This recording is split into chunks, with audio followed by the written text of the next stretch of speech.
Hello, you delightful individuals, you spectacular specimens of humankind, you happy-go-lucky scamps of human individual beings, as it were. Welcome on into the cult of Vein, the home of hedonism, my little corner of the internet. You will notice I am sans makeup today. I've run out.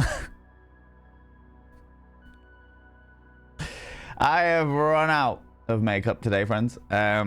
So we are having an unscheduled break in my makeup streams. Normally I am made up to the max because I enjoy makeup, not because I want to hide anything, but purely because I enjoy looking all disheveled and beautiful. You know what I mean? How did that happen? I have had my head stuck up my ass for about a month, Stupedia, and it was only literally as I have been getting the bedraggled bits of the end of my foundation out of the pot that I have realized that I am out. So I will at some stage, probably tomorrow, go and try and find some more, providing I have the money in the bank account. If not, we might have a few unscheduled, well, we might have a few scheduled streams but without makeup for a while. Do you know what I mean? I still look pretty without makeup. We're all good, we're okay, it's all fine and dandy. I've also got a bit of a headache today. I am desperately afraid that I'm gonna come down with what Chunk has got, because he is laid up in bed and he sounds fucking horrible. So we are taking every precaution we possibly can. Every precaution we possibly can, you know? How's it going, Zooty Booty? You lurk away. You do your lurk work, you beautiful individual. I appreciate you coming by and saying hi. It means the world. It means the world. Giles, you glorious individual. How you doing? How's it going? Hope everyone's as well as possible. I believe so. I believe so. I'm doing all right. Doing okay today. Doing all right. I got up. I actually, do you know what? I had a really chill morning because I woke up quite early. I woke up before my alarm went off. So I was like, do you know what? I'm going to watch an episode of The Blacklist. I've been watching The Blacklist recently on Amazon Prime. I thought it was on Netflix, but it's apparently on Amazon Prime instead. With, is it James Spader? And I'm really enjoying it. It's good. I like the hoity-toity nature of the hoity-toity eloquence and flamboyance of such a criminal mastermind. Do you know what I mean? I'm only on the first season. I've not seen, I know there's a million, billion, trillion seasons, and the chances are I'm never going to get to see the end of them because I'll get bored too soon. Too soon. But the fact of the matter is I am enjoying it at the moment, and that's all that really matters, you know? Things of the Vents, how you doing, you beautiful bean? Oh, and Mayor Whitefire, of course.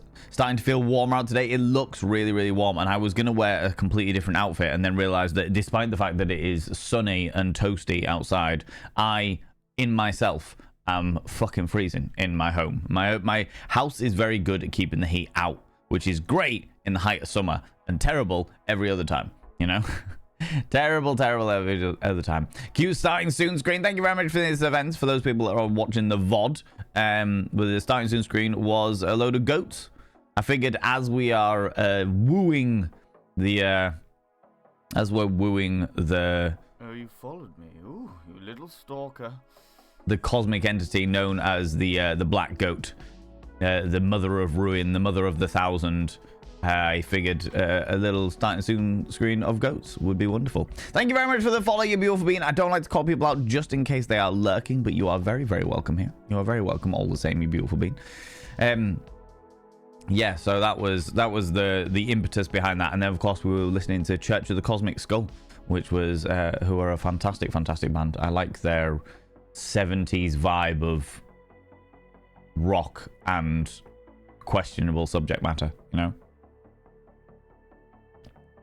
Yeah, it was a cute starting screen. Yeah. How's it going, Eris? Telling me how you doing, you beautiful being. We'd totally kiss those goats. Goats. Meh. All of the goats, you know. Twitch refuses to let you streak again. Fucking rude. Oh no, you got it. You found it. Can't stop me, Twitch. Naked sprint. Oh my lordy. Mayor Whitefire and Astra. Mayor Whitefire coming in with the 25 streams in a row you've been streaking through here. Astra, you've been going through with the 20 streams in a row you've been streaking through here. Bloody scandalous, I tell ya. Bloody scandalous. I know it's warming up a little bit. Okay. I know it's warming up a little bit, but still. Put some clothes on. Good luck. It's not that warm yet. Good lord. Streaking through here. I mean, really, right? I mean, really. How's it going, Pastor Punk Princess? How you doing, you beautiful being? Stewpedia once again. Thank you very much for the 200 little panderings to start us with who's your father? Who's your daddy? Who's your daddy? It doesn't have the same vibe to it, you know? Who's your father? You know? Wouldn't it be who's your daddy for this channel? I mean, we can work with both. We can work with both, you know? I'm on board it, you know? You know? I had to replace a lot of my products due to headassery. Honestly, Pastor Punk Princess, yeah, that is... I've realized as well that I have had to throw out a whole load of... The only reason I'm keeping this is so that I know exactly which type of... The 1N neutral undertone type of foundation to do it. But I've had to throw out a whole load of products as well because... So for those people that don't know about makeup, when you open a makeup, does it say here? Has it got me there? Yeah. I don't know whether you'll be able to see on this actually.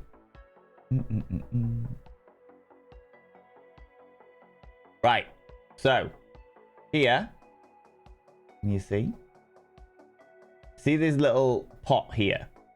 There's a little pot, a symbol of a little pot with its lid open. All right, and it says 12M next to it. Okay, you people taught me this.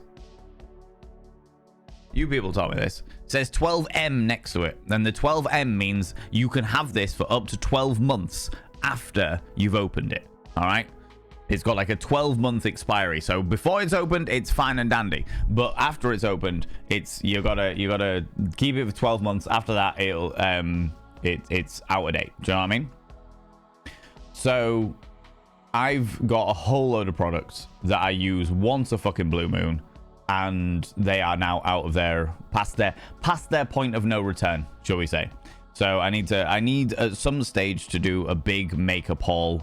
Actually, do you know what? I need to do a full aesthetic care haul, realistically speaking.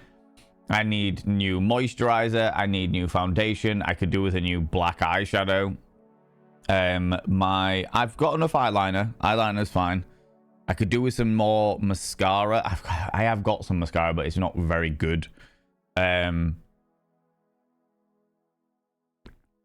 there's a lot of things that I would like to that I'd like to fix up. So yeah, realistically speaking, I should go through and price them all or stick them on my throne wish list or something, you know. But either way, I'm gonna have to go like tomorrow or this weekend and just go buy some more makeup because I am in dire need of some. Dire need of some, you know. How are you on this rainy day? Is it rainy where you are, Pastor Punk Princess? It is definitely not rainy where I am. It is 100% sunny. The skies are well and truly clear. There isn't a cloud in the sky from where I can see here, you know. Yeah, headassery is the worst. Sembar Flay, hello, you beautiful bean. Something rough is making the rounds. Yes, it certainly is. Something rough is making the rounds. I thought you were trying to do a making rough look good scenario, but I am definitely, without my makeup, I am making rough look good today, you know. Normally with the makeup, I make rough look even better, but today I'm making it just look good, you know.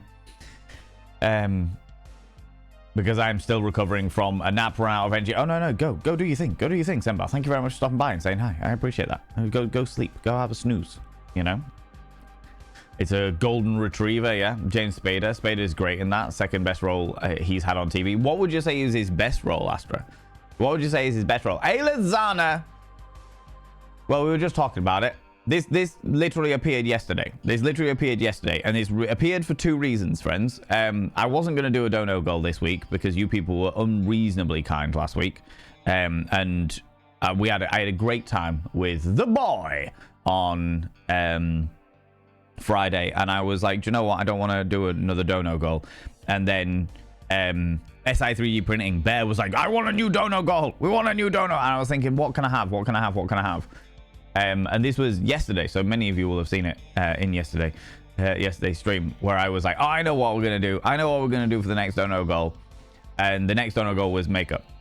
And I have to admit, I'm going to be open and honest with you, friends. I'm going to be open and honest with you, okay? This is the donation goal for two reasons. One, because I've run out of fucking makeup. Two, and the more important one, because I have no idea what else to put as a donation goal. I couldn't think. I knew as soon as like this week started that somebody would come in and be like, we want a new donation goal. We want a new donation goal. Because that's what you people are like. Yeah, you like that, you cheeky devils, all right?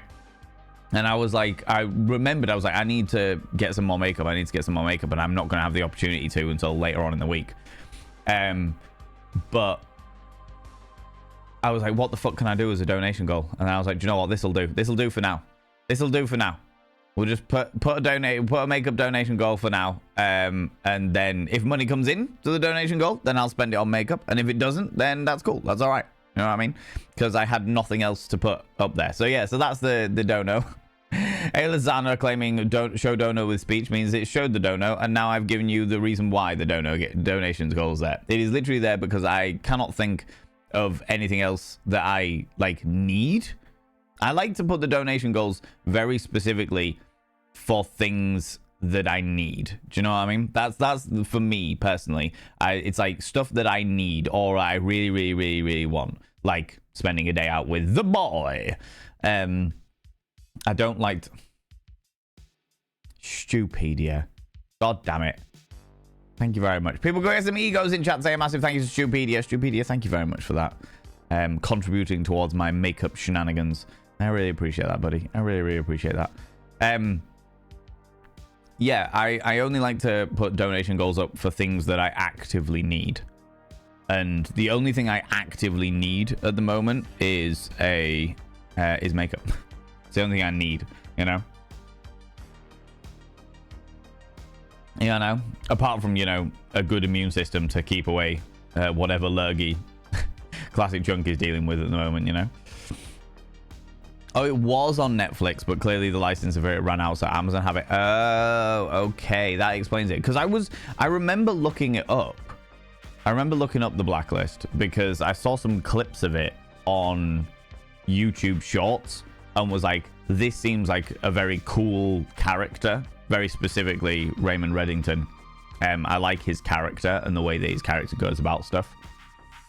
The rest of it, to be honest with you, every other character in the entirety of the series is a bit meh. I've watched 3 or 4 episodes now.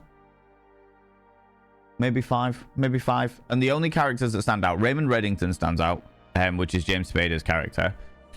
The protagonist's husband, The Blacklist.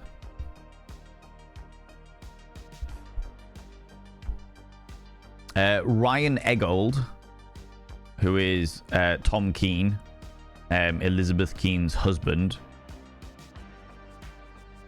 and Anya Banerjee, who is Sia Malik, who is the CIA agent.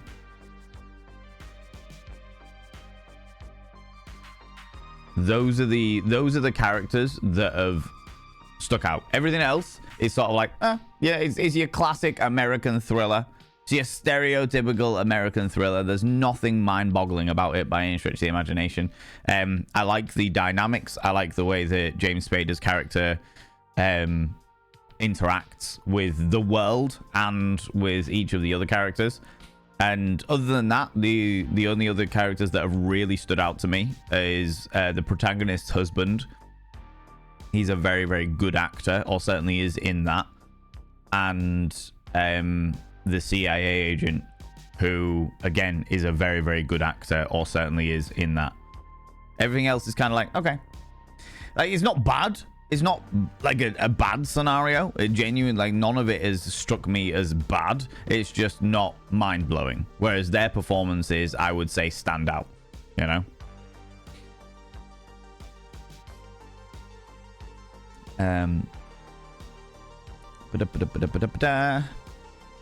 But yeah, I remember looking it up after seeing some shorts on YouTube and being like, oh, I want to check out like a couple of episodes of these and see if I like it.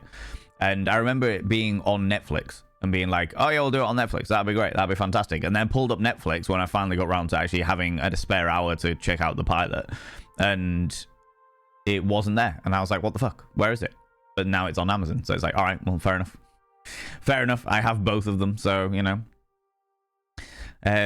It's rainy there and you love it. I do love a good set of rain. I do have to say, I do love a good set of rain. It has to be said, you know. You know. Dapper Cogsworth, how you doing, you beautiful being? Welcome on in. Donnie Crane. Donnie Crane. Who's that? I'm terrible with names.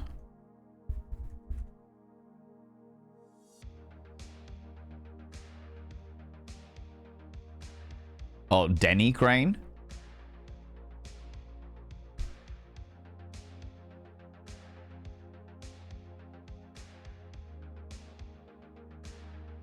What? From the people I have got from Denny Crane is Denny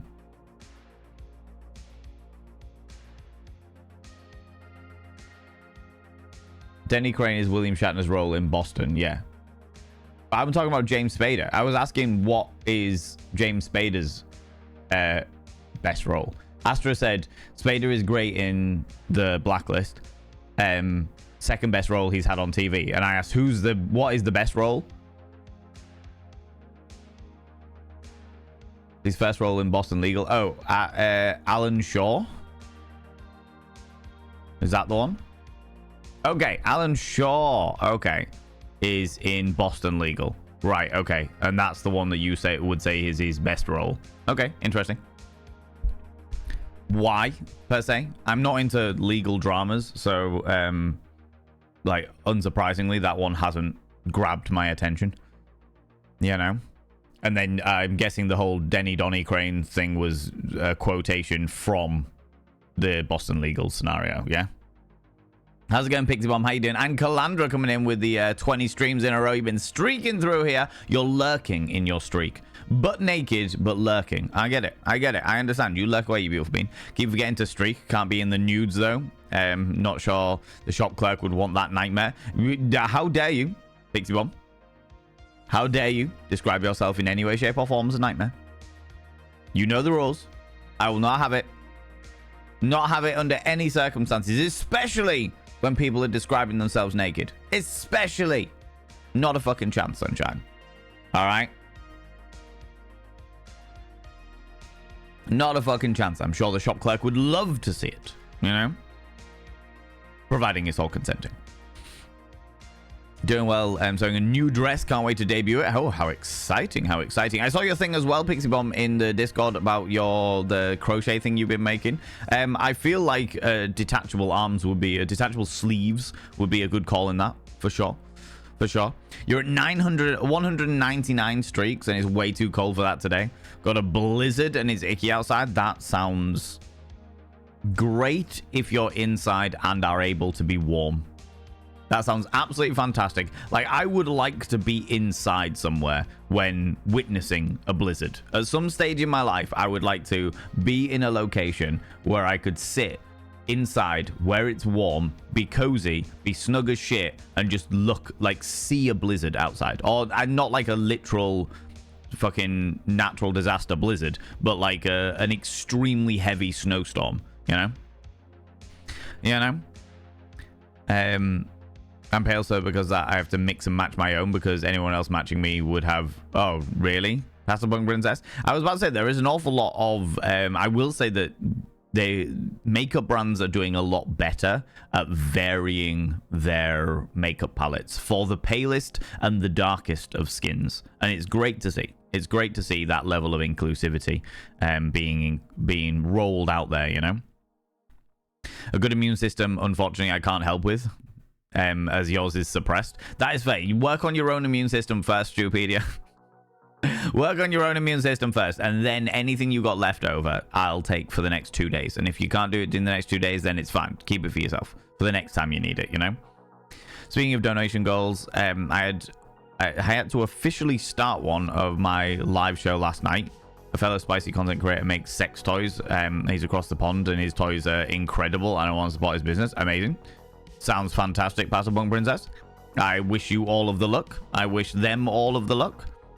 Nothing wrong with having a donation goal if you're a content creator by any stretch of the imagination. The issue that I have with, all giving, all donation goals, all like bit sub goals, follower goals, all that jazz, is not having them there. It's the ungratefulness that can come with it. That's the bit that I struggle with. That's the bit I struggle with. Like when somebody does a donation goal and then immediately changes it to a new donation goal. Like it's like, okay, we've hit this, yay, okay, next one. Like that's like that, to me that feels ungrateful. Like you are not grateful for all of the people that have just hit that goal for you, And I know that there's a lot of people out there that disagree with me, and that's okay. That's all right. We are allowed to agree to disagree, but that's the bit that I have an issue with when it comes to it. But if you've got a donation goal and you are supporting a friend of yours who lives across the pond and their business and fantastic, I love that. Love that level of support. For sure. It can be a nightmare when colds and flu sickness, etc. are going around. That's why I've been unwell 3 times this year, and they've all been vile. Oh, that feels real shit. That is real shit, Stupedia. God damn it. I feel for you, buddy. Feel for you. The actor playing the husband went on to star in New Amsterdam, and completely different character, and he plays that very well too. So good actor in my opinion. Oh, really? Okay, cool. I don't really... This is the thing, is I don't really watch TV. I don't have the time to watch TV, and recently the only reason I've had the time to watch TV is because my head has been up my ass and I've not been able to think properly, I've not been able to focus properly, and I definitely haven't had the motivation. So I've been like, do you know what, I'm gonna take this opportunity to maximize on watching normal things that normal people do. Do you know what I mean? Razotta coming in here with the 50 streams in a row. 50. 50 streams you've been coming through here, you cheeky devil. Not that kind of cheeky. All right, god damn it. Streaky. You are the streaky Raz. We are the streaky chat. We can work with that. God damn it. How you doing, Razotta? How's it going? Welcome on in.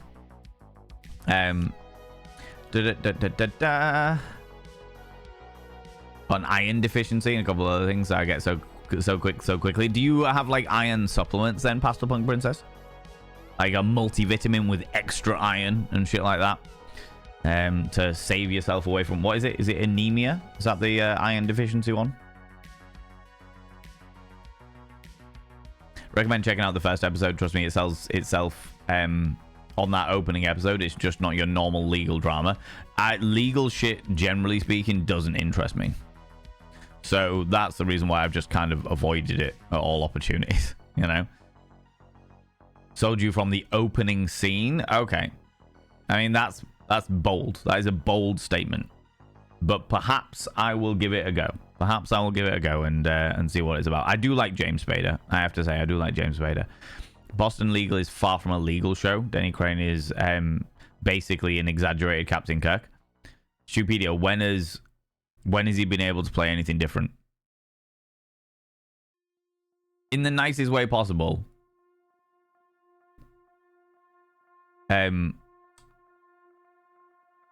my fucking god. William Shatner.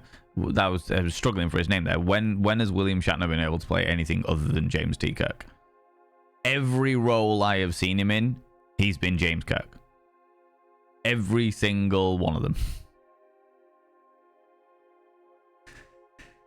I even watched some documentaries. He did some documentaries about space and shit like that, and he also sounded like James T. Kirk. Baywatch Nights? Oh, I haven't seen that, so maybe there are some stuff out there, but I'm not saying that it's a bad thing by any stretch of imagination. I have an interesting relationship with my view of William Shatner. I have a hell of a lot of respect for him and a hell of a lot of, oh, for fuck's sake, for him as well. So, yeah. He was Kirk in that as well. Yeah, he plays one character. He gets a lot of roles And I'm not saying he's a bad actor by any stretch of the imagination, but he is very much a typecast actor, you know? Nibberin! That's a 12th of my life. How did that happen? A 12th of your life. A whole 12th you have spent pandering to my excessive ego. Good Lord. Good Lord, Nibberin.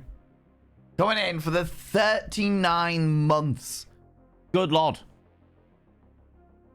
I will now inscribe your name upon the mirror vein in the tier 2 black ink, you cheeky devil.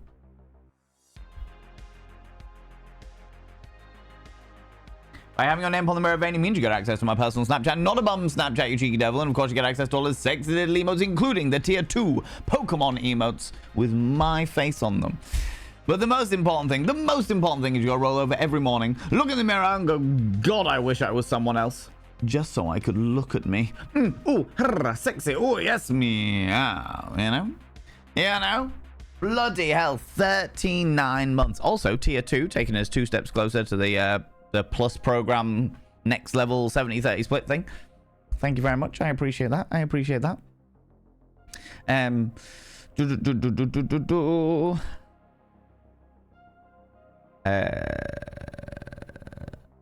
Hands up, it's been more out in the open and suddenly stripping off. I mean, yeah, fair. That would make a very different scenario, Pixie Bomb. But it wouldn't be a nightmare, all right? Shatner and Spader dress as flamingos.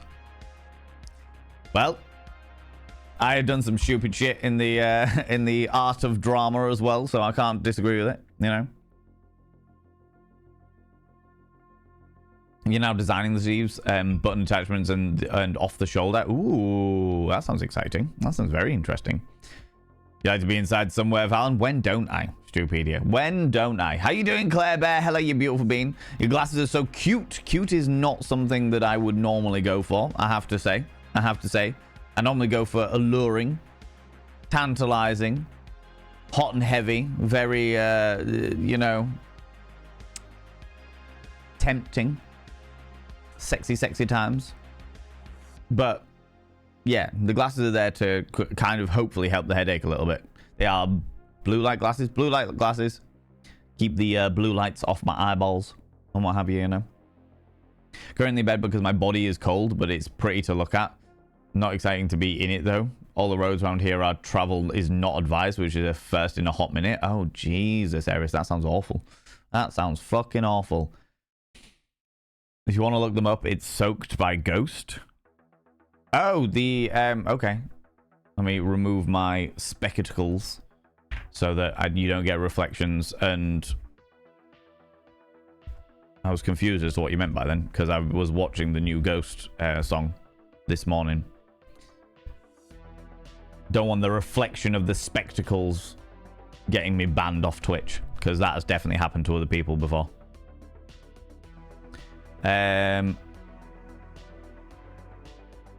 Ooh. These look quite high end. These look very high end.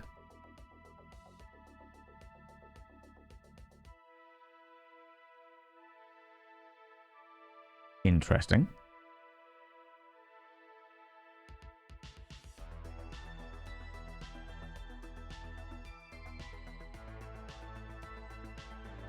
Ooh.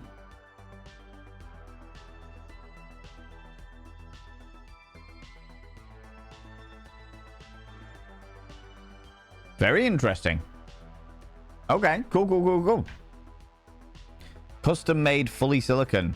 Do you know what grade silicon they adhere to? What regulations they adhere to? Per chance.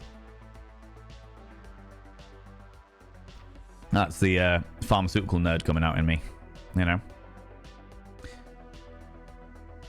I argue watch more TV than any sane person should. That's fine, Astra. If you enjoy it, that's all that really matters. I just don't have the time for it most of the time, and I am slowly but surely pulling my head out of my arse, which is a good state for me to be in, you know. Which is good because it means I'm not going to have time for all the weird little games I've been playing that have just been tickling my own fancies. I'm not going to have time for all of the different TV shit that I've been watching, and that's a good thing because that's the way I like to be. I like to be busy with work. I like to be pushing out new creative endeavors. You know, that is exactly where I like to be in my life. Exactly where I like to be.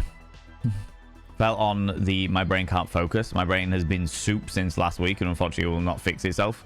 Makes a rough time doing classwork. Yes, yeah. Well, I mean, it makes a rough time for me doing streaming and trying to actually. I've planned out this. The issue that I've been finding at the moment is I've planned out all of these videos. I've got about 3 complete YouTube videos ready to be recorded, and maybe another 2 that are like in the process of it. But I just can't bring myself to press that record button at the moment.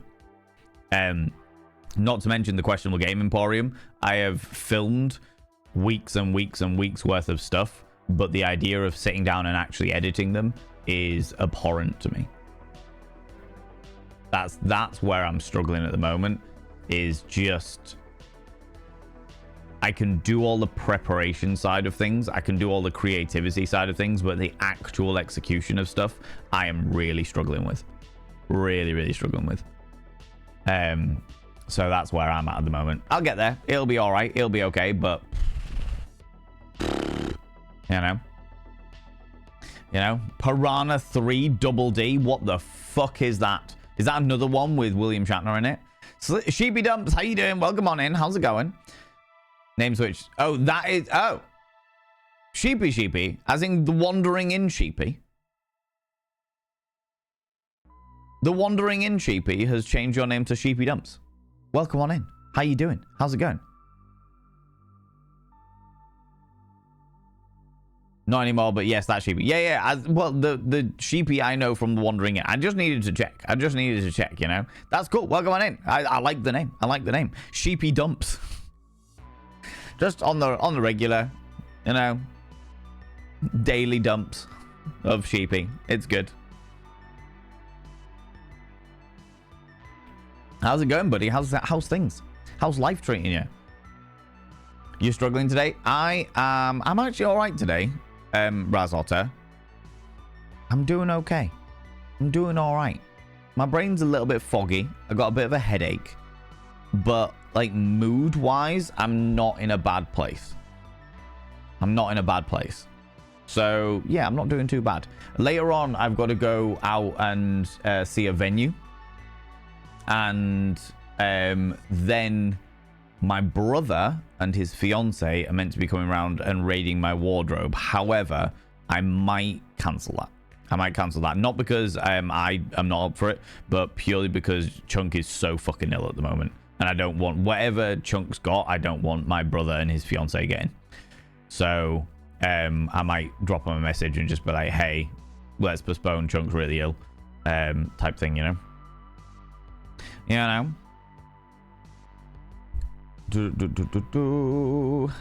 Like alluring cute. Those are words I never would put together. Like a nice coffee date. Interesting. An interesting concept, Claire Bear Rose, I have to say.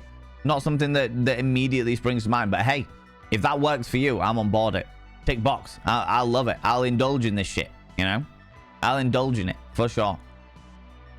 And that new Ghost song is so good. The new Ghost song is like they're going back to their roots, which is really interesting. And the reveal, I have been out of the loop with Ghost for a long period of time. I've been out of the loop for a really long period of time. In fact, I was literally talking this morning to a friend of mine, somebody I knew from back in the modeling days, about us sitting down with a bottle of wine, a takeaway, and just re-familiarizing ourselves with the entire Ghost arc. Everything we don't know about Ghost, you know, because both of us kind of, when the Cardinal became the Papa, that's where I kind of just I stepped away. I was like, I don't give a shit. But the new arc looks really interesting. The new Papa reveal was quite an interesting take, to say the least. Quite an interesting take.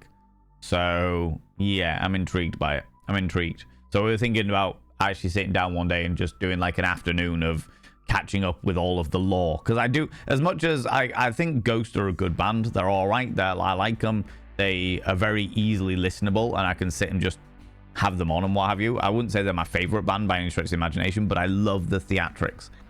I fucking love the theatrics. I love the lore. I love the intricate story they've put behind it all. You know, it's the theater element of it that really grabs me about Ghost, and I would love to have a bit of a catch up with that, you know.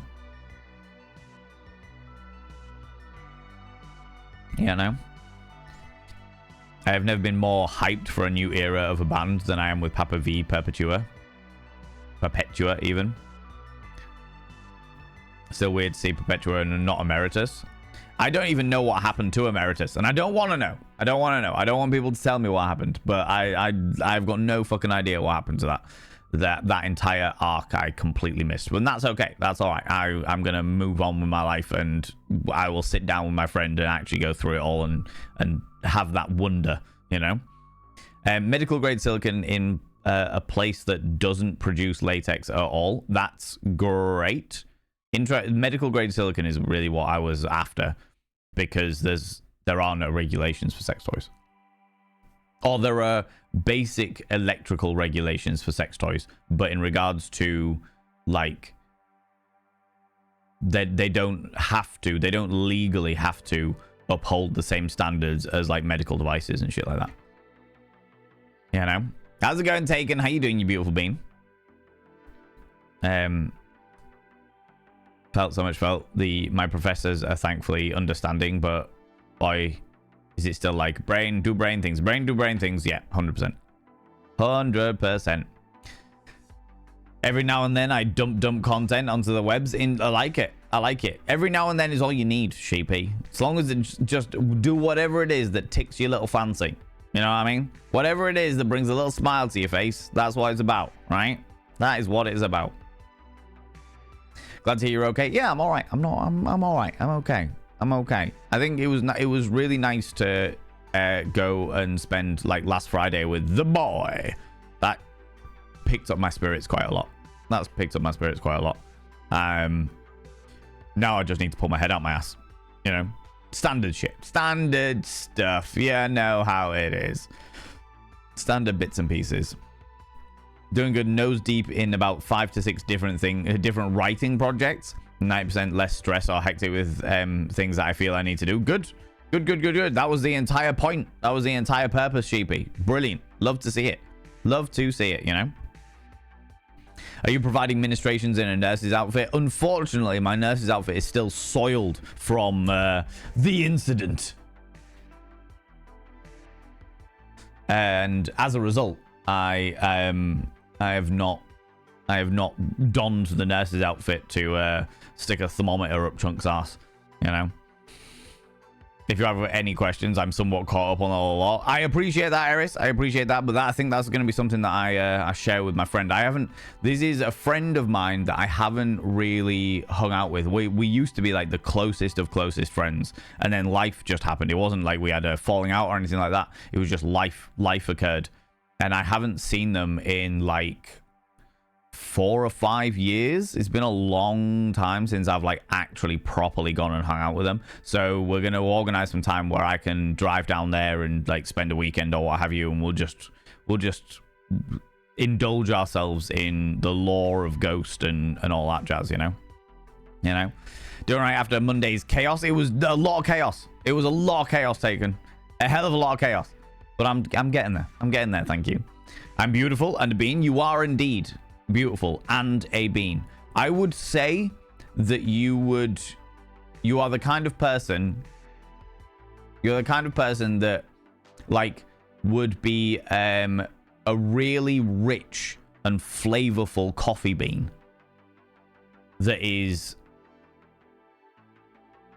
comes in a really nice and well executed aesthetic container, and yet is sold at relatively like hipster coffee shops, you know.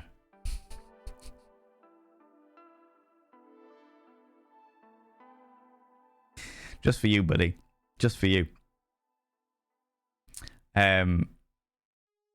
I had to make sure that because you have an allergy to latex, that'll make me explode. Yeah, that would be bad. That would be bad. We don't want an exploding Pastor Punk princess. That has to be said. Or not at least in that way, you know? You know?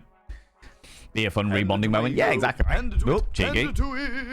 Good morning, Valen and chat. I broke my favorite lamp yesterday. It was sad, but the worst part is I will never be able to see thing in the same light.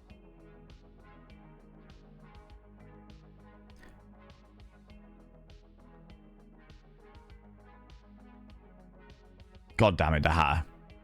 God damn it. Thank you very much for the 100 little panderings. Good morning to you as well, you cheeky devil.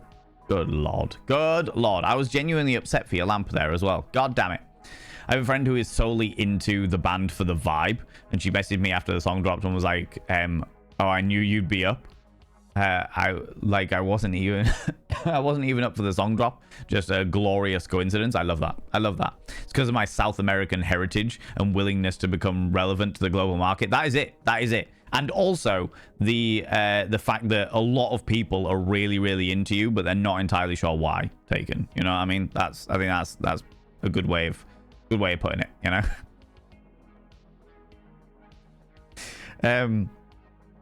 Top of a really fancy espresso martini in the high-end cocktail bars. Yeah. I could see Taken being one of the people, like the type of bean that you drop into a very fancy martini glass that's filled with very regular vodka, you know? I'm bitter and I'll make you go fast. Yes, 100%. Both literally in regards to the caffeination beverage element, and also the shits. Yep. On board it. Right. Like mouse. How you doing, Daha? How's it going, you beautiful bean? I wish I was a bougie bean. I could imagine you being a bougie bean. But like, I can imagine you being a bougie bean that is like a super, how do I could imagine, Nibirin, you're like a super goth coffee bean. You're the kind of bean that Creep Eats would dip in dark chocolate and eat.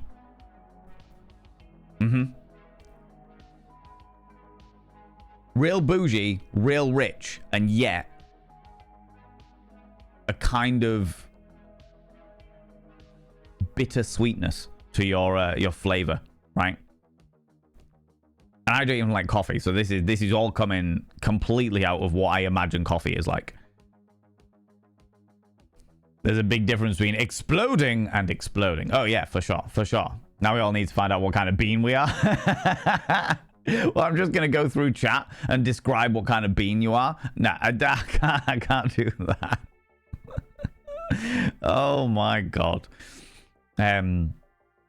Surprise flavor. Hey baby, if you ever wanted to need to poo real bad and suddenly, that is it. That rich bean flavor Taken has got you covered. Now I'm curious of what kind of drink I'd be. This is where it's gonna go. I've opened the can of worms now. That's what it is, isn't it? Grim Memento, how you doing? How's Bean Talk by Valen Vane? All I'm going to say is if you are in the presence of a bean, make sure you roll it around your tongue first. Get all of the flavor. And make sure by the end of it, never bite the bean. Never bite the bean. Just savor the flavor, you know? Just savor that flavor. Said gothy, goth coffee, and my brain immediately was like, where's Creep Eats, right? Coffee and chocolate eaten by Pete's. Okay, we're going somewhere. we're on our way, right? This is the stream now. Just me talking about people's, what kind of drinks I associate with people. Let's make you a BuzzFeed style, what kind of bean are you quiz? Oh my god. I used to, when I was in fucking primary school, when I was in like year 6, maybe even like year 7, I used to make quizzes like that. Because the quizzes that like people would find in magazines and shit were always shit. So I was like, I know, I'll make my own. And they were always real weird. They were always really, really strange. Just got fucking way out there way quick, you know? Solid life advice? Tell me about it. Tell me about it. Dono gold. What would the dono gold be taken? To lick a coffee bean? If you can raise me 40 pounds, I will lick this bean. I will roll it around my tongue, but I definitely won't bite it. Just savor the flavor. Reckon I'd be more malted hot cocoa with a spicy kick. Warm and cozy with a bite. Potentially, but I don't think that would be colourful enough for you, Pixie Bob. You're quite a colourful individual. Both in what you do and in what you wear, you know? Even those awful beans, the ones with terrible flavors mixed with nice. Oh, like an Everblend? A blend of all of whatever's left in the thing. Like the kind of thing where you've been, where your factory has been packing a whole load of beans. And it's just like all of the rich coffee beans, all of the mediocre coffee beans, all of the specific flavored coffee beans, all these ones from all over the different world. And then just at the end, you realize there's been like a little gap in one of the funnels, and a whole load of beans from every single like mix that you've made that entire fucking year has just been accumulating in this tiny little pocket. And you're just like, oh, fuck it. Just stick it on a bag. Stick it in a bag and call it the Everblend, and it'll be fine, right? All right. Really started something here. I know, apparently so. Apparently fucking so. I don't even like coffee. Don't even like it. Not my fucking thing, all right? Not my thing. You want to be a Haribo jelly bean? I could work with that. I could work with that. Not surprised you seem the type. I am exactly the type. That is definitely the truth, right? You've got a jelly bean tattoo? No way. Wildsky, how you doing? How's it going? Welcome on in. Want me in every flavored bean just because you never know what you're gonna get. That is true. That is true. I feel like I am like the kind of bean that would be found in a Bean Boozled. There's a chance that I'm gonna be birthday cake. There's also a chance I'm gonna be rotten egg. All right.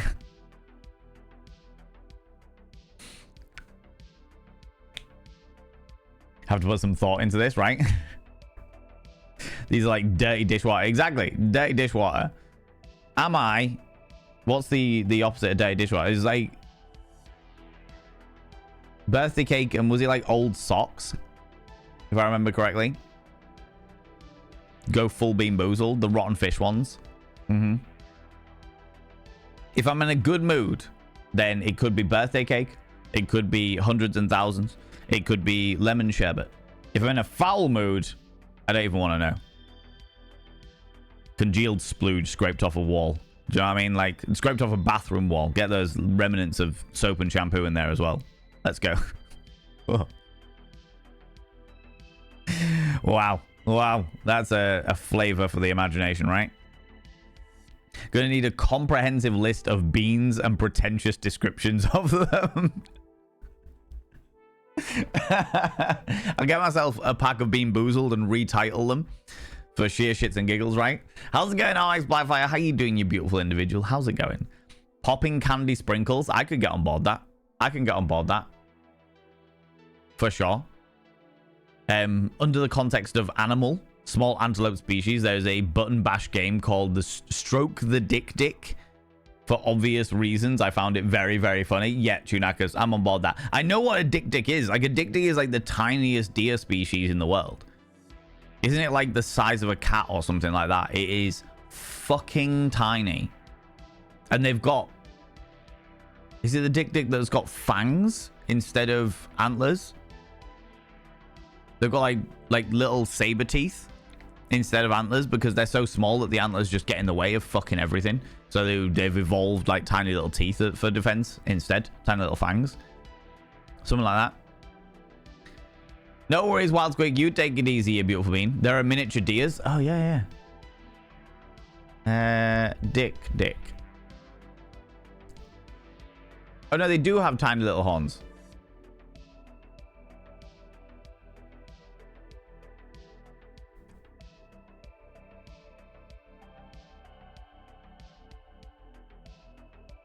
That one.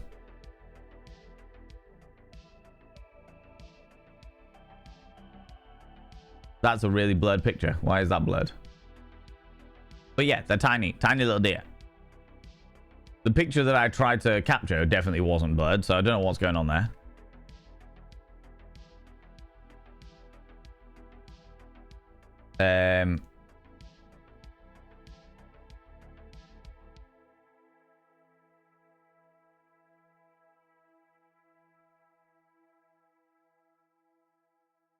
There you go. That's a better one. I've got the dick pics. Showing you all my dick pics. God damn. Look at that dick. Look at that dick. Right? Saw dick pics at the Edinburgh Zoo. They're fucking adorable. They are tiny. The ones with the fangs are called vampire deer. Okay. All right, well, let's look those up immediately. TSB coming in with the 15 streams in a row. You've been streaking through here. Good lord. Finally warm enough that there's some something invisible while I'm flopping about all over the place. Ooh, love it. Getting your flappy bits of flapping. What they call vampire deer? Is that what they're literally called? Vampire deer. Jesus Christ. Oh, also known as the Chinese water deer and the musk deer. I thought it was the dicks that had them, but had the little fangs. Where's a good picture? That's a good picture of the vampire deer.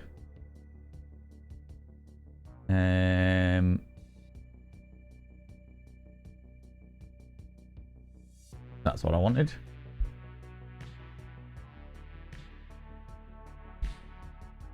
Dick pics on stream. On board it. There we go. Vampire deer.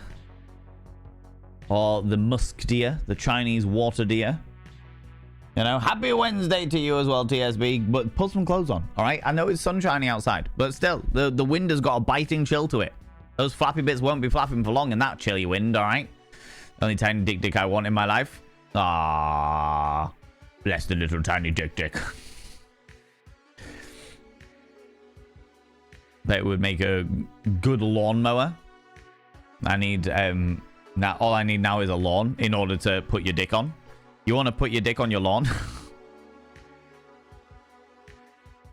I'm sure if you asked really nicely, Nibirin, you'd be able to put your dick on somebody else's lawn. You know? I'm sure you'd be able to do that. Nobody wants a musky dick. I mean, that is true. It is true. But then saying that, Pastor Punk Princess, there are a number of people out there who indulge in the musk of a dick. All right? They fucking love that shit. Not my cup of tea personally, but they do. They're on board it. They love that musky dick. All right? Why do they have teeth like that? From what I understand, the latest theory around the vampire deer is, or the musk deer, the Chinese water deer, is that they've evolved fangs instead of antlers, because in where they are, the shrubbery of the natural woodland and stuff like that is so dense that they aren't able to get around freely with big fuck off antlers. So they've instead evolved teeth. So when they fight, like antlers are there for males of the species to fight each other, the teeth are there for exactly the same reason. But they live in such an unruly way, such an unruly area, that the idea of antlers actually just gets in the way. So their evolutionary track has been different, you know? Yeah, I know. You want many dicks on your lawn? I mean, I can't say I'm surprised. If there's one thing that I would love all over my lawn, it is many dicks. All right? I like musk, the scent, not the other one. I mean, who are we to judge, Nibirin, right? If you like deer facts, there's a very weird... Oh, hello.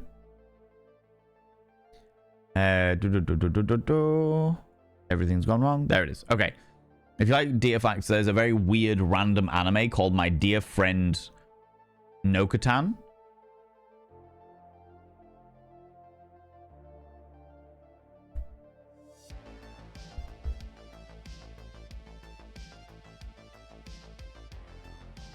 My Dear Friend Nokatan.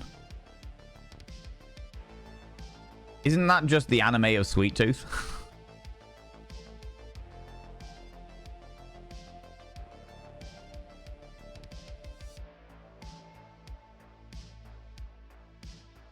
This is the cover for it. Oh, hello.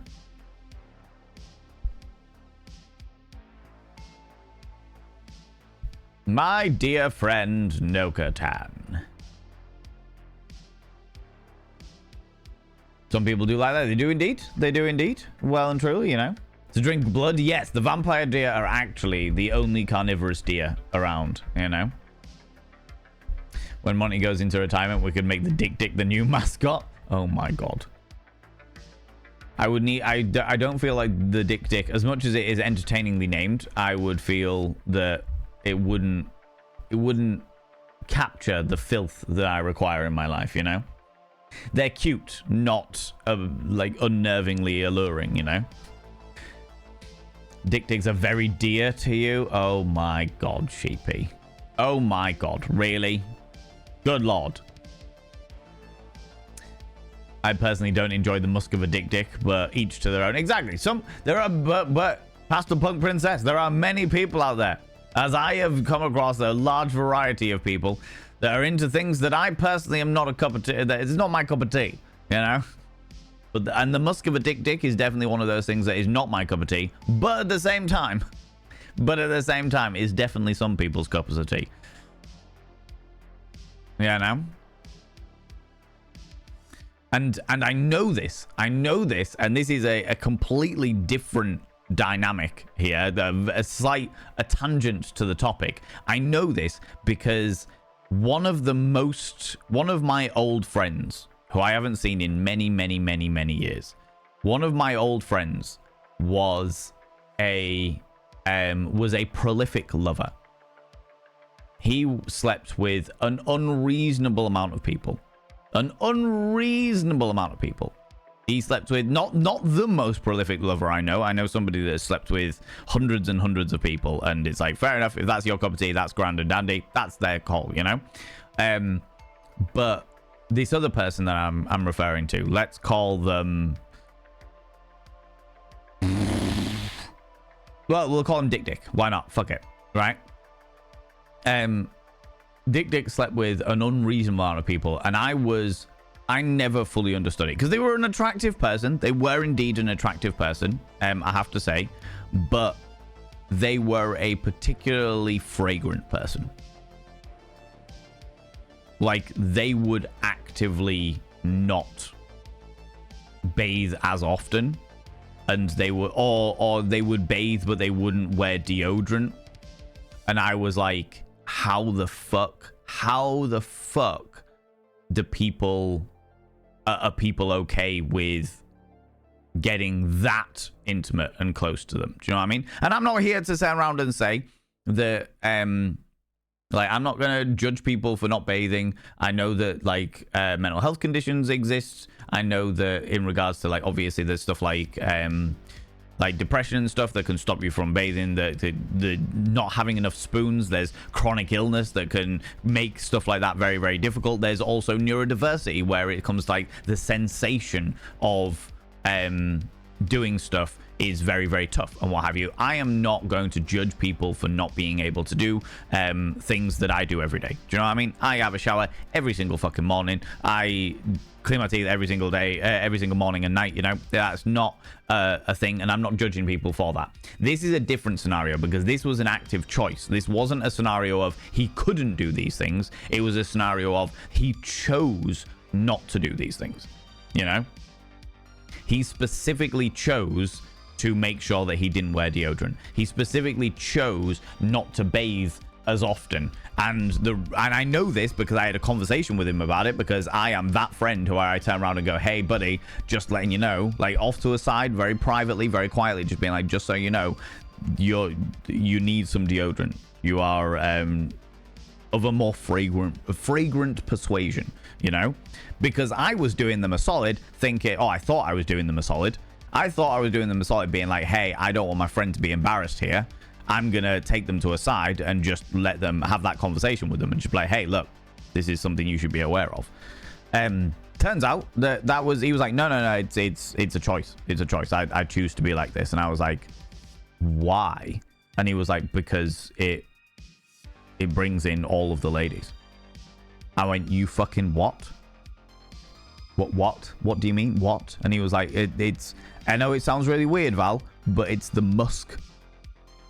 And credit where credit is due, he did sleep with an unreasonable amount of people.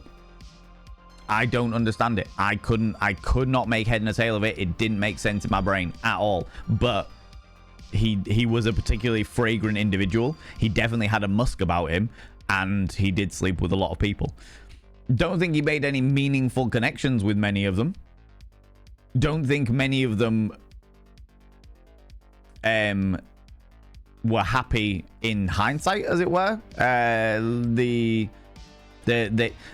A few of them I know regretted their choice afterwards. Not saying that anything was like everything was consensual and what have you, but afterwards, when they looked back in hindsight, they were like, "Oh god, yeah, I really wish I hadn't have done that," you know. But at the time, everything was there and then done and dusted, you know. Their fangs are also mobile. What, the vampire deer fangs, Razotta? You know an awful lot about deer. You know an awful lot about deer. They can reposition them in their sockets. What do you even mean by that? Damn adverts didn't know a walrus can drive a speedboat. A walrus can indeed drive a speedboat. Don't know how it reaches the pedals, but it can indeed drive a speedboat. You know, I've seen that as well. Wild, right? Wild. My nanny used to call Jenny Wren Dick Dicks due to the noise they used to make. No, that makes sense. That makes sense. Free the Dick Dick. Calm yourself. Calm yourself. What animal would you choose to be your mascot? An octopus. Probably. Or maybe a cuttlefish. I feel like an octopuses are very much used an awful lot, but cuttlefish are really interesting creatures. They are very, very interesting creatures. You know?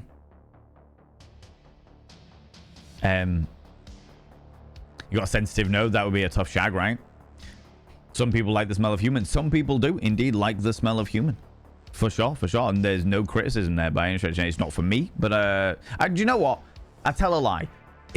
For very, very, very specific people, there is a certain musk about them. Like, and I'm not saying that they don't bathe by any stretch of the imagination. I'm saying that, like, when they've been to the gym, or when they have been to, like, they've been doing some physical labor or something like that, or it's a really, really just like really warm day, and you know, like, everybody gets like a little bit sweaty and what have you. For very specific people, and when I say specific, I've met 3 of them in my entire life, where I'm kind of like, do you know what? There's something about your natural musk that is very palatable to me, you know. It's also a struggle when you're cuddly washing, showering doesn't always help. No, that makes sense. I understand that.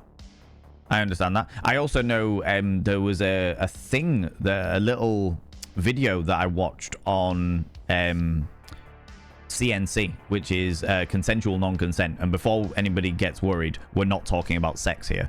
This was a video where they were talking about consensual non-consent in a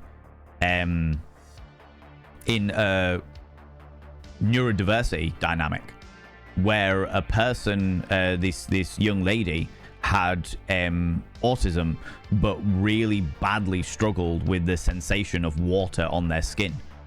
And she had a husband, and they've been together a really, really long time. And one of the ways that they had their like consensual non-consent was the fact that they had a specific day every single week where which was like shower day.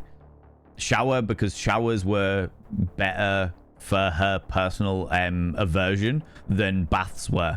And what would happen was, no matter how much she protested, and this was an agreement that they had, and it was her telling the story, it was like, no matter how much she protested, she wanted her partner to get her in the shower and wash her down. So they would get in the shower together. He would wash her down, and like thingy, and help her bathe and what have you. And in that scenario, in that non-sexual scenario, they would also have a safe word in case like her spoons were just really low and she just really couldn't do it that day for whatever reason. They would still have a safe word.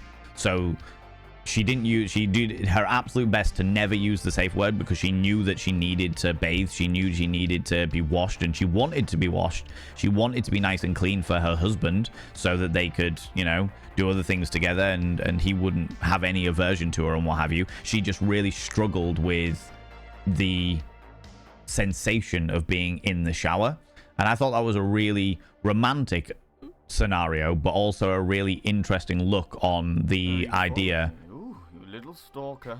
Thank you very much for the follow, you beautiful being. Welcome on in. I don't like to call people out just in case they're lurking, but you're very welcome here. I thought that was a really interesting dynamic on like a consensual non-consent scenario. She is consenting to be dragged into the shower so that her husband can wash her, and they have safe words and they have these things, and it's not sexual thing by any stretch of the imagination, but they have this arrangement, you know. I thought it was really romantic in a really obscure way, you know.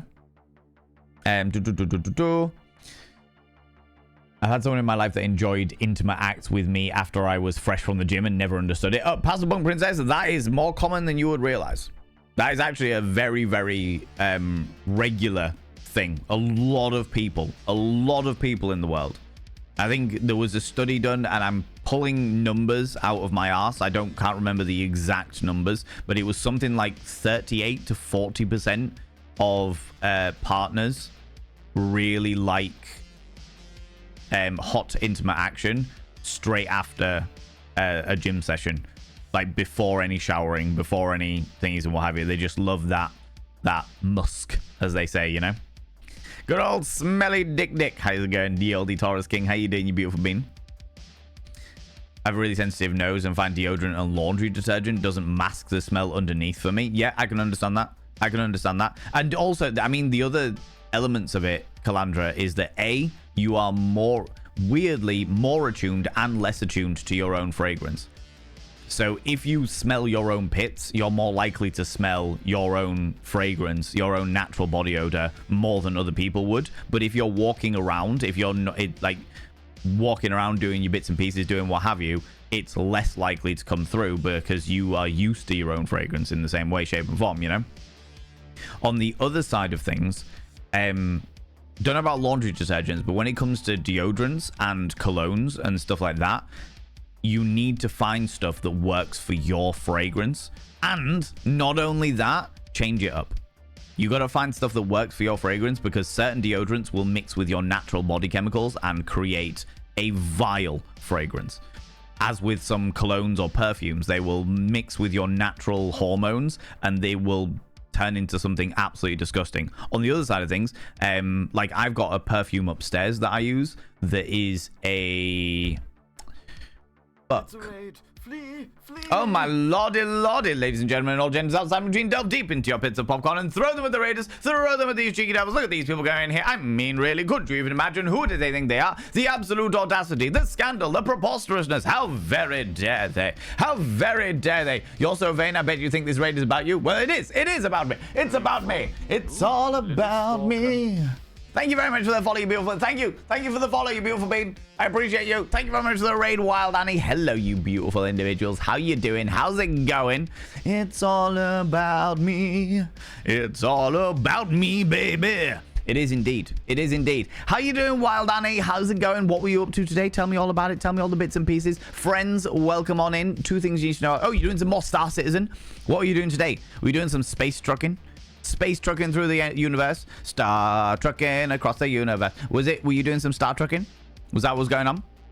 Tell me all about it. Tell me all the bits and pieces. Friends, if you are new here, 2 things you need to know about this channel. 1, you're not allowed to apologize. Faux pas, individuals, faux pas. Instead of saying sorry, try saying thank you. Instead of saying sorry, I'm late, say thanks for waiting. Instead of saying sorry, I'm such a burden, say thanks for being there for me. It'll make you a much more positive individual. 2, if you're under the age of 18, I have to ask you to leave. I've got to ask you to leave, for I am a colossal filth wizard, and only corrupting the ears of the young. The topic of conversation, as you beautiful individuals decided to come and join us, was Musk. Not Elon. As in a person's natural Musk. You know? Yeah, no. You started with Merchants of Rosewall and actually ended with the Star Citizen where there were many explosions. I'm not the best pilot in the verse. That is fine. To be honest with you, we used to play Elite Dangerous many years ago, and the very first thing I did with my ship was fly it into a sun. The very first thing I did was fly it into a sun. I was like, game on, let's go. I'm on board that. I played Elite Dangerous in a really obscure way because I played it like a hitchhiker.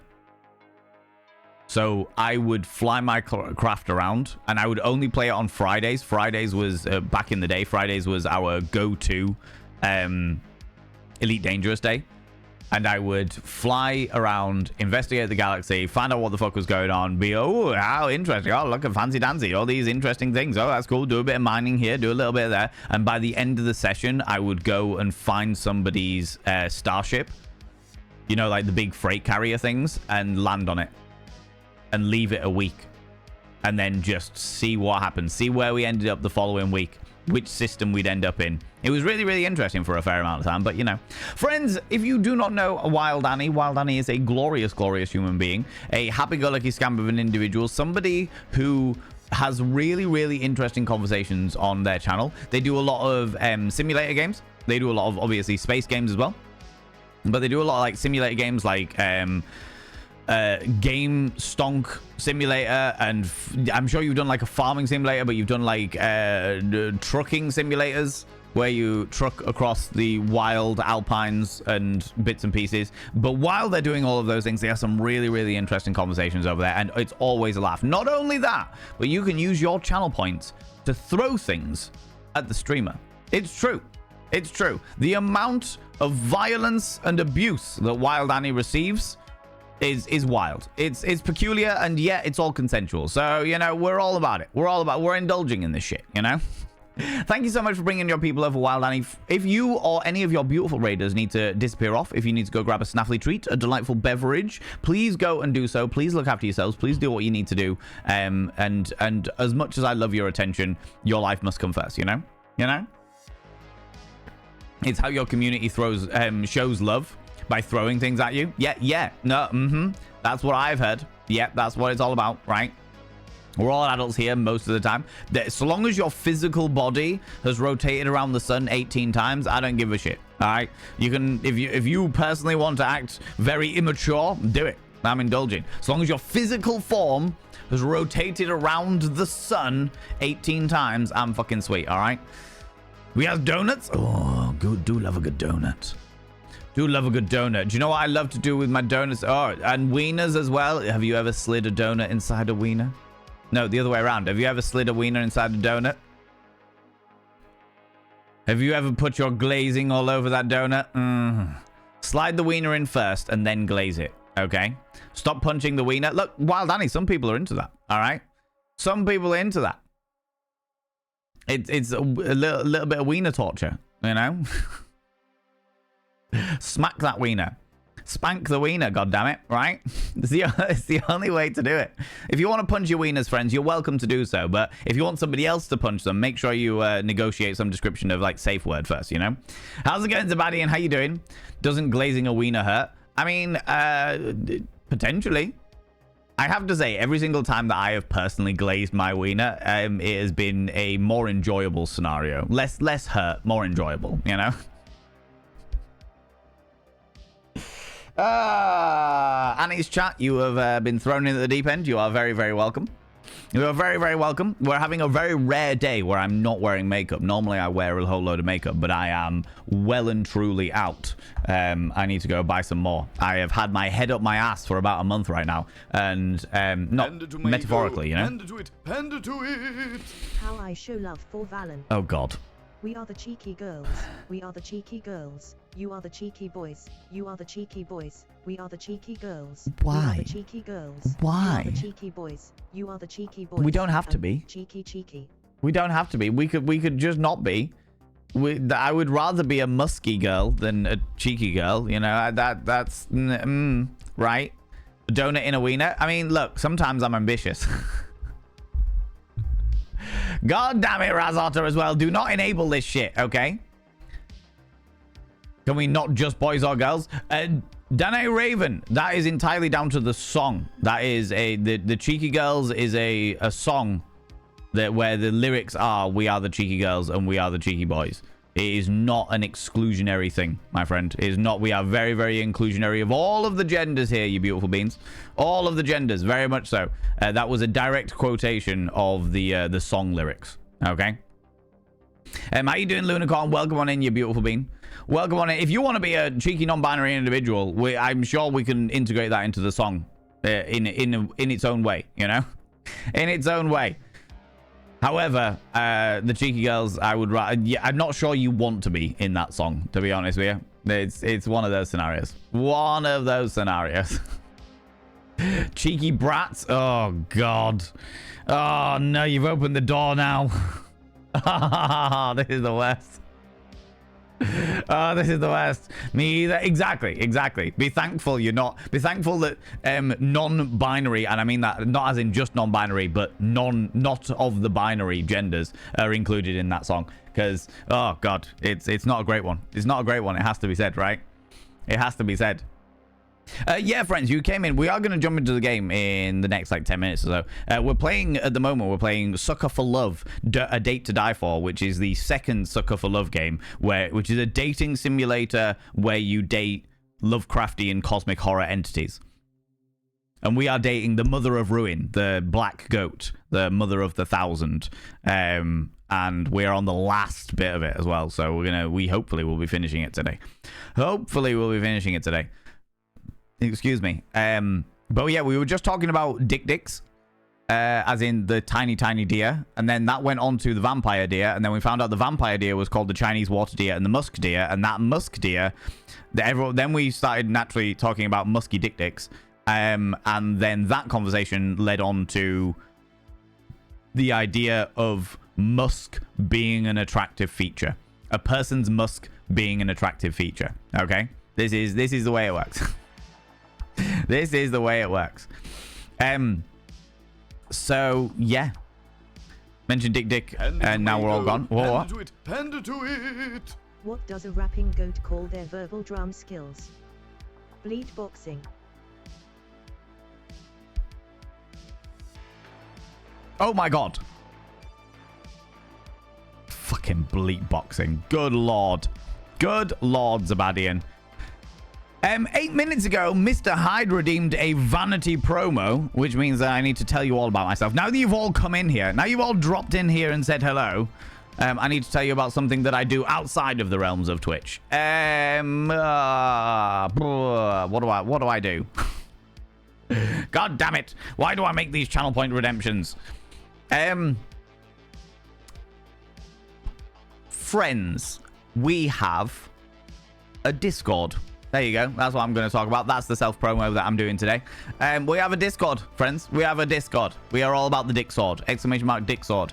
If you would like to come and join us, you're welcome to. It's a fun, great little community that we've got going on there. It can get a little bit questionable. It can get a little bit sus. But overall, it's super supportive. It's a great place to come and hang out. It's a great place to vent your woes and worries. Every Friday, we do a delightfully nauseatingly positive thing called Gratitude Fridays, where my little sister introduced it to my family, and I thought it was such a good idea. If cheesy, it was such a good idea that I was going to roll it out to the community, where we literally look back and think about anything we are grateful for that week. Any single thing, no matter how big, no matter how small, just as a way, even if you've been having the shittest week possible, it is a way of thinking back and being like, do you know what? There is one thing I'm grateful for. A quick way to just get our brains in a little bit of positivity. Because in this world at the moment, we need as much positivity as possible, right? Especially in our own lives. So that is what we do. So if you would like to come join the Discord, you are welcome to. There are a whole lot of rules and stuff like that. Just give it a click. Click on the things that you are wanting to hear, wanting to see, wanting to be involved in. And if you don't, that's cool. That's not a problem at all. That is not a problem at all. But yeah, there's the self-promo, Mr. Hyde. Thank you very much for redeeming that as well. I appreciate that. I'll do your other one in a moment. Let me catch up with chat a little bit first. Panda to it. My girlfriend broke my favorite lamp. I can never look at her in the same light again. We had that one today, Mr. Hyde. Oh, that one's going around we had that one yesterday. We had it earlier in the stream, and we had it today. Oh, we've had a lot of the broken lamp scenarios. We've had a lot of the broken lamp ones. I don't know what's going on, what's happening here, but it is happening apparently. Yeah, no. The cuttlefish, exactly. All of the cuttlefish. All the cuttlefish. Trugrev, you cheeky little devil. Thank you very much for 200 little panda rings as well, you beautiful bean. You don't need to do that. All of you beautiful individuals. What is going on? What is happening here? How's it going, would you? Hello, Wild Annie, Danae Raven. How you doing, you beautiful bean? Fledger, how you doing? Gola, how's it going? Delphar, Greedy Smurfette. Love your name. Most kind. Yeah, you subscribed. Most kind. Yeah, you subscribed. Most kind. Yeah, Excuse me. you subscribed. Anonymous. Most kind. Anonymous individual. Yeah, you subscribed. Most kind. Friends, if you are new here, just so you're aware, okay, we treat hype trains like impromptu erections. If you leave it alone, it'll go away. Okay? If you leave it alone, it'll calm itself down and it'll just disappear. Okay? Little impromptu erection, it's gone. It's okay. It's all good. But what if you poke it's dangerous to poke it, because as we all know, if you keep poking it, there's a chance it'll explode. And we don't want that to happen. Panda to me go. Panda to it. Panda to it. Strokes the train. We don't want that to happen. Anonymous, you cheeky little devil, giving out 5 gifted subs in the channel there. Panda to it. Panda to it. Trugrev, thank you very much for the 200. Zooey, thank you very much for the 100. They're just cleaning each other. They're just cleaning each other. Stop it. They're just cleaning each other. Good lord. Get your minds out the gutter. Get your minds out of the gutter. Come on now. Good lord.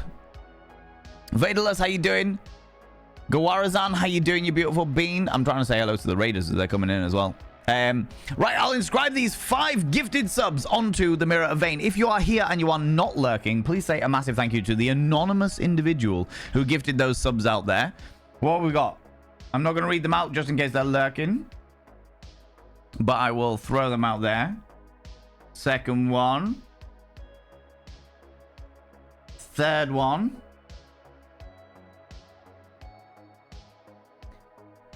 Fourth one. Oh my lordy! Calm it down! Stop it!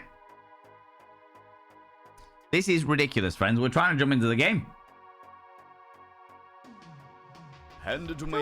Stop it! Damn it! Shh. Cease and desist, you lot! Hold on. I've got a button for this. Cease and desist. Yes, exactly. Exactly, ethereal voice from beyond. Cease and desist. Good lord! Panda to my ego. Panda to it. Panda to it. There is one person in the world who never needs to repair a broken lamp, Chuck Norris. The dark is afraid of him and stays away.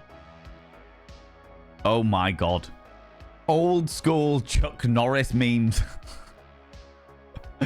Oh my god, Zabadian, you are indulging in the nostalgia. The 1990s, early 2000s nostalgia with Chuck Norris memes. Good lord.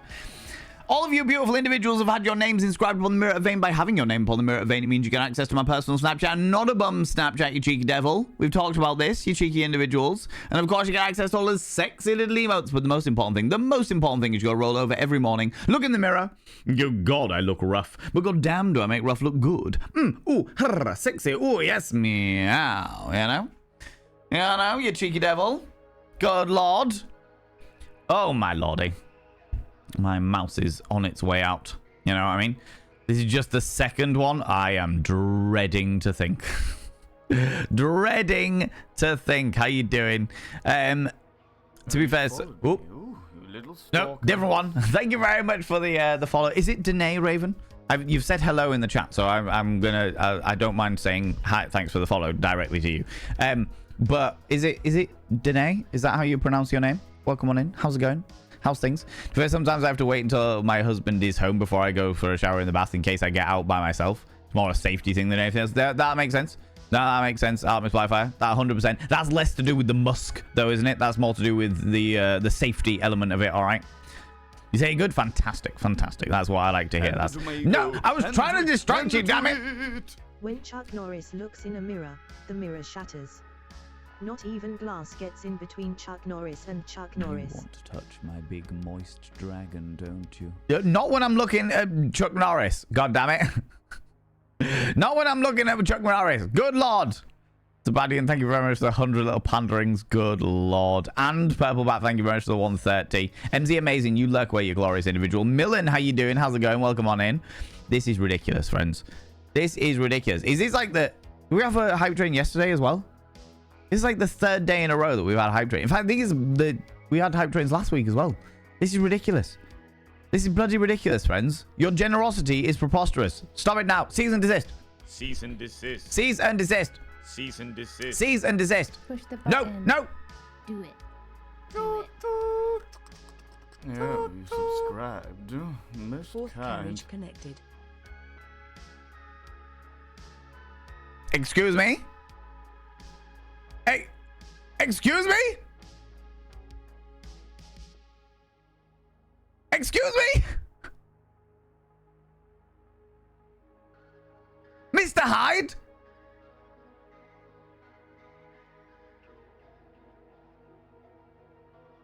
What? Yeah, you subscribed. What? Most kind. Millen coming in with the Prime. Thank you very much for choosing to use your Prime here. You literally could have used it anywhere, but you chose to use it here. I appreciate that. Mr. Hyde, 44 gift subs. 44 gift subs. What the actual fuck? I orbited the sun yesterday and no donuts. Somebody get Mr. Hyde a donut. Somebody get them a donut. And if they want to slide their wiener in it, they can do. All right? They want to finish off with a glazing? Fair enough. Whatever the fuck they need. 44 gift subs. What the fuck? What the ever-living shit Christ is going on? You realize it's meant to be the other way around, Mr. Hyde. People are meant to cascade their kindness upon you because you orbited the sun yesterday.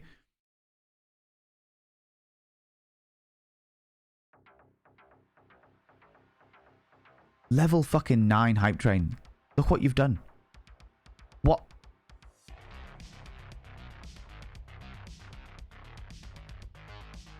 That is unreasonably fucking kind of you, Mr. Hyde. That is so fucking kind.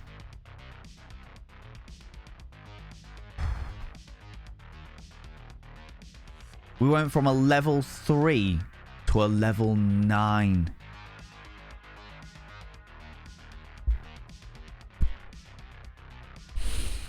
God damn it.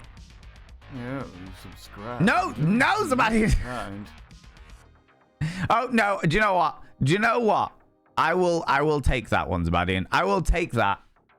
A tier 3 sub to Mr. Hyde for their kindness. God damn it. God damn it. Also, while we're at it.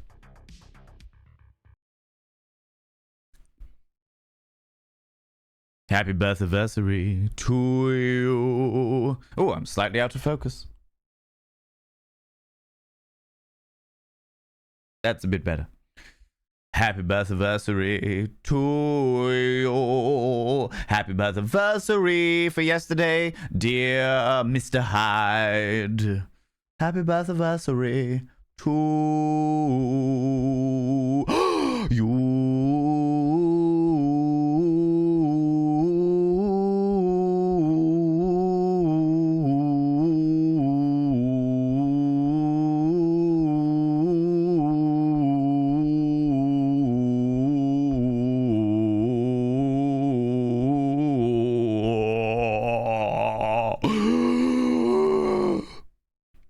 Happy birthday for yesterday, Mr. Yeah, Hyde. you subscribed. You beautiful Most bean. kind.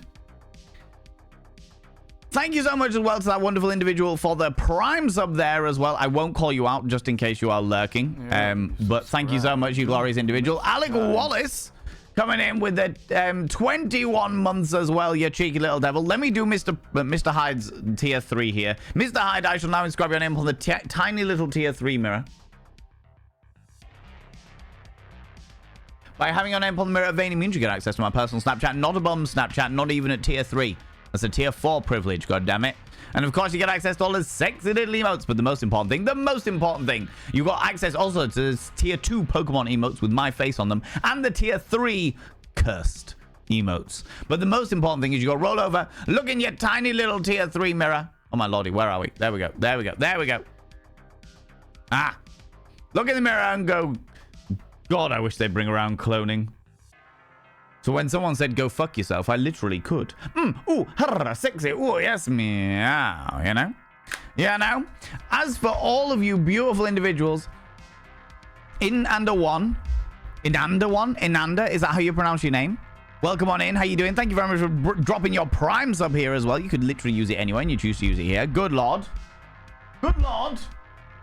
All of you beautiful individuals, I am not going to write your names upon the mirror of Vayne right this second because I am, unsurprisingly, way behind with that gift sub of 44 gift subs, all right? But I will inscribe every single one of your names upon this mirror of Vayne.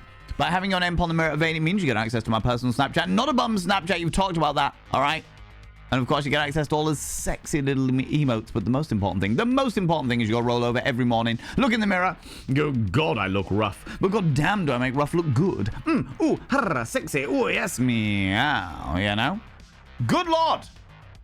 Friends, if you have got hype train emotes, could you please throw them out now and say a massive thank you to all of those people that subbed, that gifted subbed, that threw all those cheeky little bitties out there. It means the fucking world to me. I am humbled to fuck by your kindness.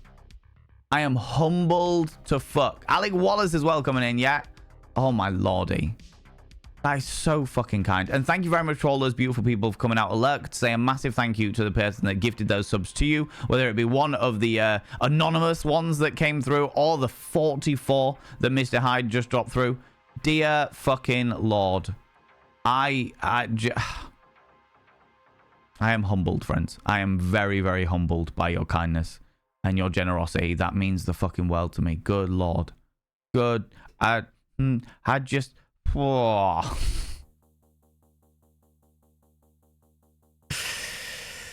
Oh, what the fuck is going on? It's a bloody Wednesday, friends. It's a bloody Wednesday. It's a bloody Wednesday.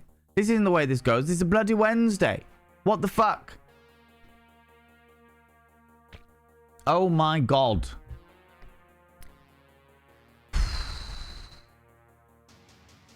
Was not ready. Was not ready.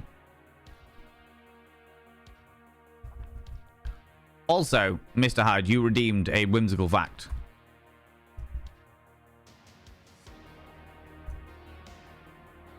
I wonder if...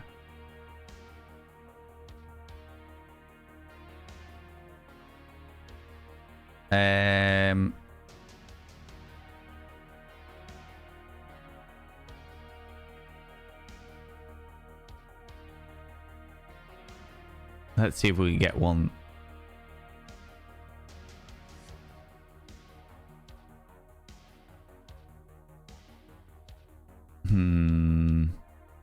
Trying to find a whimsical fact about sex that we haven't done already. Because there be an awful lot of them. Shocking facts.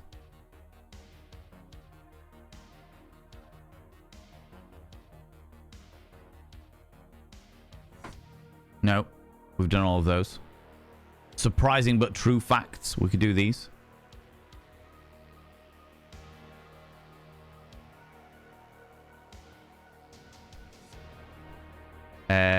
Let's have a look. See.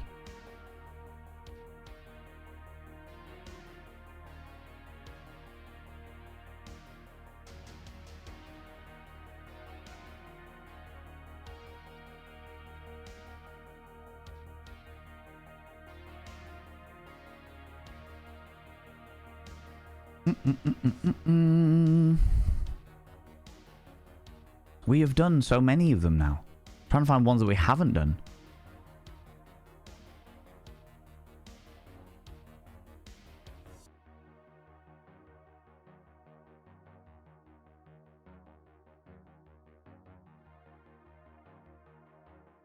We've definitely done that one before, but it's been a long time since we've done that one.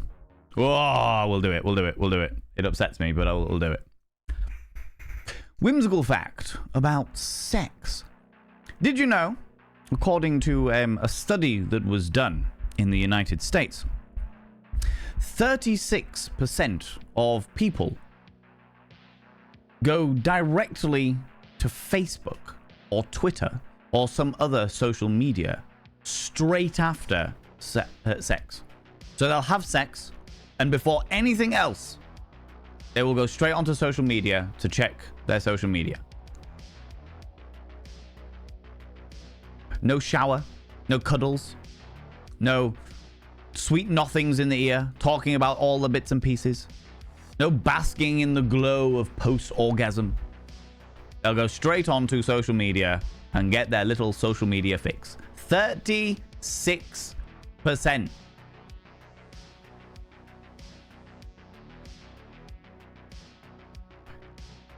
Good Lord. There you go. There's your whimsical fact about sex, depressing as it is.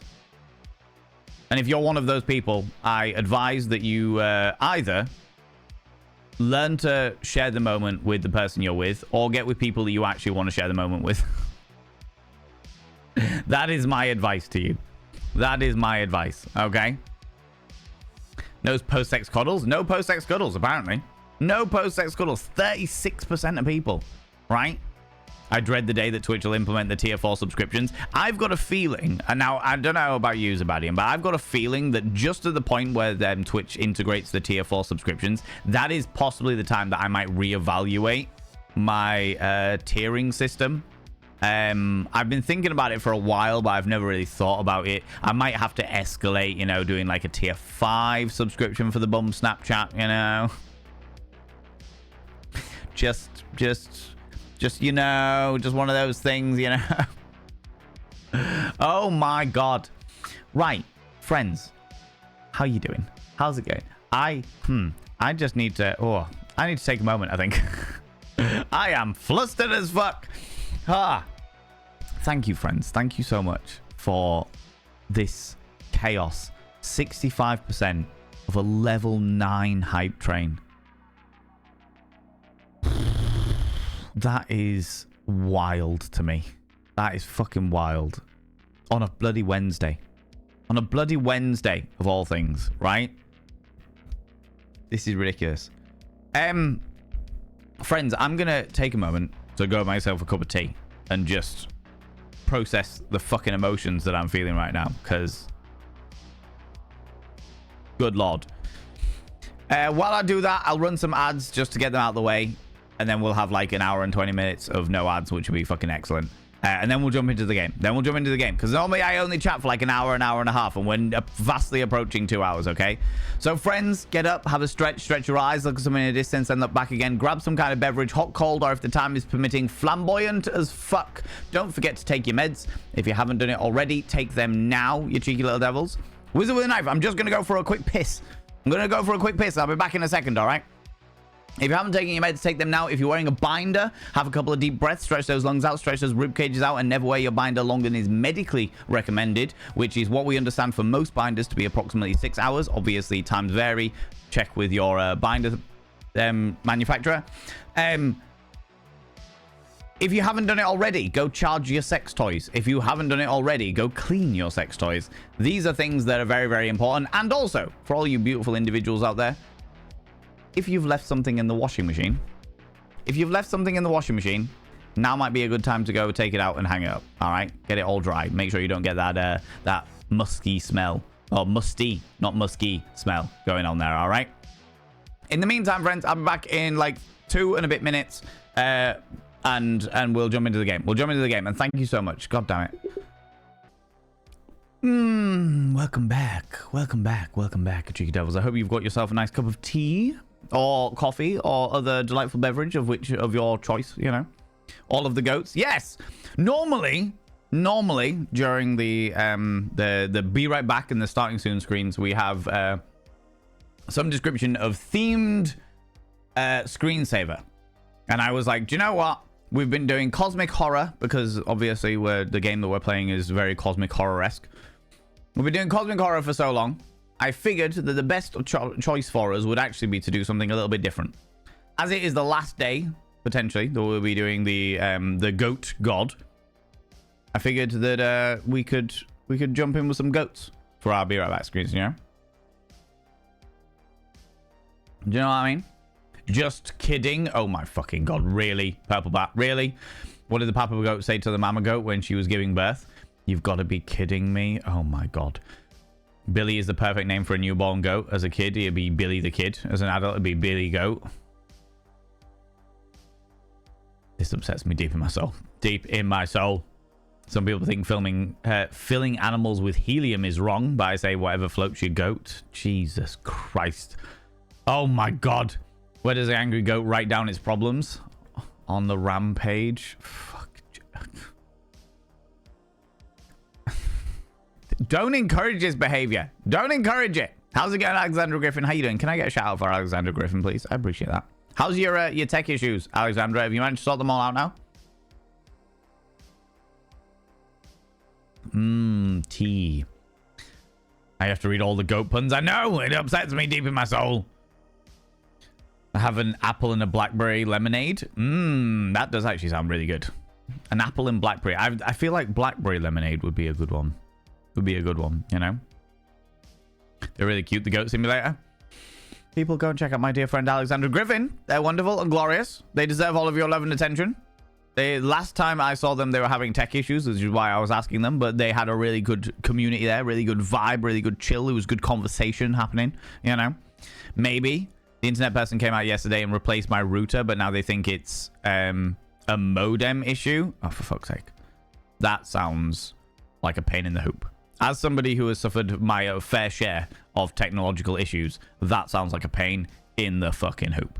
It really fucking does. It really, really does. I hope you get it sorted quickly. In fact, you've just reminded me that in next week, 13th of March, I'm actually getting a new internet supplier put in. So that's going to be interesting. That's going to be interesting. Right, what game are we playing? Playing some Sucker for Love. Sucker for Love. Itchy back. Here in the Netherlands, it's a fresh lemonade brand with a double ingredients. Interesting. Fresh lemonade. Is it like a cloudy lemonade? I love a cloudy lemonade. There's something about a cloudy lemonade that just appeals to me. That, like, I used to be really, really into lemonade in my teenage years. Lemonade was my thing in my teenage years. But as I've grown older, it's not really my cup of tea. But a cloudy lemonade, I am on board.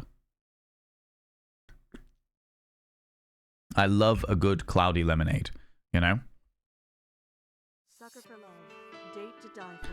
Sucker for Love. Settings. Full screen. Let's get the full screen on first. And then...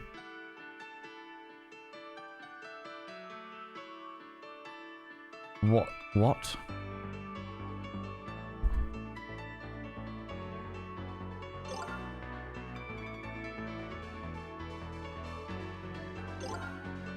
There we go. Bloody hell. It's taking its sweet time there.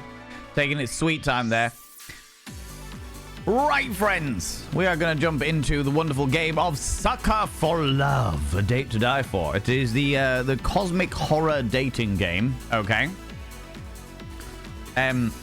Please be aware that this game definitely has lots of content warnings. I'm going to sneeze. I can feel it in my nose holes. There it is. There's the sneeze. There's the was. Gore. Expect gore, body mutilation, cosmic horror, weird sanity shit. Thank you very much, people. Thank you very much to Baddie in there. Appreciate that. It's Diviner Cloudy Lemonade's traditional freshly done lemons. Yeah, exactly. I love a good cloudy lemonade. I love the bitterness to it. But yeah, so cosmic horrors, body mutilations, body gore, manipulation tactics, alternate realities, metamorphosis of bodies, that kind of thing. But overall, we're really, really enjoying it, and we are at the point of the last bit of it, if I remember correctly. We are literally on the last chapter. We've done all of these chapters, and we are on the last chapter of the session, which is... So, the story so far, our character fell in love with a cosmic entity that was the elder being, the eldritch dread of lust, which hypes up everybody's lustful intentions by 1,000-fold. But our character is asexual, which is great to have an asexual protagonist in a game like this. So, thank you very much, Nibirin, for the trigger warnings there. I appreciate that. Features insanity, violence, light swearing, innuendo, sexual themes, jump scares, gore, you name it. Yeah, 100%. 100%. And inclusivity. We like inclusivity. It also does that. But that doesn't need to be a trigger warning, because fuck that noise. People are triggered by inclusivity. They can fuck themselves. So, yeah. So, the story so far, we did chapter 1 and chapter 2, which is where we were flirting and wooing our darling Roxanne, which is the name of the Mother of Ruin. And she was captured by a cult. The cult was run by somebody called, I want to say like Rock or Brad or some other jockey name. He ran the cult. In chapter 1 and 2, we kind of just went in and escaped from the cult and saved Roxanne. Each time that we start a new chapter, it's actually a new reality because Buck, thank you very much, Pastor Punk Princess, because every single reality is one of Roxanne's dreams, because that's the way that the cosmic horrors work. Every reality is just the dreams of the gods, effectively. So season 1 and season 2 was pretty much that. Then we skip ahead to season 999, where I have already dealt with every 998 of the 1,000 people in this cult. Season 999 was the last person before dealing with Buck. So we're about to jump into chapter 1000, which, as you can see, doesn't have a cover on it, which means it was unaired. If you don't know VHS tapes, this is the way it works. If it had a cover on it, it meant that it actually went out to the public. But if it doesn't have a cover on it, if it's a black cover, it means that it never actually made it to air, which is a delightful little detail there, you know? We also know that Buck is immortal, which means that they exist outside of the realities. And every single reality that they are dragged into, every single one of Roxanne's dreams that they are dragged into, they suffer some description of fate, some negative fate. However, being immortal in this universe means that they will never die. However, the contingency there, if they are killed, then they don't die from that wound. If they receive a mortal wound, they don't die from that wound, but that wound is forever there. So, for example, in Series 1, we burnt Buck to death, which means his body is covered in scars, and he constantly feels the flame and the pain licking at his skin. In Season 2, like, we know that he also got stabbed at one point, and by Season 999, we saw that he was in a very disheveled state. A lot of his internal organs had gone missing. He was leaning on somebody for help, and I'm pretty sure he's lost most of his face. So he's not looking in a good state, but he can't heal from that because they were mortal wounds. He can't die from them because he's immortal, but he can't heal from them either, which means he's in a very, very sore state, you know? So yeah, let's jump into chapter 1000. Like I said, friends, if you are unnerved by cosmic horror, body horror, shit like that, I wouldn't call this a horror game, but it is horror themed.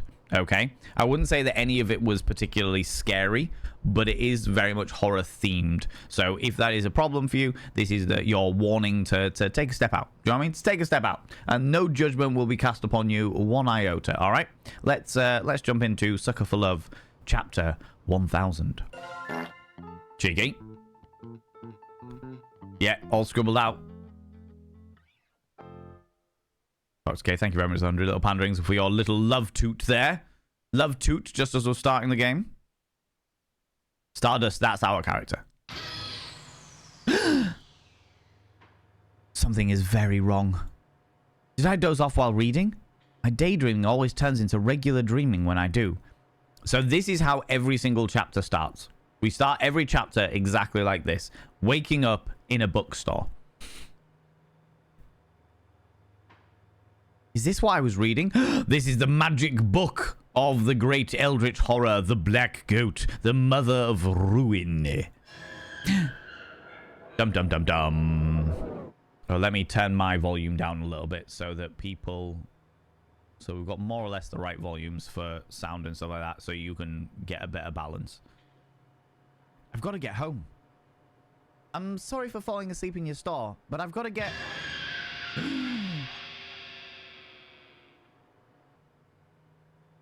Did he get her? This is the bookstore clerk, and the first 999 chapters that we've done have been really unnerving. She's always been there waking us up, telling us about stuff that's going on, the things that she shouldn't even know. And I don't know, I'll give you a heads up now, friends. I don't know whether that's her stood up in front of us or whether that is her hung in front of us. Okay. However, I remember at the end of chapter 999, one of the things that Book really wanted to do was find the bookstore. He wanted to find the bookstore so that he could try and stop the cycles from happening. Try and stop us from interfering with his plans from the moment that we wake up. Because every single time there's a new dimension, every single time there's a new dream, we wake up completely clueless. We don't know what we've done.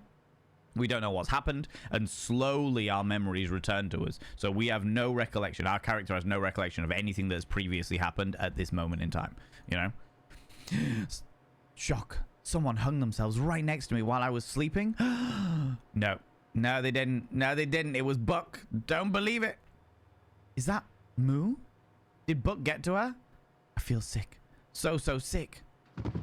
The force slips under my feet and I fall back, hard, loudly knocking the books to the ground. I assume they're books. I can't see anything. Everything goes black. What an awful dream. Hey! No! Wake up, you!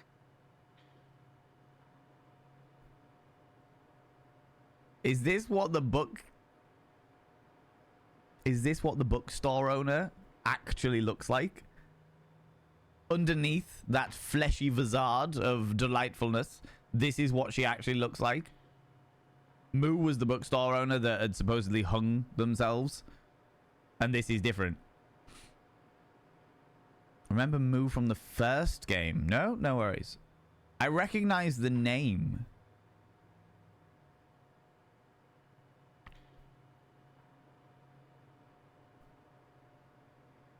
Who did we have in the first game?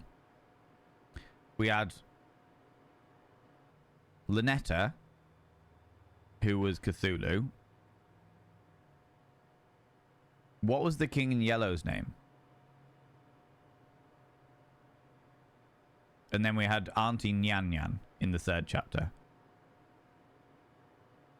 Who was Moo?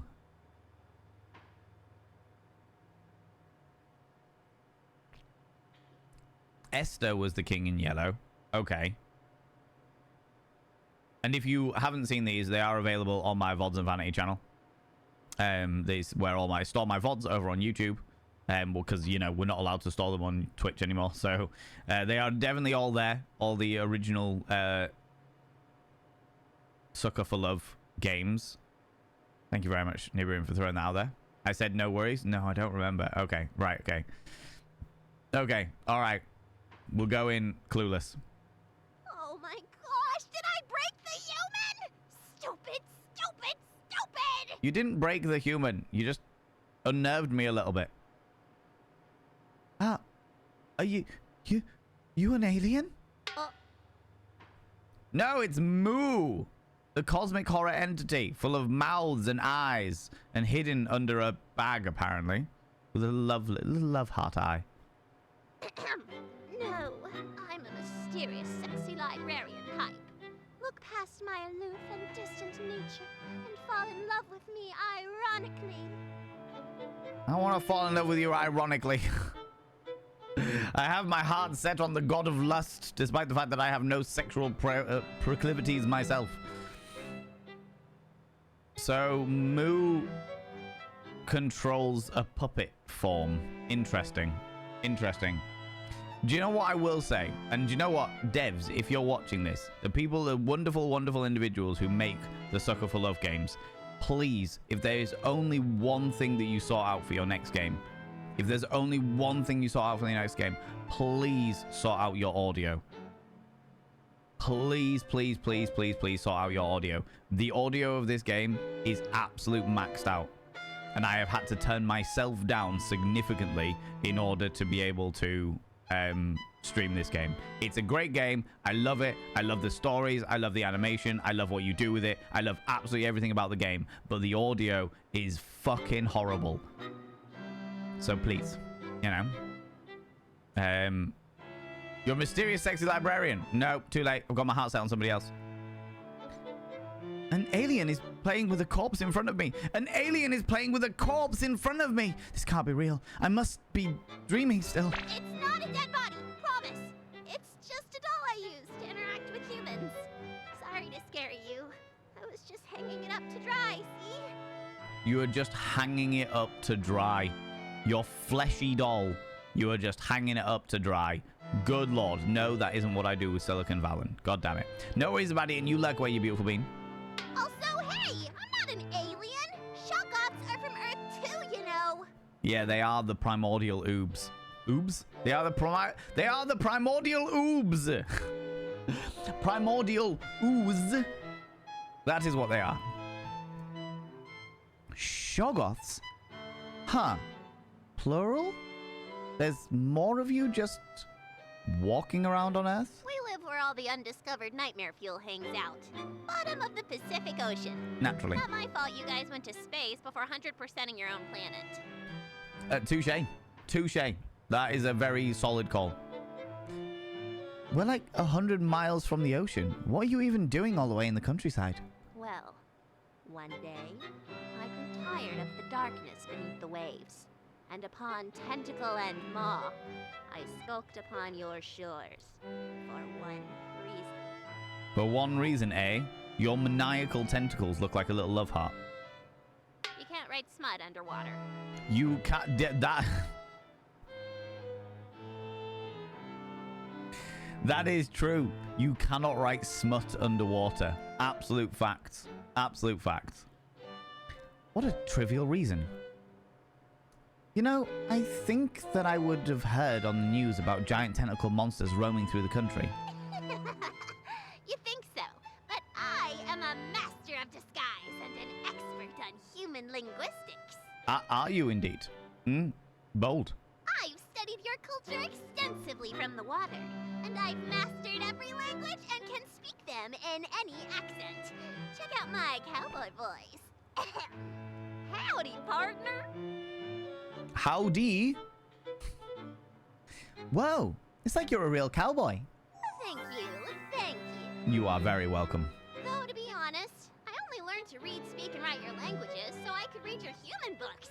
They're far superior to cosmic scriptures. Uh-huh. Don't get me started on the localizations. You just wanted to read smut, didn't you? You wanted to read smut, and then you wanted to write smut.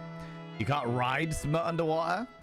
Where did all the little fish come from? That is true. That is true. All the little fish need to come from somewhere, right? But that seems like a lot of effort. My complex motives are far beyond mortal comprehension. Smut is definitely not beyond my comprehension. I thumb idly along the spine of books written in English. They have suggestive titles. You learned every human language just so you could consume all of our smut? But then this is exactly the kind of creature that you would find in hentai. Tentacles, eyes, mouths. Yeah, 100%. 100%. Maybe they weren't as complex as I thought. I mean, generally speaking, they're not. Depends who they're written by, depends how inventive that person is. And whether they just want to write smut for the sake of getting their own rocks off, or whether they want to do it in order to incorporate it into a greater, grander picture, you know? How's it going, Shade and Sunshine? How you doing, you beautiful me? And welcome on in. You also make lifelike human models and learn every language the humans speak. I have a thing for humans, okay? Hey, no judgment here, Moo. No judgment here. All right? There are a lot of people out there that have a thing for monsters. It makes sense that there would be monsters that have a thing for humans. 100%, all right? If Moo was the origins of those smut writings, maybe. Maybe. Looking around the store, a lot of these books are eldritch curios and lore. But some of these books... Big Slippery Shoggoth Girlfriends Volume 2, My Little Night Gaunt, can't be this flirtatiousness.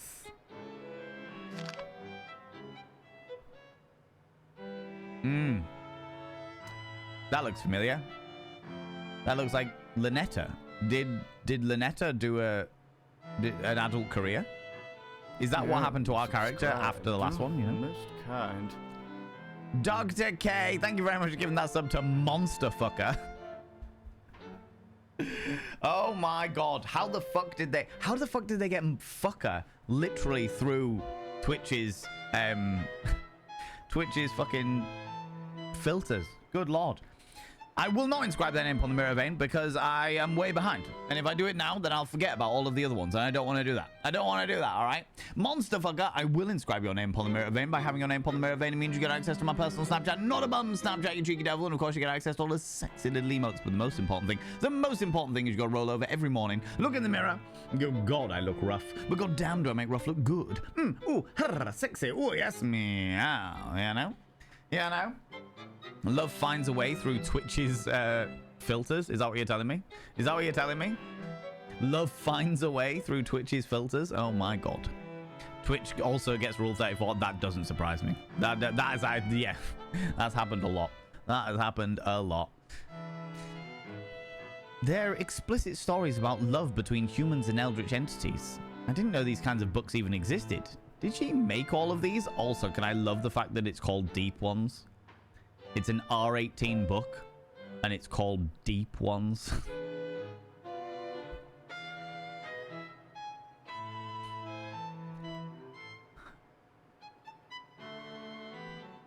Yeah. Yeah. And aren't you the one who's been writing my ultra-dangerous reality-bending ritual books? Well, I mean, yeah, but I mainly just write smutty dojins and such. Hold on. Was Moo the author of all the spell books?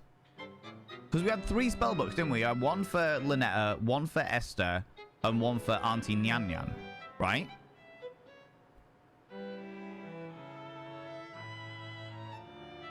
Was Moo the author of them?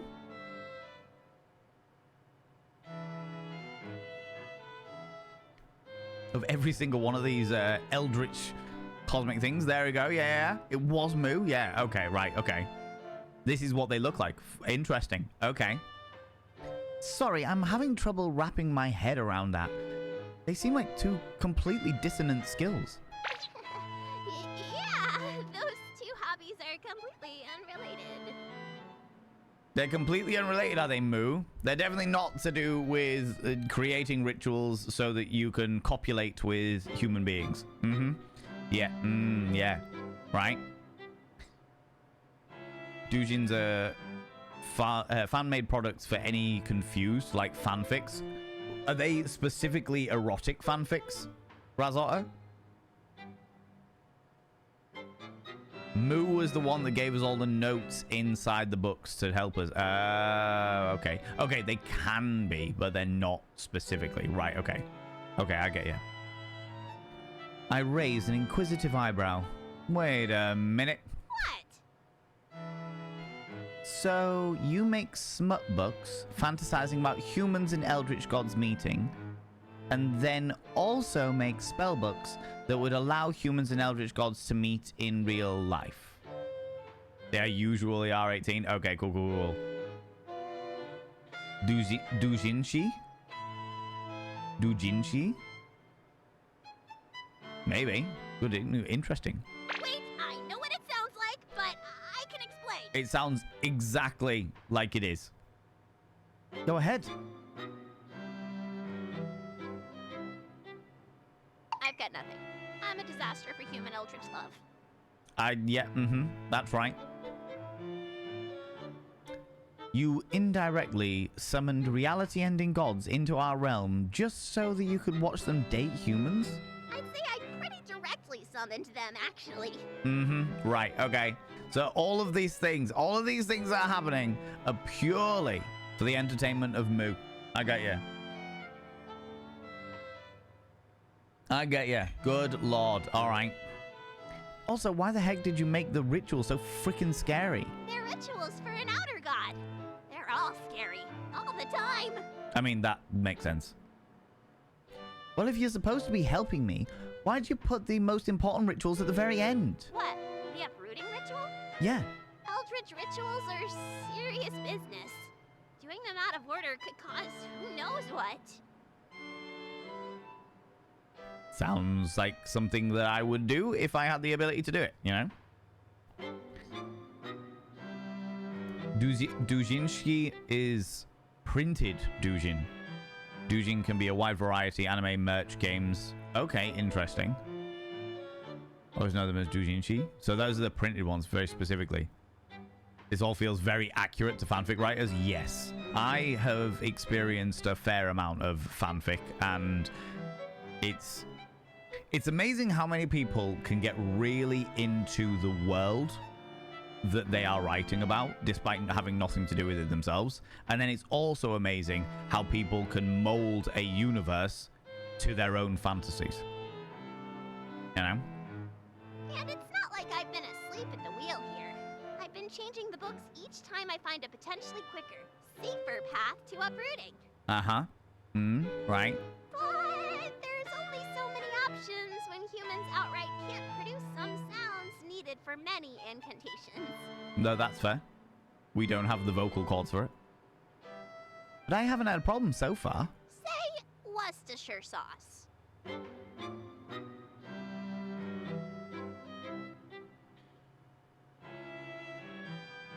That is a dig at every American ever. Worcestershire. Worcestershire. Worcestershire. Shirey. Worcestershire.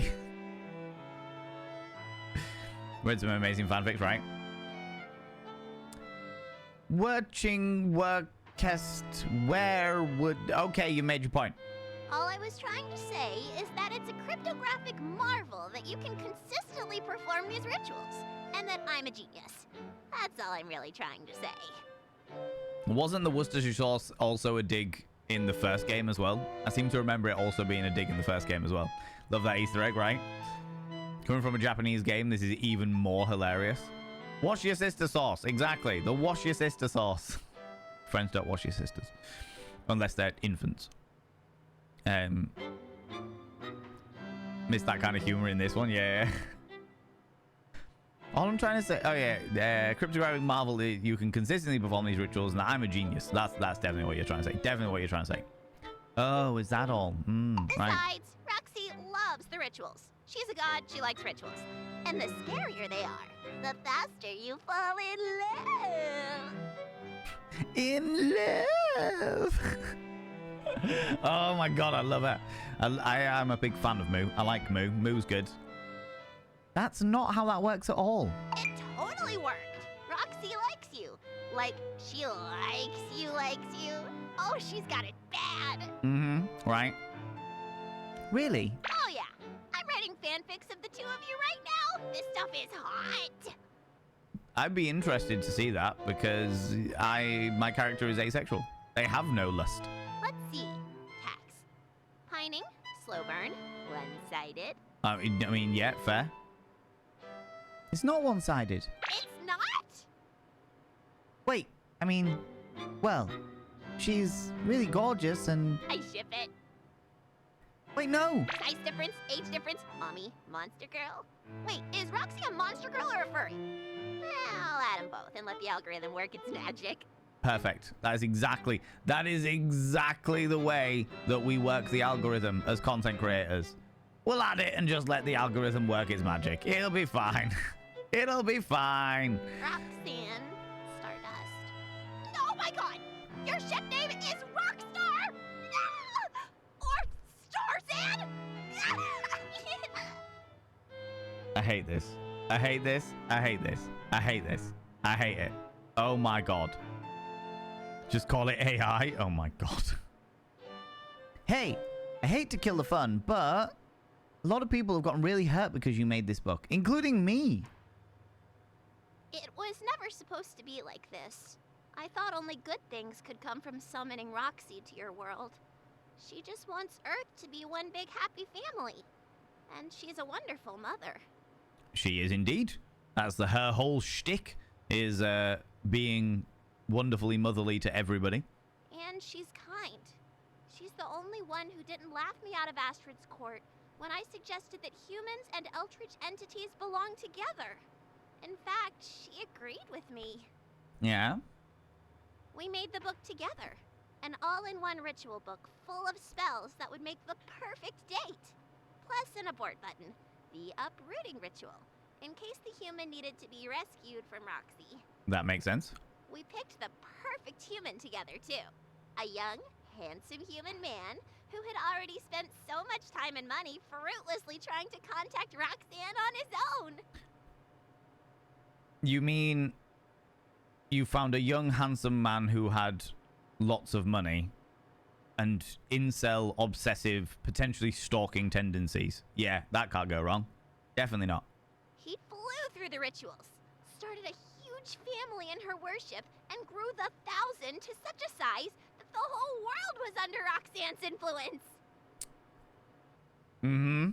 And you're not seeing the issue here? No? They never really clicked like I had hoped. But he had his god, and Roxanne had her family. They were so happy and carefree. But you should never be carefree when dealing with cosmic forces beyond reckoning. I mean, accurate. Also, how's it going, CCP? How you doing? Compare. At some point, Buck decided to steal a smooch outside of Black Ceremony, completely out of order and without consulting the ritual book first. Tisk, tisk, tisk. Not a stolen smooch. Instead of causing some obscure ritual to fail disastrously, something far worse happened. He accidentally performed a certain ritual perfectly, by pure bad luck. The Kiss of Immortality ritual. It was sealed with the smooch he stole. The scandal. He tried everything to reverse his immortality.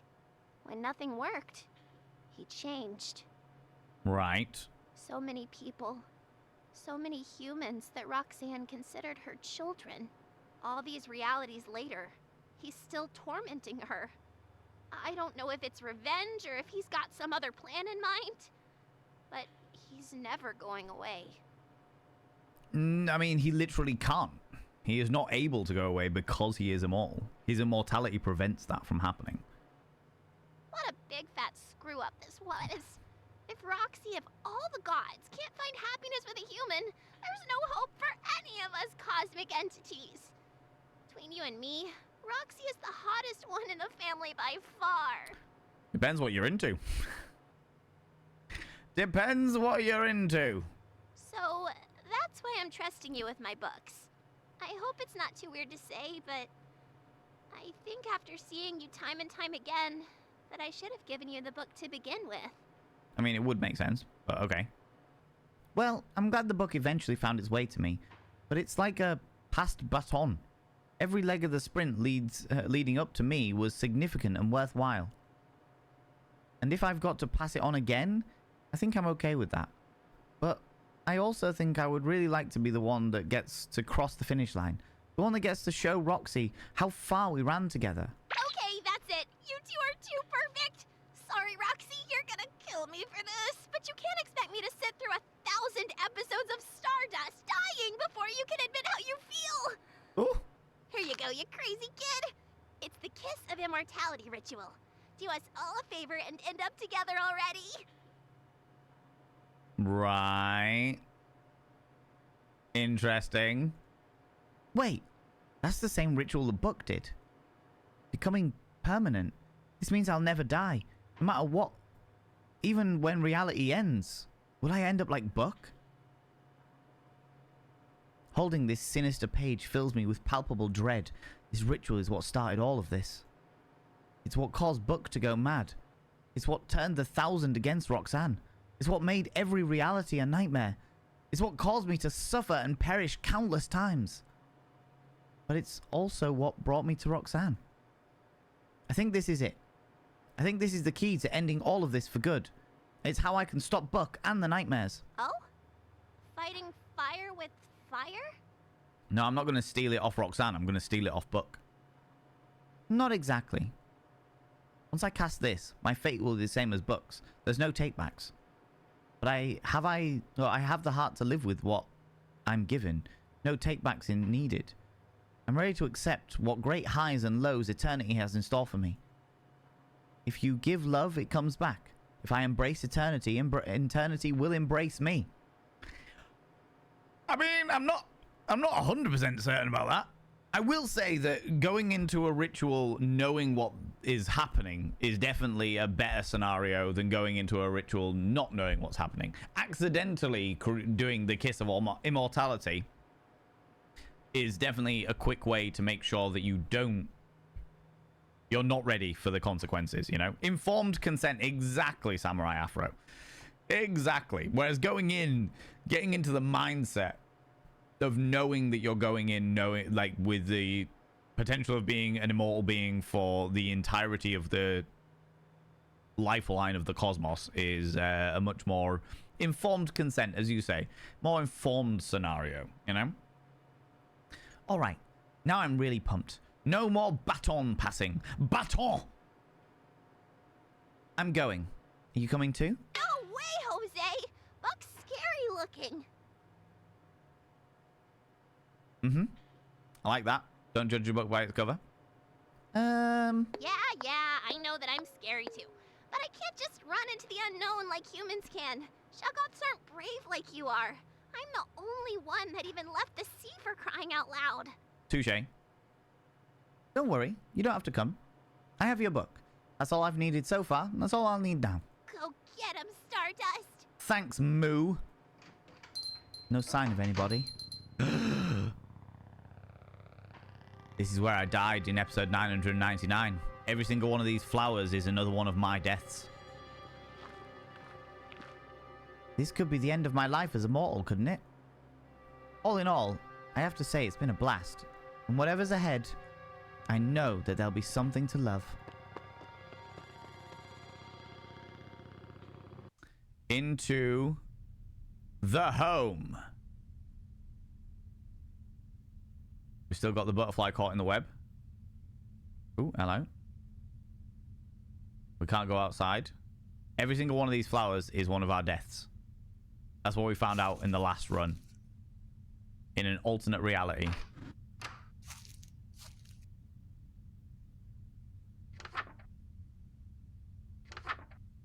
Ooh, okay, right. So, we've got Summon the All-Mother, which is the usual one. Then we've got the Kiss of Immortality. To perform the Kiss of Immortality, simply kiss Roxanne Selva Obscura in the presence of a greater rot bloom. There is no greater rot bloom present than... If there is no greater rot bloom present, stand in a room with Roxanne and at least 1,000 rot bloom flowers. Draw this symbol, the 69, and chant the non-existent chant here. Okay. The flower will bloom for within 7 minutes. Eternal life awaits you. Make the most of it. Appendix M. This section of the book has been compiled from the deaths of your past lives in order to ensure your current incarnation survives as long as possible. Your suffering in this place has earned you this advantage, so adhere to the instructions precisely. The cloud of flesh flies. If you hear a loud buzzing or a sudden swarm of flying insects, flee. Now. Move quickly and deliberately away from the room that you spotted the bugs until you can no longer see a single fly. The flies will not follow far, but be wary. Once they've caught your scent, there will likely be another feeding frenzy within minutes. You aren't fleeing the flies, you're fleeing from what they're coming from. The tempestuous murder. Check the windows frequently. In the event of seeing a flock of crow-like creatures outside, immediately flee to an interior room without windows, open or closed. They are not crows. Their arrival will be silent, but their numbers great. Once you hear loud flapping of wings, they have stopped circling. It is safe to come out. If the hush of the deep woods. If all sounds have been stolen, panic. Loudly. Loud noises are your only salvation. Keep a running clock in your head. At least once every 15 seconds, create a loud noise. It doesn't matter what it is, only that it is loud. Do this for a full minute. The hush hungers for your silence. Starve it. Oh my god, this is intense. Summon the Ultra Predator. That does look like Predator's mouth as well. A mix between Predator's mouth and the Sarlacc pit. If you feel a sudden sense of dread in your heart and your heart begins to race, it is a natural prey instinct. Hide in a room with only one entrance and no way to open the windows. Once inside, face the only way in. Do not look away. Waiting is the worst part, but stay strong. It will never attack you from the front. Once the dread subsides, it has likely sought prey elsewhere. Once the dread subsides, it has likely sought prey elsewhere or found a better hiding spot. Right. Stygian Canopy. If your vision is darkening or you catch glimpses of trees where they shouldn't be, the Black Woods is forcing night upon you, forcing night upon all living things within it. This includes nocturnal predators. Find any lit candles and stare directly at them. The trees will retreat from its glow. Do not look away. The song of the morning bird chirping means you've survived the artificial night. The call of the seventh knock. Fucking hell, there's loads of these. You have to do all of these things. You have to be aware of them. So in chapter 1, it was kind of like just going through the process of the rituals. But in chapter 1, the threat was that enemies might be in each of the rooms. You know? In chapter 2, there was an enemy chasing you. So wherever you went, there was an enemy constantly chasing after you. In chapter 3, it mixed chasing enemies with lurking enemies, and also integrated an element of like investigation. You had to find certain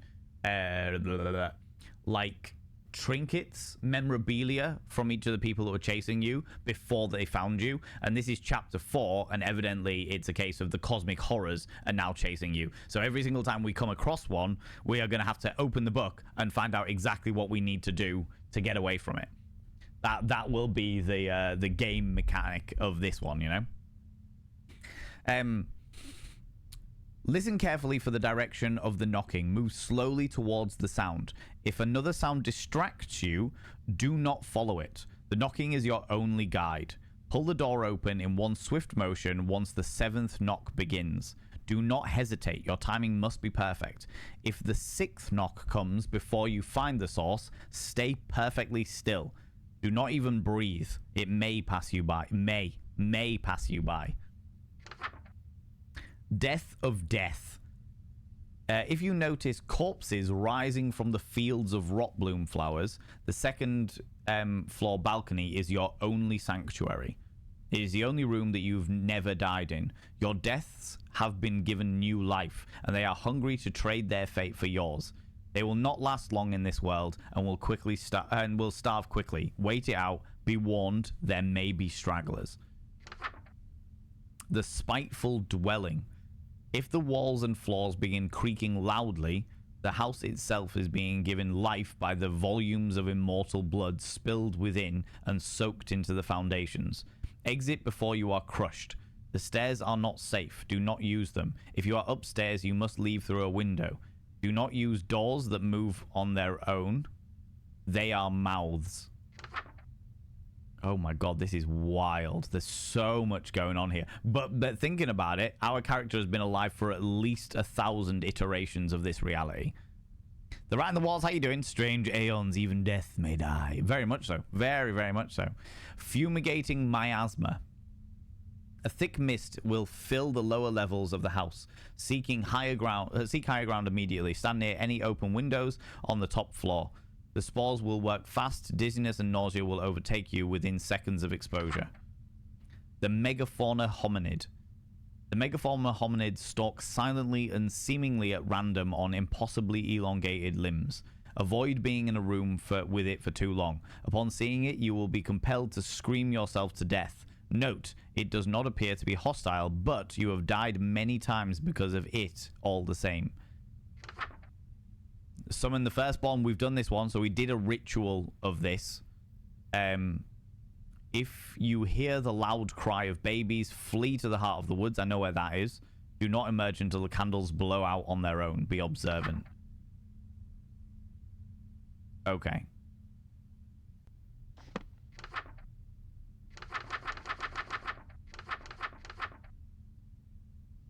Okay. So, there's a lot to deal with there.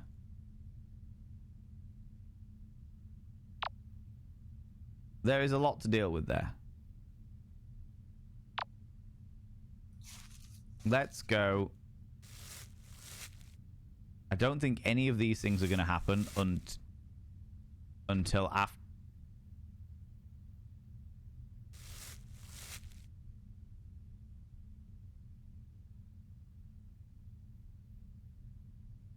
Who was me saying? I don't think any of these things are going to happen until after we've summoned the All-Mother. But it turns out we have already broken existence.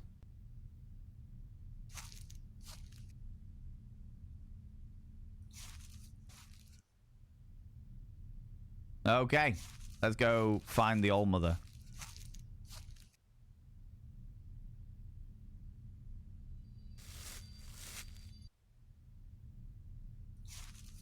What a view, right?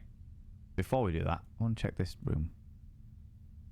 Okay, so we still can't get in that room, which is interesting. But our door is back. That's a new one.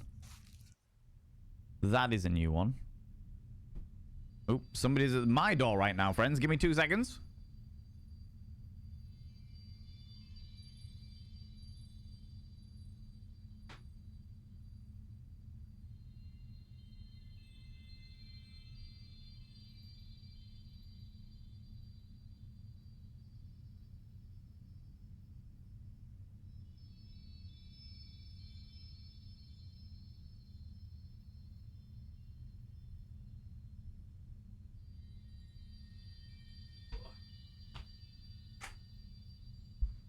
Chunk got himself a parcel. Nice little package. It looked like a t-shirt, a new t-shirt or something. Okay, so we need the spritz ball. We need this one, and then we need to summon the All-Mother facing the tree. We got this. What do you mean? Douse any little candles, of course, of course. There we go. There we go. Sorry it took me a while to start dreaming this time. I was too anxious to fall asleep. That's all right. I don't exist when you don't dream, so I didn't even realize that it took you a while to fall asleep.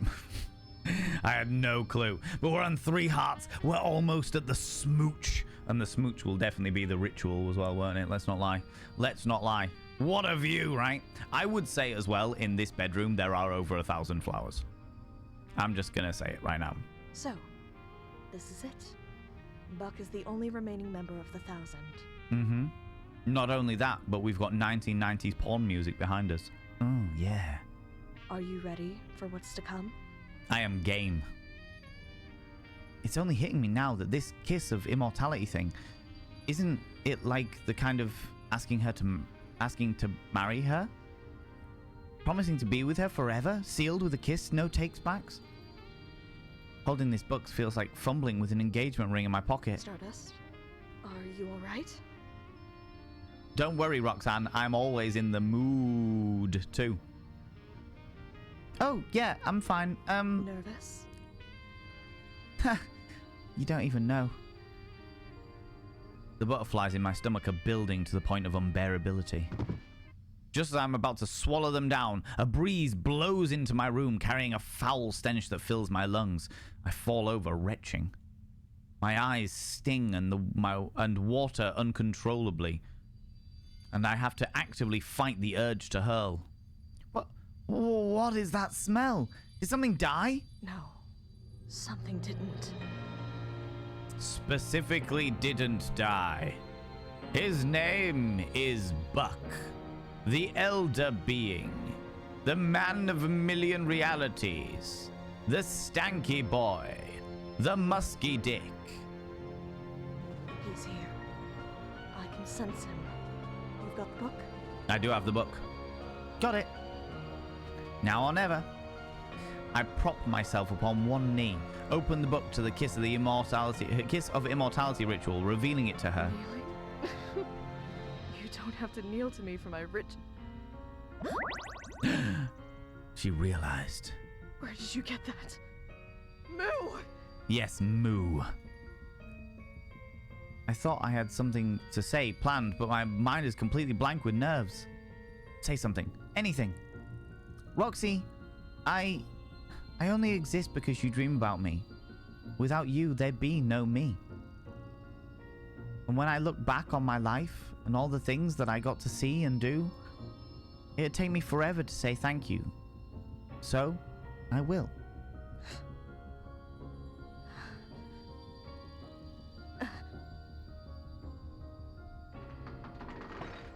Buck's inside the house. I've got to get going. Think about it, okay? I'm gonna get started on it, but I won't finish it if you don't say yes, okay? Okay. Finally, here we go. 1 versus 1. I've only got one ritual to get through. Let's do this. She's thinking about it. Right.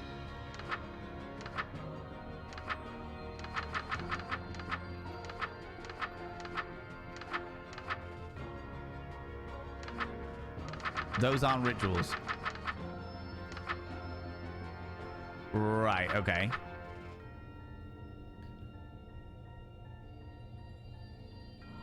A 1,000 blooms. This is the only place that we can do that ritual.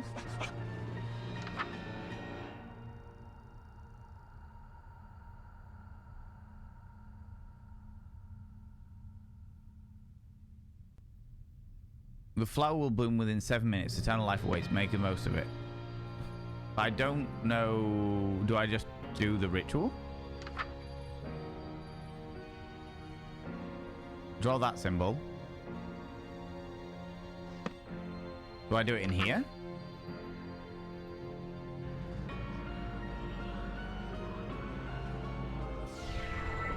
We've started it. Now I've got to survive. For 7 minutes.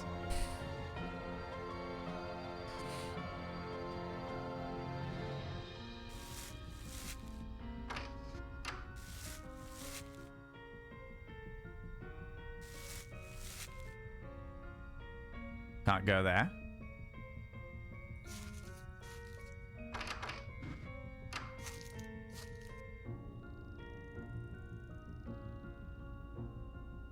It's like there was a window there. Shit.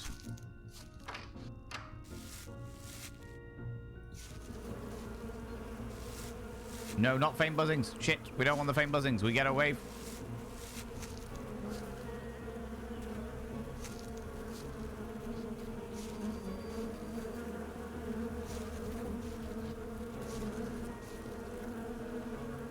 Was there the buzzings?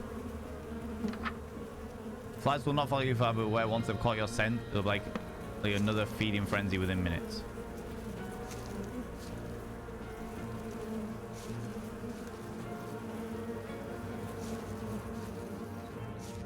The buzzing ceases. Fantastic.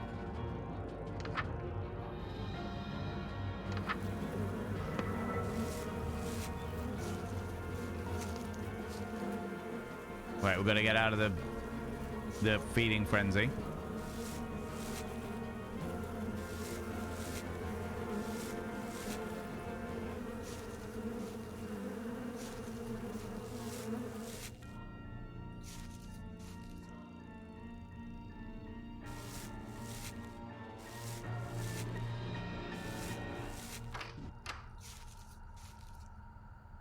Okay, we've done that one. We know how to deal with that one.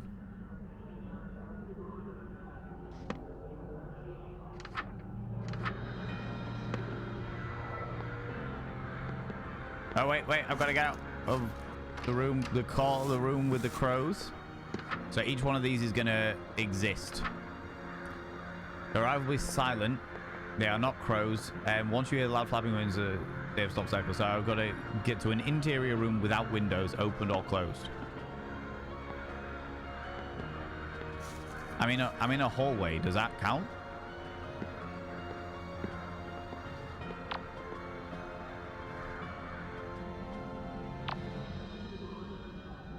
Wings flapping distantly. Okay, cool. That's done. Faint buzzing again. No, we've got to get away. Get the fuck away. Get away from me, you shit. Okay.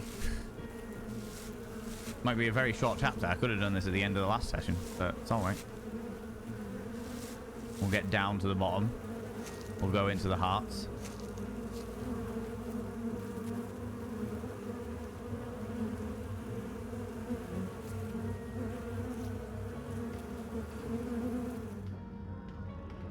Buzzing ceases.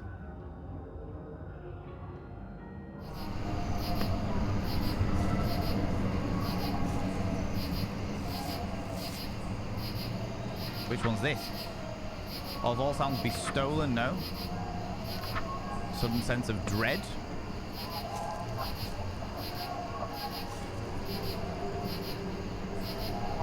Oh, it's getting darker. I need to go. No. Fuck off. I think this is... I need to go find the candles. I vaguely remember staring at candles. Birds singing. Nocturnal predators, the Stygian canopy, that was it. Faint buzzing, no. Step the fuck away. Right, I'm remembering some of these. This is ridiculous. This is intense. What a view, right? Bear coming in with the 3 streams in a row. You've been streaking through here. Good lord. You beautiful bean. How's it going? How's it going? How's things? Very intense, this.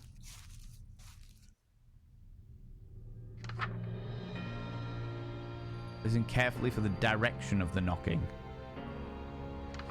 We've got 3 minutes to survive.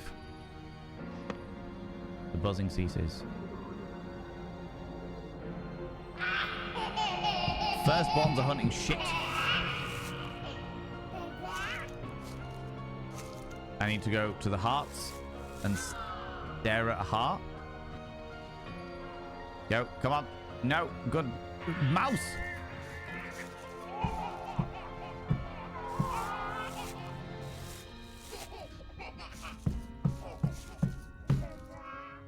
Come on.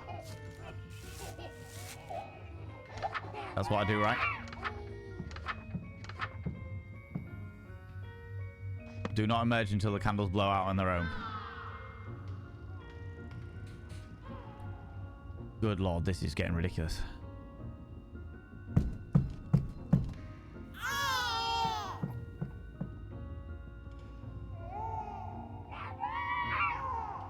I'm glad I went through and actually read all of these at the very beginning of this, because that was intense.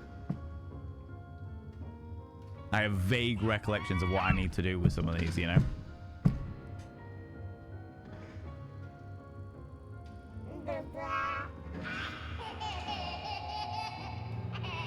Just stare at the candles until they blow out on their own. Some very interesting sounds in this game, right? Tell me about it. They're literally right behind me, but they can't touch me while I'm staring at these candles.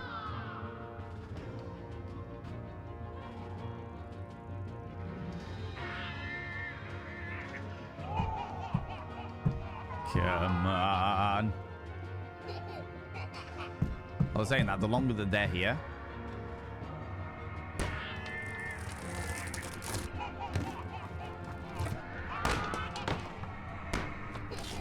breaking.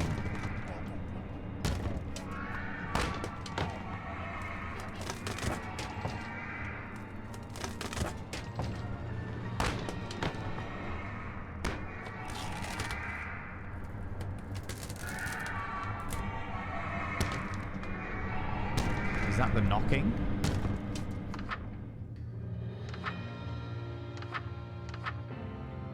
Not. Oh, wait. There was a spiteful dwelling. If the walls and begin to creak loudly, the house has been.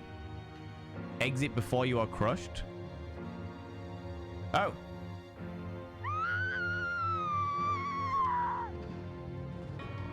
What's going on? I just got an award saying I've got a. I survived Buck's final encounter. So that was an achievement that I just won, saying I survived Buck's final encounter, and then everything went mysterious. So that was the creaking of the house that we were sounding, but evidently the time ran out. Before we do that, I want to check this room first. Still blocked from the other side. Okay, fair enough. Hey, Lovebird. Oh.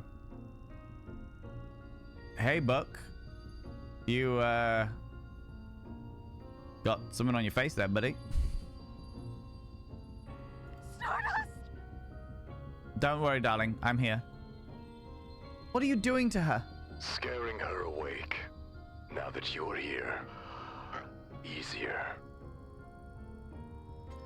I want to be so angry, but I can't be angrier than I am frustrated and confused. Why? Why would you do this? Tormenting us isn't going to change a thing.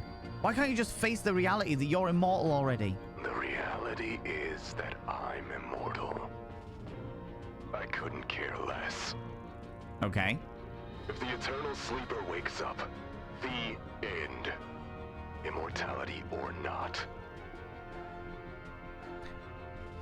Interesting.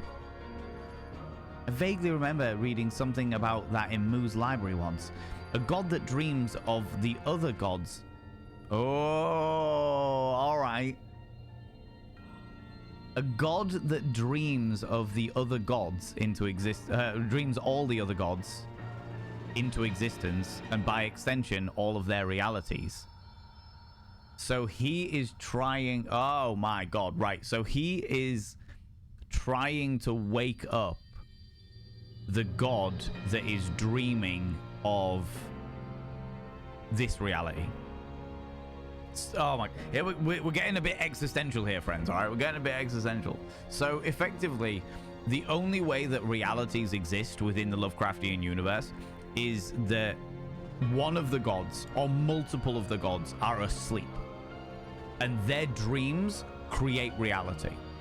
So nothing ever exists outside of the dreams, if that makes sense. Okay. So a god is an elder thing is dreaming of the Mother of Ruin, the All Mother, Roxanne, and in that dream, Roxanne is dreaming of this reality. So what he's trying to do is he's going a step above Roxanne. He knows that he is immortal within Roxanne's reality because of Roxanne and the kiss that he stole, etc. So what he's trying to do is he's trying to wake up the elder god that is dreaming of Roxanne's reality. By waking that god up, he will be Roxanne will cease to exist, and he will cease to be immortal. That is wild. I love that. That's a nice little curveball. Nice little curveball for some reason I wasn't expecting. Okay. Wait, that means you're talking about ending everything. Everything. How is torturing Roxanne supposed to do that? Why are you punishing her? To make her scream loud enough that the sleeper hears it. If she doesn't, maybe another god will. Any god that learns that I exist will start having nightmares too. I mean, that's the whole point of their existences. Once I'm in their head, it's sheet-clutching nightmares forever. I'll never stop. I mean, it's bold. It's a bold choice, to say the least.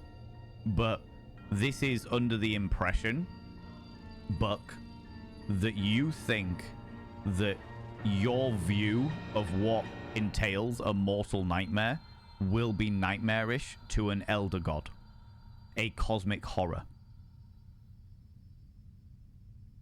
This is the absolute pinnacle of the arrogance of humankind, that our experience is the only experience. And therefore, what we entail as a nightmare is going to be a nightmare to an eldritch being, you know? Exactly. Thinking pretty highly of yourself, ain't you, Bucky boy? Exactly. I only need one screamer. I'll find them eventually. I'm human. The ultimate persistence predator. Yep, definitely very arrogant. Sheet clutching, you say? Very different style of a nightmare there, you know? More like a night moan. And you would have gotten away with it, too, if it weren't for this meddling cat. Oh, it's Auntie Nyan Nyan. Hello, handsome. Hi, Auntie. Auntie Nyan Nyan? Threatening to terrorize my very sisters and granddaughters the way you so tortured my niece? I respect that. My silly flock of hens could use a good browbeating. But trying to speak to the eternal sleeper? Come now, that is the duty of a god, not a human playing pretend. I will articulate to you the difference. Well, I love this already. There is a power trip going on right now that is borderline arousing. What a lucky break. I can complete the kiss. Wait a minute. If Auntie Nyan Nyan drags Buck into her dream, she's going to start getting nightmares too. Buck's going to end up in the mind of a god who talks directly to the eternal sleeper. That's exactly what he wants.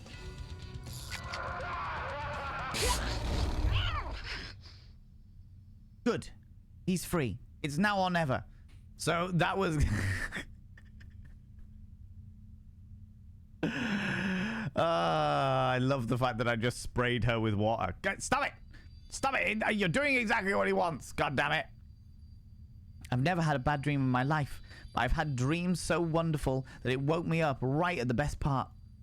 And if I become immortal, I'll survive through her waking up this time. Roxanne, I don't have time to say it now, but when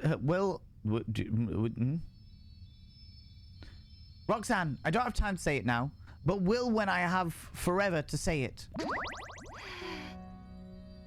The smooch! Oh! You've already said it. Time after time. I love you too. Oh, Roxanne.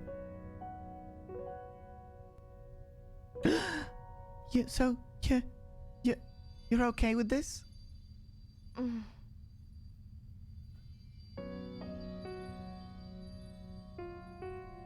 Oh, was that a second kiss of immortality? No, just a regular one. Stardust, since I met you, I wondered how I could be so lucky. How you could have appeared so suddenly, like a bright star in the darkest sky. I think it's because, despite everything, I never stopped believing in good. That someone like you had to exist somewhere.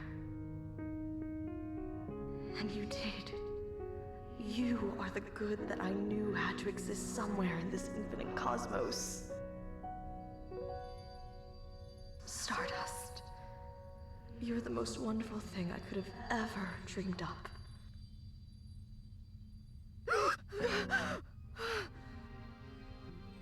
Aww. Wav. Twoav. Mawaj.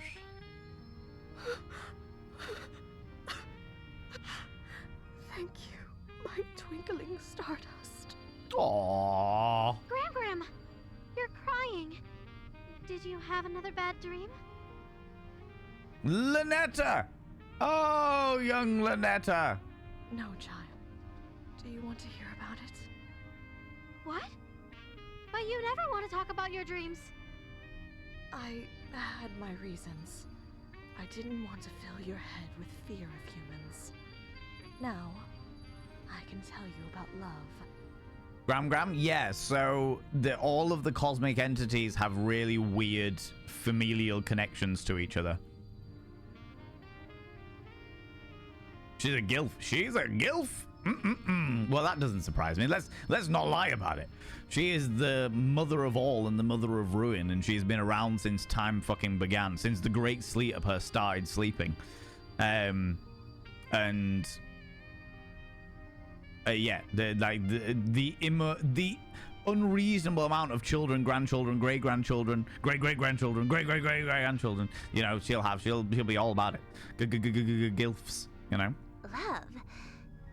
For humans. Oh, young Esther. A tiny young Esther. Oh, Lordy. Hard to believe, I know. But I believe in time, you just might come to love them too. So this is a prequel to... Oh no, the adverts have just started. Ah, the worst. The worst. Bloody adverts. This is a prequel to the first game in... yeah, I'll move myself when we go back to the thingy. This is a prequel to the first game in very specific timelines. Unless maybe this is the reason why the Lynetta and Esther start dreaming of the character from the first game. Ooh. I mean, a bunch of assholes on Mount Olympus get their oats up to go around praying at each other. Imagine that in eternal cosmic concept. Exactly, Slappy Mates. Exactly that. It is wild. This is cool. I'm enjoying this. I was expecting the last chapter to last a little bit longer than 7 minutes. So, yeah, that's interesting. But I want to know, after we've done this run, the reason why I'm doing this is just because the adverts are running and I don't want people to miss out on stuff. But the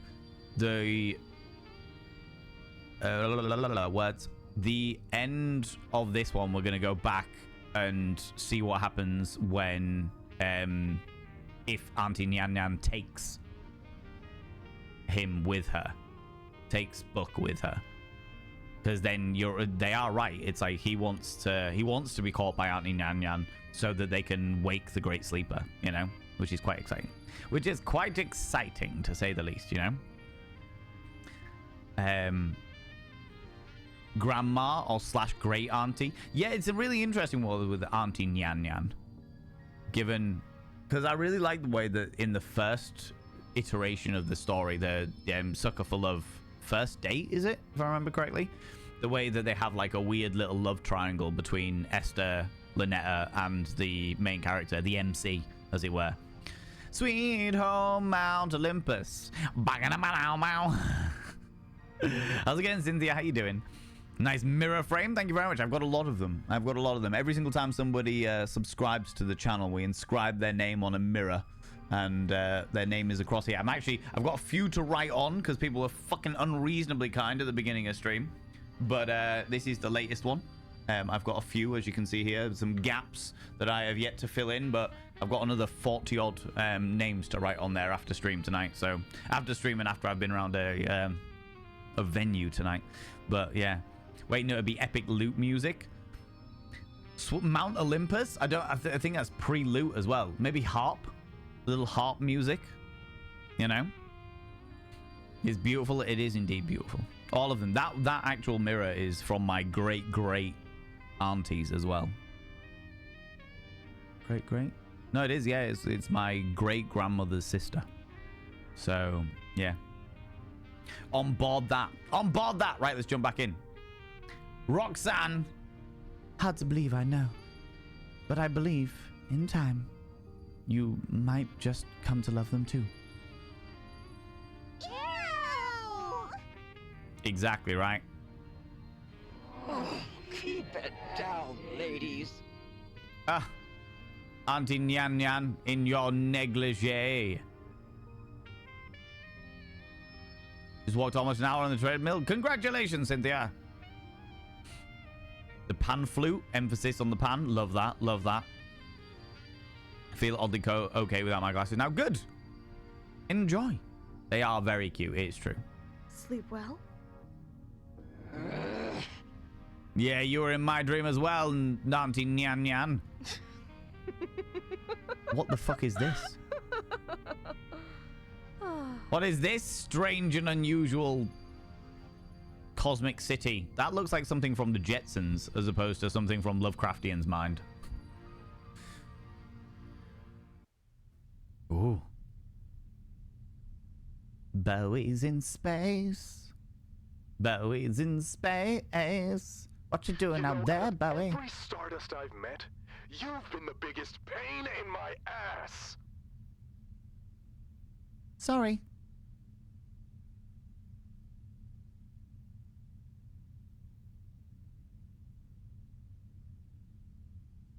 Where are we? Space between dreams. Get comfortable. At least we've got somebody to talk to, I suppose. We are in the great void betwixt the dreams. Okay.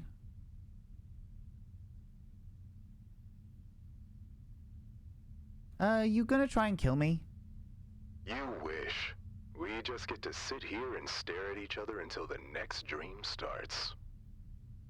That's real shit. The Meow Me Milkers. Oh my god, Slappy Meats.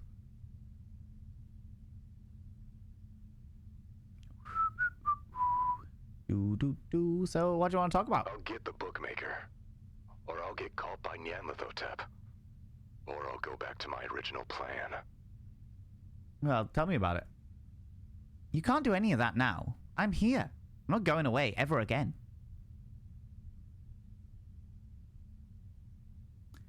Dum dum dum dum. Do you even know what you're in for? Infinite, cruel, eternity. I mean, it doesn't have to be cruel. It can be infinite, but it doesn't have to be cruel. I think I'm in for a truly infinite cosmos. You find exactly what you're looking for, eventually. I think in a truly infinite cosmos, you find exactly what you're looking for, eventually. You look for cruelty in a cosmos of infinite volume, and you found it in no short supply. But you know what, Buck? When the dream starts again, I'm going to run barefoot through the grass. I'm going to watch scary movies. I'm going to love, be joyous, move, learn, cry, and feel so much that all of the bad is worth. That's what I did when I was mortal, and that's what I'll do now. That'll end. The clock is ticking on how long you'll still be able to experience any of those things. The clock was always ticking, Buck. And when it runs out, ashes to ashes, stardust to stardust. But there's things out there worth seeing before that happens. Things that make it all worthwhile. I swear it. You know what? Come on. Where are you taking me? This void is infinite, right? And I bet there's an infinite number of things to make life worthwhile too. Even out here. Stop me when you see it. Do-do-do-do-do-do. Rocket Man!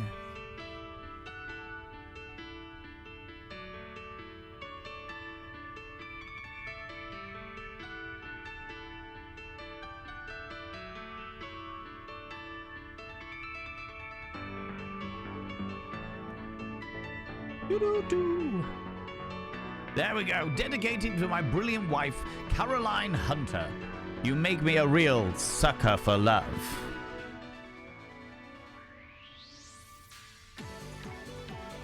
There we go, friends.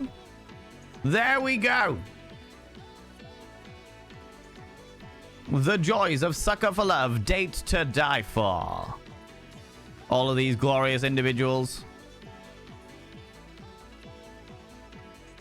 There's a lot of people in that. I love this. On board that. Like that. Additional voices as well. Cool, cool, cool, cool, cool. It's so cute. It's gross. It's also delightfully nauseatingly optimistic as well. Stardust is my with my very philosophy, my response to cynicism. Good. It's the way forward. Famous ruthless Caroline Hunter. No, Caroline, she'll escape her pursuit. Exactly right. Exactly. Right. Where's the sound technician? They need to be louder. Everything in this game needs to be louder. Have more capabilities of the volume control so you can turn everything up. Because the sound balance was a pain in the hoop in this game. But that is literally my only criticism. My only criticism. I really enjoyed the game. I really enjoyed the different dynamics. The way that... It's a cool little song, this. I really like the different dynamics. I really like the storyline. I really like the way that it changed from the first game.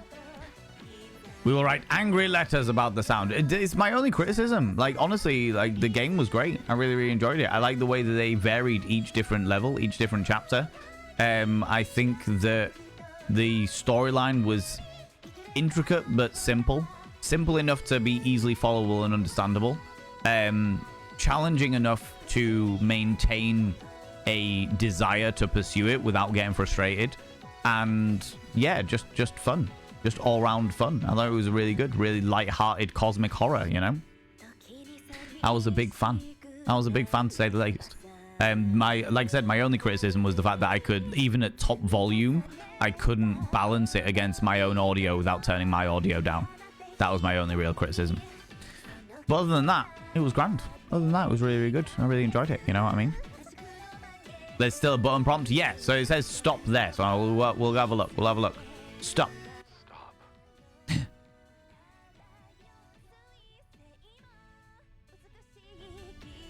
Here, in the purple nothingness. You're speechless. And I'm not any closer to seeing it all. Oh, looks like a new dream is finally starting. Ready to go juke it out again? Maybe later. I think I prefer to stay out here. It's peaceful. It'll take me a while to see everything. Thank you. It's the cosmos between dreams. Of course it'll take you a while. Roxanne, I can't wait to see what you've dreamt up now. Oh, we're back in it. We're back in it. Thank you very much, Semba. I thought that was just going to be the end of it. I thought it was going to be the end of the scenario, you know? Oh, this is my room again. Can I check the mirror? No. This is my room sans things. Come outside, Roxanne. Lighthearted despite all the very cruel deaths and stuff. Yeah, no, actually, it's perfect way of putting it. The nude game plus. We still can't see through into that room. Oh, no smutty posters on my brother's wall this time, unfortunately. Never mind. Never mind. Go have a quick look around all of the rooms out here. See how they've all changed. The bathroom. Ooh. Delightful bathroom. Bathroom, shower room, lavatoire.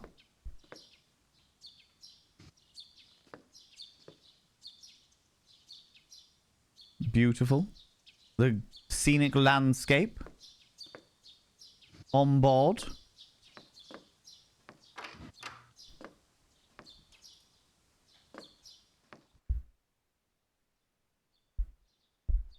Oh, hold on 2 seconds.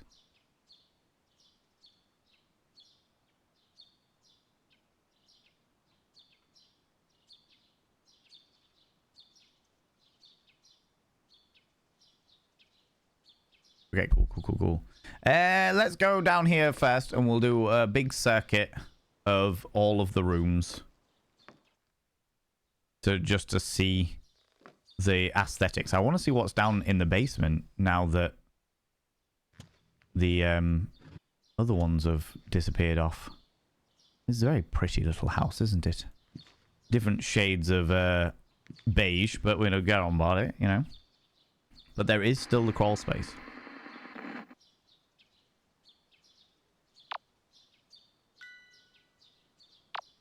Interesting. It won't let me go in the basement. And it's got that grainy texture that VHSs have.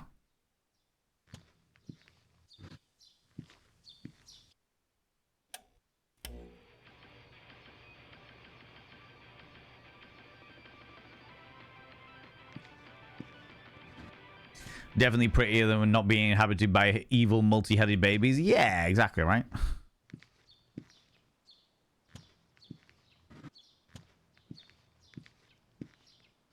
I'm actually just kind of like looking for Easter eggs at this point.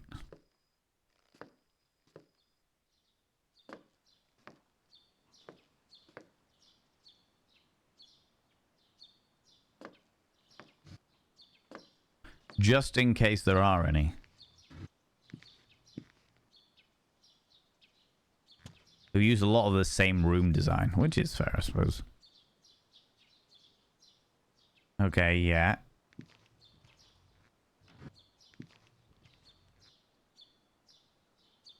Unusually pungent spices are still there. The giant vat of stuff has gone.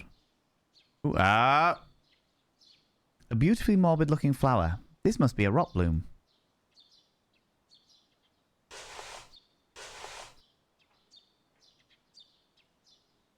There's a neat little cheeky little devil there. How's it going, Tall Weirdo? How you doing? Brohemian, how you doing? I like it. I like Brohemian. That's a fun little dynamics there. Doing all right, doing all right. How are you doing? We've pretty much just completed this game now, so it's all very exciting. Right, let's go outside and see. Good Lord, Nanny! Yeah. Oops. I'm sorry. I didn't mean to scare you. It's fine, I suppose. Nanny, how many times have we ambushed her? Of course she'd be jumpy. That is true. Throughout the 999 episodes that you people, or the 999 series that you people have jump scared me, you gits. Bimbo jump scare, oh my god. I said I was sorry. I couldn't think of anything better to shout while I jumped out. I mean, touche. I love the shade of your nail varnish. Anyway. Why did you have to jump out at all? Touche. Nanny, Billy, Kid, you're all here. You haven't been brutally murdered by Buck this time round, you know. And none of them have the stare. Like, of course, silly. Where else would we be? It's not like we can just leave the woods. That is true. Once you're in the woods, you can't leave the woods. But now that they've pretty much covered the whole planet, we can go everywhere. I can finally go shopping in Paris. Oh, lordy. And I'll be able to go on a world tour. My fans will love it. And oh, Billy, you simply must come with me on tour. I'll need a bodyguard, and you're perfect for the role. Wow. I'd rather eat my shoe. Touche, Billy. Billy, stop being cranky. Sorry. I didn't get enough violence out of my system before peace broke out. Oh, yeah. You should see outside, Stardust. Everything's different. It's a whole new world waiting to be re-explored. Uh-huh. No reason to ever come back to this old place. I mean, but this is my old place where I've been murdered countless times and fallen in love with a goat lady. Ugh, can we please get out of here already? The wallpaper's peeling, the floorboards are rotting, and I'm pretty sure I just saw a rat the size of a chihuahua run by. Had enough of this gross old house to last a lifetime. This is my home, Nanny. This is her childhood home. Thank you, Billy.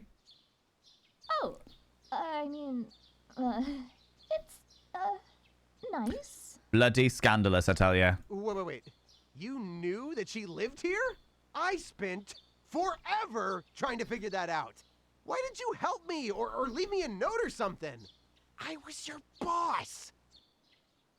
Kid needs makeup too. Billy is my partner's name and she's a mighty tomboy too. Love this. Love this. Love this comparison. What's your 1 rep max on bench press?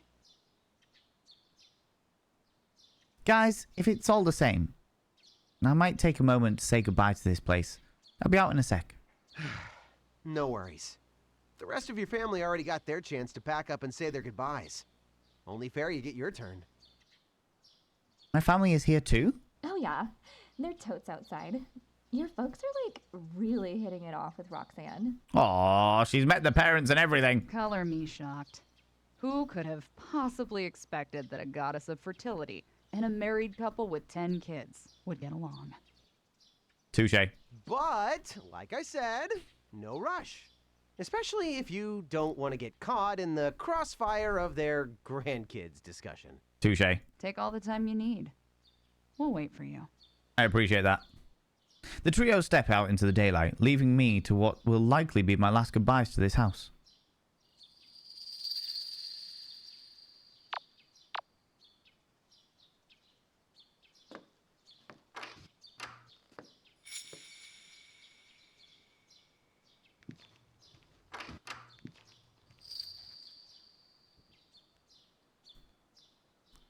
The butterfly is still caught in the web. Wait, what? Why is it telling me there's a rock bloom down there?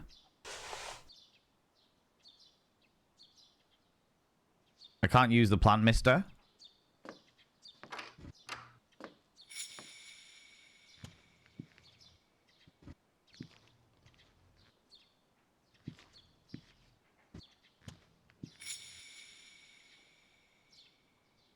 The jingling is getting louder, eh?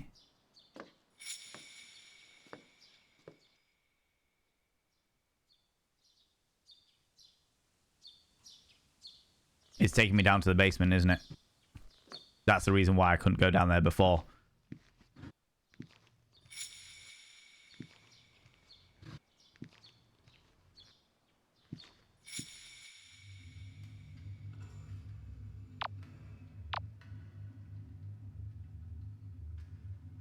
Oh, the boards are off, but it's still there. Okay. What do you think you're doing, Stardust? Well now, aren't you just full of surprises? When you first stumbled into these woods, cheeks wet with tears of rage, your only desire was to see these twisted trees burn. For a moment, I thought you'd forgotten your quest so easily, in exchange for a flutter of lashes and a flash of thigh. Oh, wow. It seems I may have misjudged your resolve. A mistake I do not often make. Those seeking to destroy the Black Woods inevitably become compelled to worship it. That boastful promise is printed in every version of this contemptible book. Will you prove them liars and burn them down in a fit of mortal defiance? I mean, there's a temptation to now. Or will you prove them right and spend your immortal days simpering at my niece's cloven hooves like a love-struck fool in the very Eden you swore to raise to ashes? The agony of indecision suits you, little matchstick. Though I do hope you choose to burn it all down. I've never cared for happy endings. Or goodbyes, for that matter. Ta-ta. All right, fucking hell. We'll do the good ending first. We'll do the good ending first, and then we'll come back and do the bad ending. Auntie Nyan Nyan's thighs are pretty powerful. Yeah. Okay, my king. Started shift with a large dumple. Rugby-sized ball dumpling. Oh, my lordy. And studies into mushroom ecology restoration. Ugh. It upsets me that you study mushrooms. Bloody mushrooms. Right, let's go do the good ending, and then we'll do the bad ending. Good ending first. Thanks for playing. Oh, they met my parents. There's me in my robe, apparently. Oh my god, all of the little creepy shit. All the creepy shit that they've got, and the cultists coming in as well. playing tag with cosmic horrors.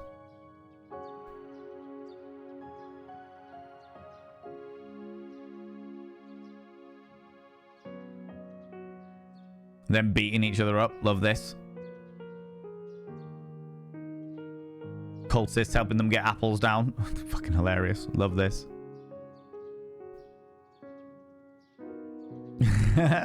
Cosmic horror beast just being fed the tulips.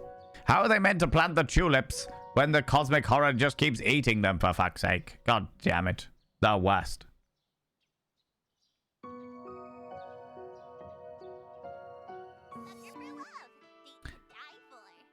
Love this. That was great. That was really, really good. Right. Meet Roxanne. Oh, wait, what?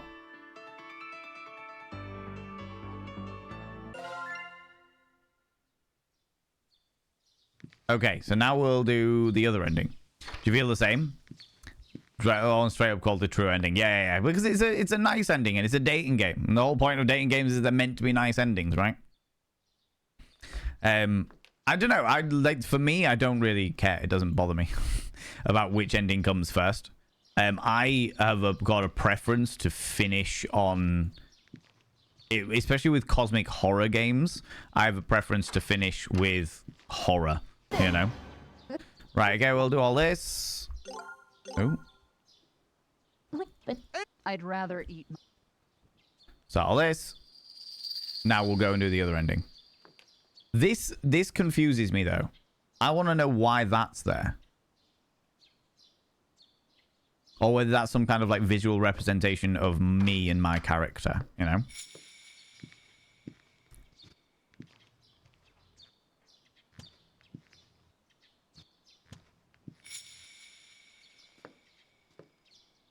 Right, Auntie Nyan Nyan. There should also be an alternate ending with Buck a little earlier on in the game as well, but I'll check that out after we've done this one. Where do you think you're going, Starghost? Cool! The ritual of uprooting the earth.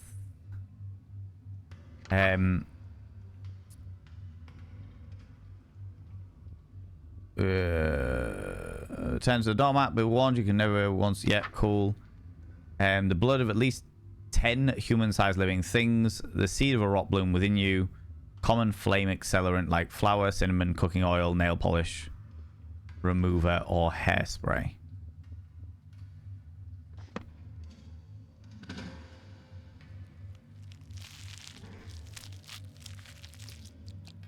Right, I think that's it.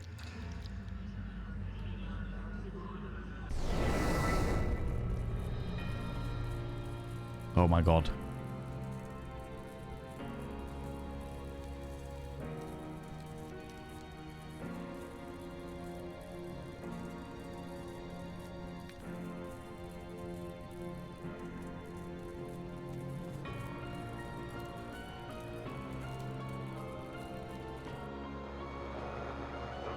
They all burned and flung all humans into the cosmos of space. Oh! Oh! The truth end. There was a true ending and a truth ending.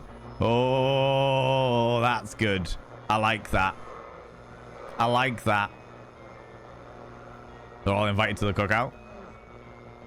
True ending versus truth ending. That is wild. I like that.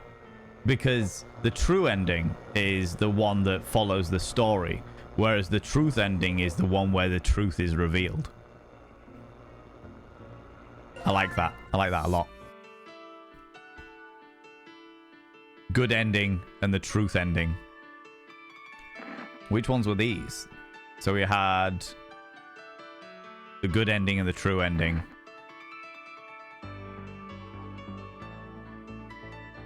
The good ending and the true ending.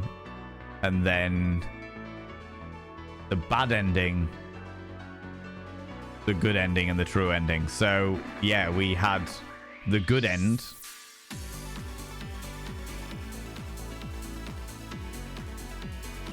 And then I wonder if...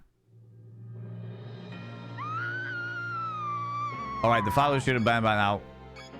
That was that Roxanne scream. Okay, cool. So now we need to see what happens if we go back to the room and allow Auntie Nyan Nyan to take Buck. You know? Cheers, right?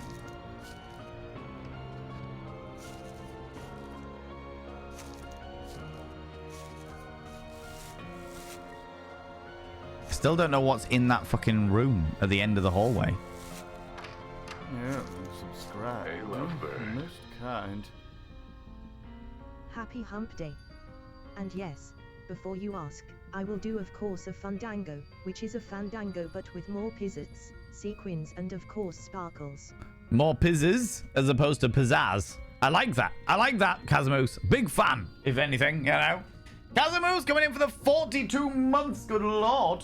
You cheeky devil. I will inscribe your name upon the Mirror Vein. I can't do it at the moment because I'm about 40 odd subscriptions behind because people have been very generous today.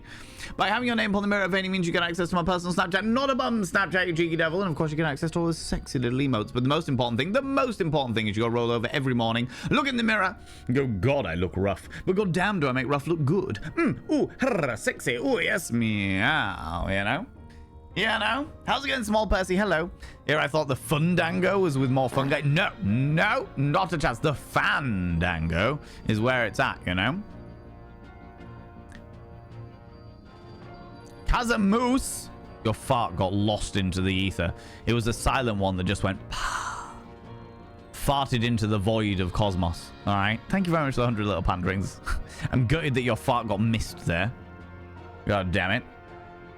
Silent but deadly. Exactly. Right. Right. We're not gonna spray her. Oh. That was it. Just the end. He got absorbed into her mind and then woke up the Great Sleeper and all existence ended. Okay. All right. I see how it is. Sucker for love. Date to die for. It does make me wonder whether there's a bad ending.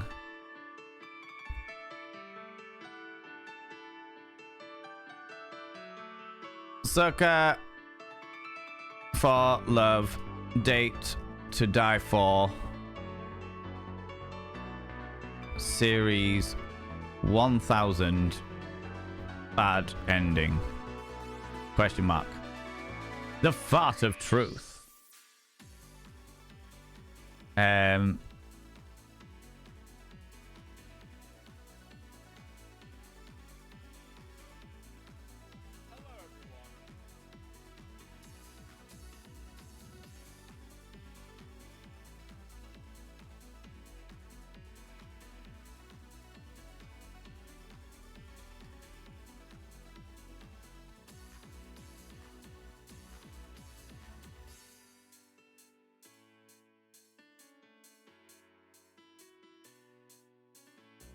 Right, I'm looking to see if there is...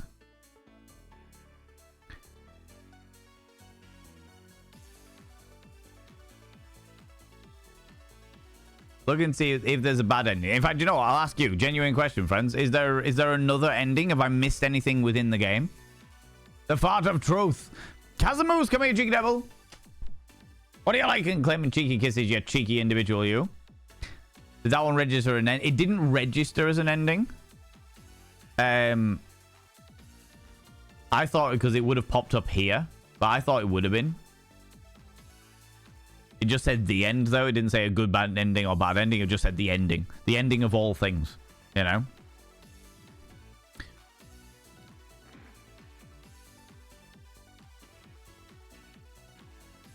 I think it's done, though. I think we're good. I think we're good. Oh, wrong one.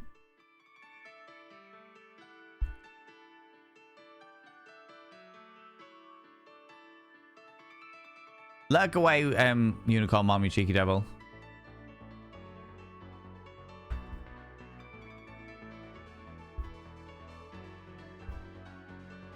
Do do do do do do.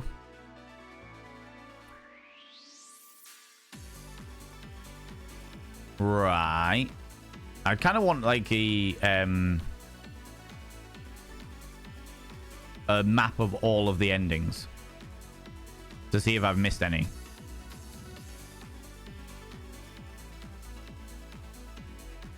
What am I looking for? Come on, come on, come on. Give me a map of all of the endings.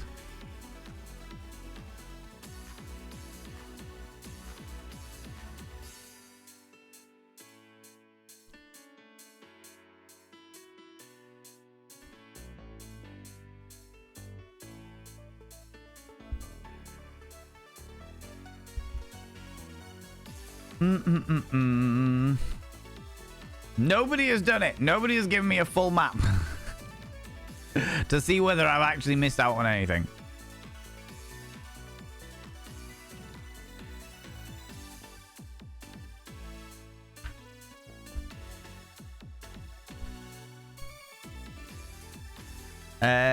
We've got a YouTube video here that's got the all of the endings, but I don't know whether that's gonna give me.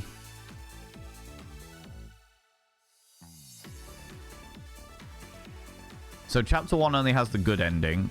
Bad ending, good ending.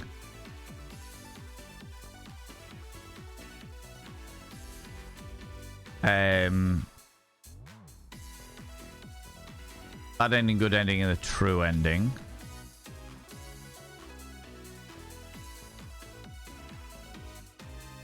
Chapter 2 has the good ending and the true ending.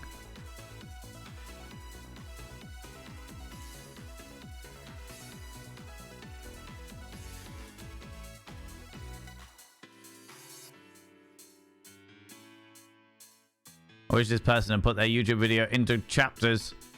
Chapter 999 has the good ending and the true ending.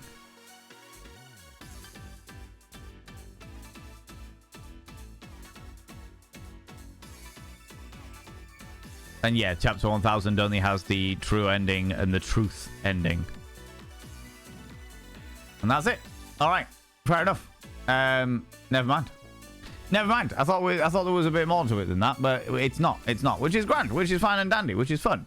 You know? You know? But that was it. That was the joys of Sucker for Love Date to Die For. Now the sun is shining through my window, cascading light upon my delightful forehead. Look at it. But that was good. I enjoyed that. That was good fun.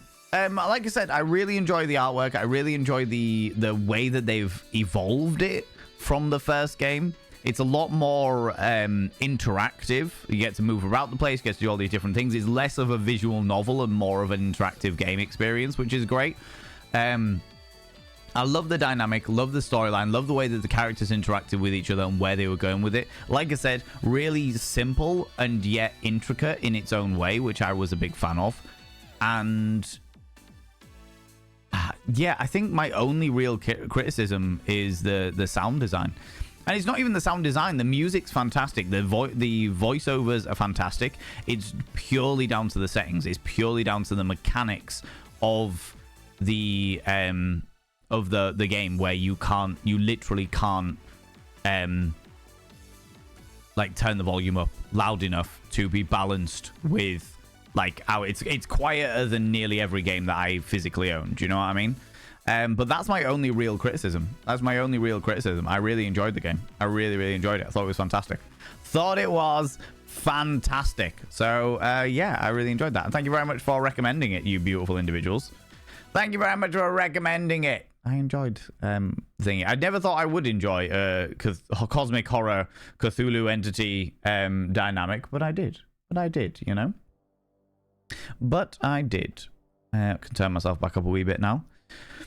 All good. Kazamos! Oh my god. The vibrant troll. Little party Santa troll. That's fucking excellent. I love that. I love that. Love that. Right, we can unpin that message now.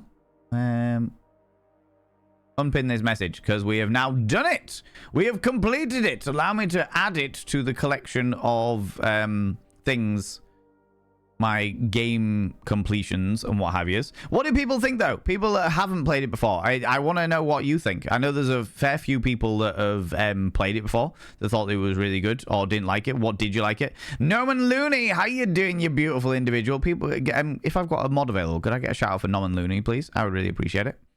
I would really appreciate it. How you doing? How's it going? Welcome on in. Welcome on in. I met Norman Looney at a gathering in another city a couple of months back. But they're a glorious individual. We had a right little good old chat about content creation and games and bits and pieces. It was good fun. Oh, we did. Go and check out the glorious Norman Looney, you beautiful beans. Oh, you've been playing some Tears of the Kingdom. Totka, as many people call it. How are you enjoying it? How's it going?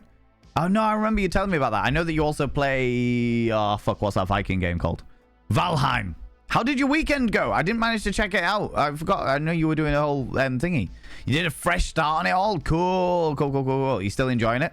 Still indulging in it all? But yeah, friends, go and check out Norman Looney. Norman Looney is a wonderful bean. Like I said, I met them at an event in another city a few months back, and we had a good old chat. A really nice person, really nice individual, really inclusive and diverse, and have a wonderful community over there from what I've seen. So yeah, do it. ValCon was amazing. ValCon to us is something very different, given, you know, my name. Yeah, no, but it was great. I'm really glad you enjoyed it. I'm really glad you enjoyed it. I'm glad you had a good time. I was really wanting to step into it, but something came up, unfortunately, and I was it took my entire existence out of action for a couple of days, but it was good. You followed, to quote the Princess Died, as you wish. Yes, do it. Go check them out. Go see what they're like. Go indulge in their content. If you like it, then stick around. If you don't, then that's cool. That's all right. We don't judge people, because, you know, not everyone likes my content either, you know? Ended up judging the building competition. Amazing. How did that go? Was there a prize? Or did they just get the honor of having your approval? You know, it's quite an honor. Yeah, now, friends, so that's it. That was great. That was wonderful. I enjoyed that. $200 prize. That's a good prize. That is a worthwhile prize. That is 100% worthwhile. And you got that responsibility was put on your shoulders. Wow, impressive. I'd have been like, I got no fucking clue. I got no fucking idea. You know. And it didn't take us as long either. You know, some of it. Okay, cool. Yeah, that game didn't take us as long as I was expecting either. 4 weeks. We did a chapter per week. It makes complete sense. Does anyone know if the devs for Sucker for Love are making another game?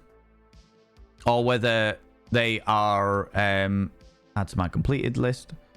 Or whether they're... that's them. That's them done. That is them done, you know? That's wild. I really enjoyed that, though. That's good fun.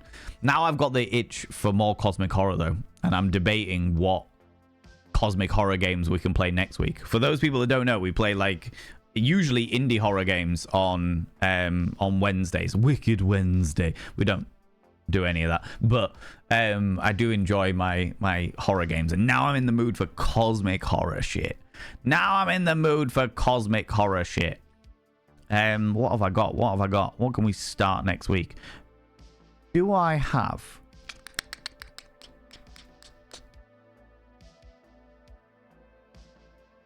I do have the old Call of Cthulhu game, Dark Corners of the Earth. I have never played it.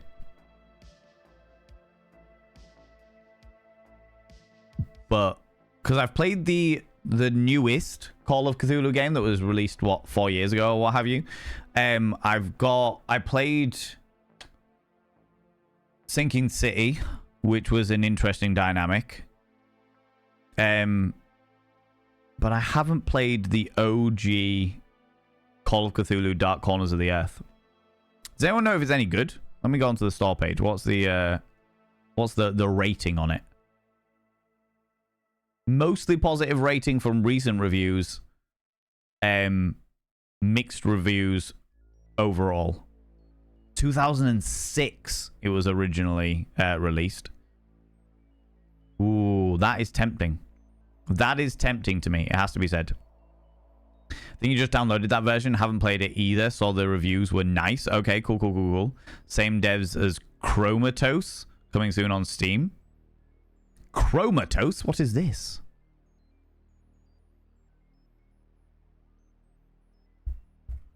Chromatos?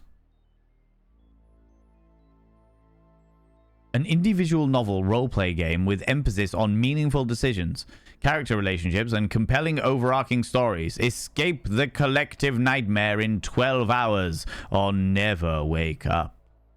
Oh, the people that made Sucker for Love did them? What else have they got in there? The Sucker for Love Prelude? Excuse me. DreadX, Chromatos, and Sucker for Love. Okay. Oh, is Sucker for Love Prelude? Yeah, the Prelude is just chapter 1 of the original game, isn't it? Yeah. Okay, so we have already played that. We've already played that. 2006 was 20 years ago. Nearly 19 years ago. 19 years ago. You know, for anyone that didn't know, thanks for that. Appreciate that. Thank you very much for that, Nibberin. God damn it. Started it as promised, but it was very different from the later one, so I paused it. But I must go back. I'm tempted to pick it up. Next week as a potential. What else have I got? There was a couple of other games that people were recommending.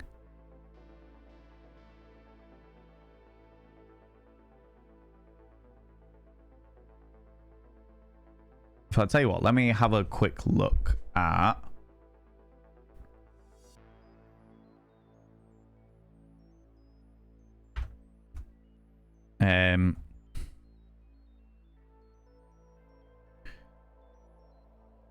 okay.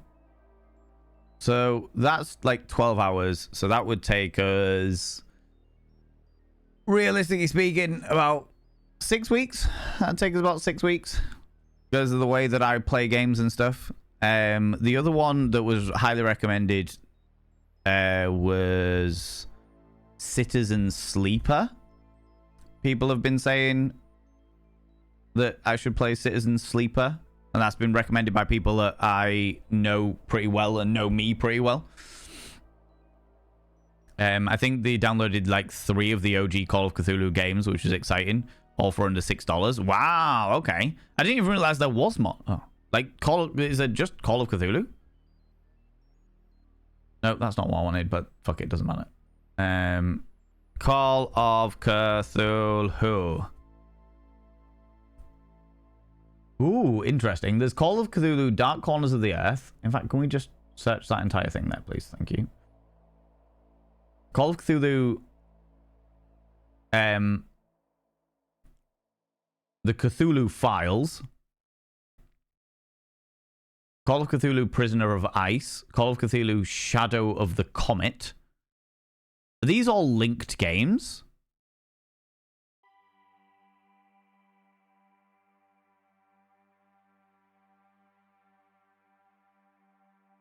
Or are they made by completely different people? It looks like they're made by completely different people.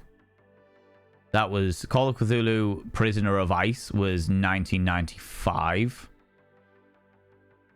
Shadow of the Comet was 1993. Jesus Christ.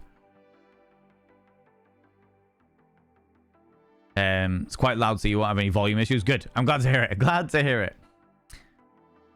You didn't need to feel older than I already do. You're welcome. You're welcome. Quiet, even damn fingers. A friend just recommended Citizen Sleeper to me too. Yeah, so a couple of good friends of mine who know me very, very well were like, you will love this. You will love this. The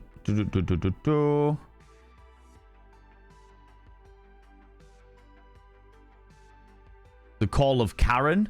Slightly different dynamic there, has to be said.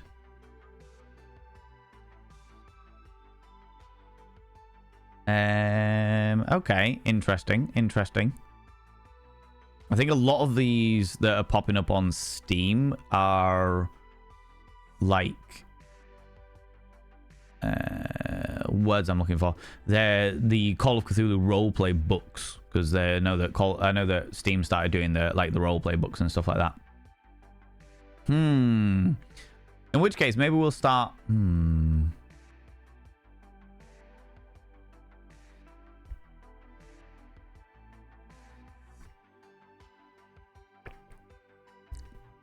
Call of Karen, is that based on Karen's always wanting to speak to the manager?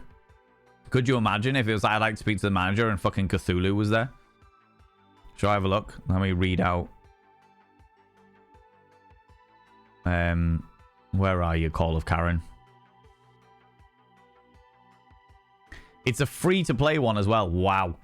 The Call of Karen is a PC simulation comedy game about a 1950s suburban housewife whose home is being invaded by Cthulhu. Keep up appearances in the face of an unhappy marriage, ungrateful children, and eldritch madness. It's a free-to-play game.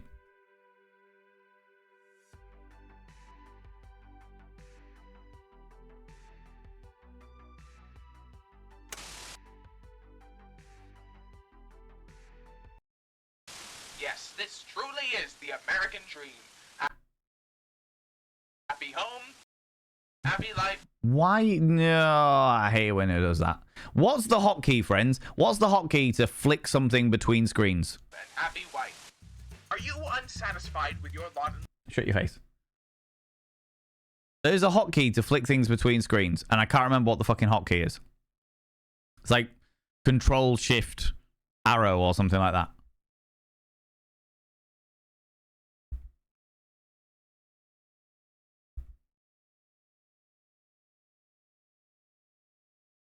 But every single time I maximize the screen, it flicks over to it. Flicks over to the thing is Control Windows Arrow. Happy wife. Are you unsatisfied with your lot in life? Honey. Control Windows Arrow.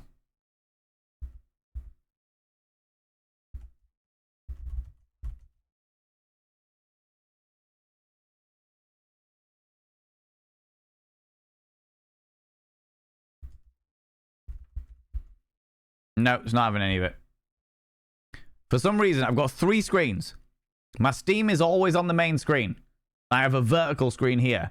Every single time I try to maximize something, it maximizes it on the vertical screen. For some unknown reason. Nobody knows the reason, but for some reason it does it every single time. Shut your face. Bastards. Bastards. We'll have to do it via the YouTubes.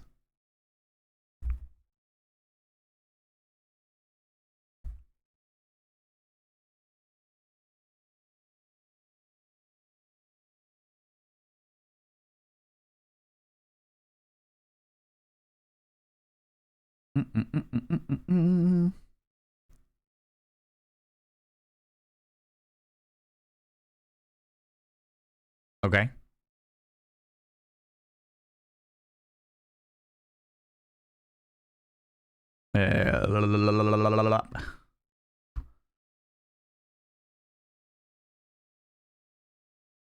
Okay. This is the YouTubes. Yes, this truly is the American dream. The American dream? Happy home, happy life, and happy wife. Uh-huh. Are you unsatisfied with your lot in life? Honey, I'll be out late again. Have dinner ready when I get back. Are you ready to fight back against the insurmountable forces of darkness that hinder your everyday existence? Uh-huh. Honey, have you noticed anything odd lately? I don't blame you. I'd be pretty upset too if my wife was complaining that much. The Call of Karen. When horrors come to town, your property value will not go down. Wow. Wow. Just the wonderful 1950s misogyny in there as well. Love it. Love it. On board. God damn it. Windows 11, so I can hold Alt and push Tab. Sounds like what you might be saying. Yeah, it's, I don't know. It's a really weird one. It's like, if I maximize the Steam window. Hold Alt push tab. Oh no, hold Alt and push tab just brings up the key, as it were, so I can bounce between them all. Yeah, 100%. I get that, but it's like when I have dinner ready.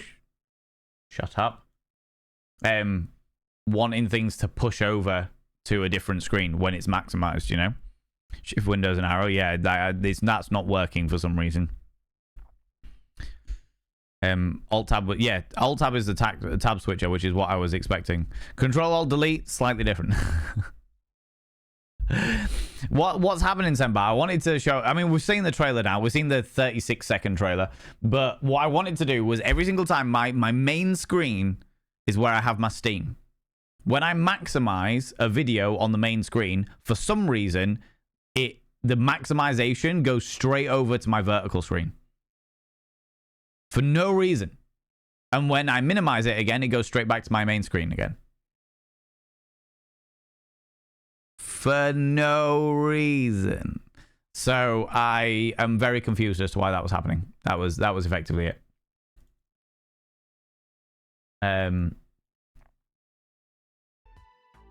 Yeah, it's really fucking annoying. Because it means that I can't show anything on my I can't show you stuff, do you know what I mean? Play in windowed mode. No, so it's I mean the issue with playing in the window mode is the thing's tiny. It's fucking tiny, you know what I mean? So I don't know what's going on there. Fucking weird, peculiar. But we managed to find it on YouTube. It just means that I'm gonna have to do the workaround of finding everything on YouTube, you know? But yeah, I really enjoyed the TLDR is I really enjoyed Sucker for Love, Date to Die For. Really cool game. Enjoyed that. And next week, I feel like we'll probably be doing something a bit more cosmic horror-y as well, because I fucking love that shit. Fucking love that shit. Big fan. Big fan of it. We might look at the old Call of Cthulhu. Might just go full sci-fi for a bit of a change and do Citizen Sleeper. But we might do something completely different. How long is Citizen Sleeper? Citizen Sleeper playtime is about 6 hours, so it'd take us 3 weeks, 3 or 4 weeks maybe. So it'd only take us about a month, maybe. You know? Discworld 2. If we're gonna do a Discworld, we'd do a Discworld on Hand it to my ego. Hand it to it. Tuesdays. Hand it to it. Why does Windows 10 say hello? Because my PC is a Dell.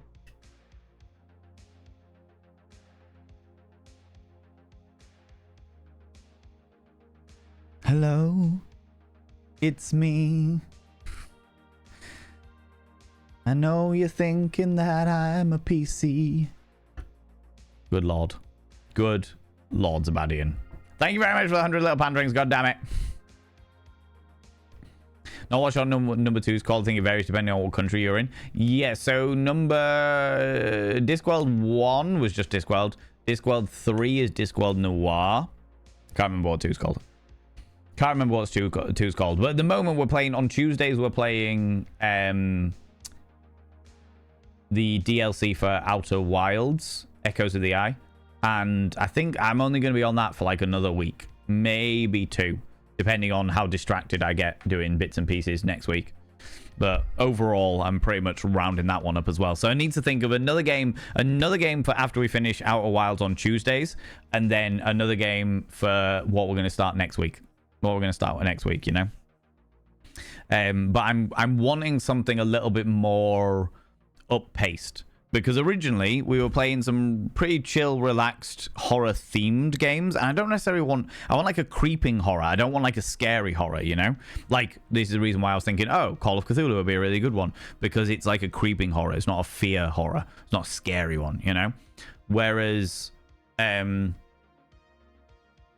yeah, I'm definitely in the vibe of that at the moment. That's the vibe I'm after at the moment. Whereas on Tuesdays, yeah, I don't know what genre is Citizen Sleeper.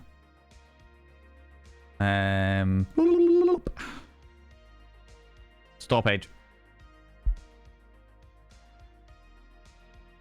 RPG, dice, story, sci-fi, tabletop, cyberpunk, narrative, dystopian, interactive fiction.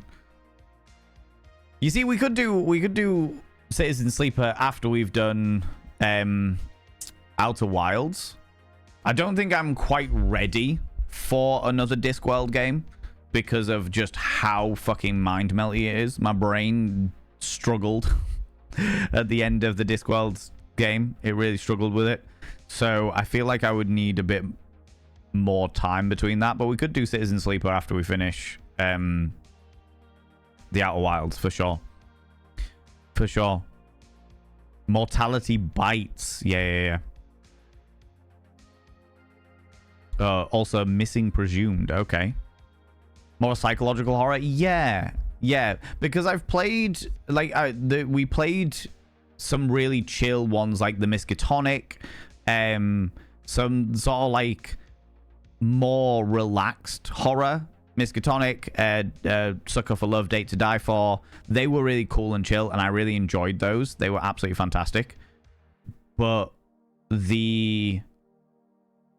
when we tried to play, I wanted to play something that was a bit more upbeat, and the one that we picked up was The Beast Inside, and I was not a fan.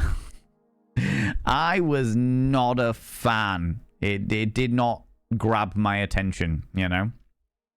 Have you played Gibbous? As in the Gibbous Moon. That is one of H.P. Lovecraft's favorite phrases. That's not how you spell Gibbous, Val.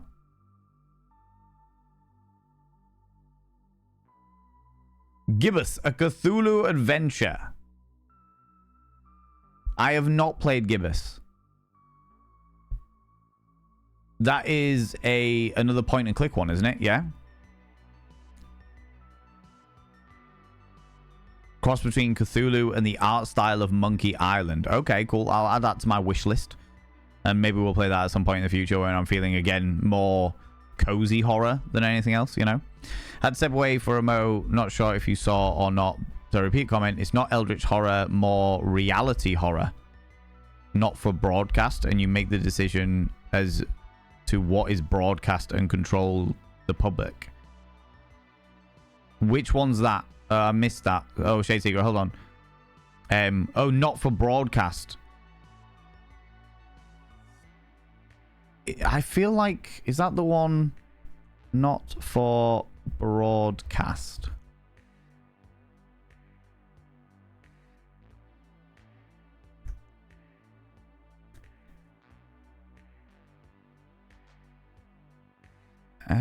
Was this the one that I saw Chunk play? No, I haven't. This looks very peculiar.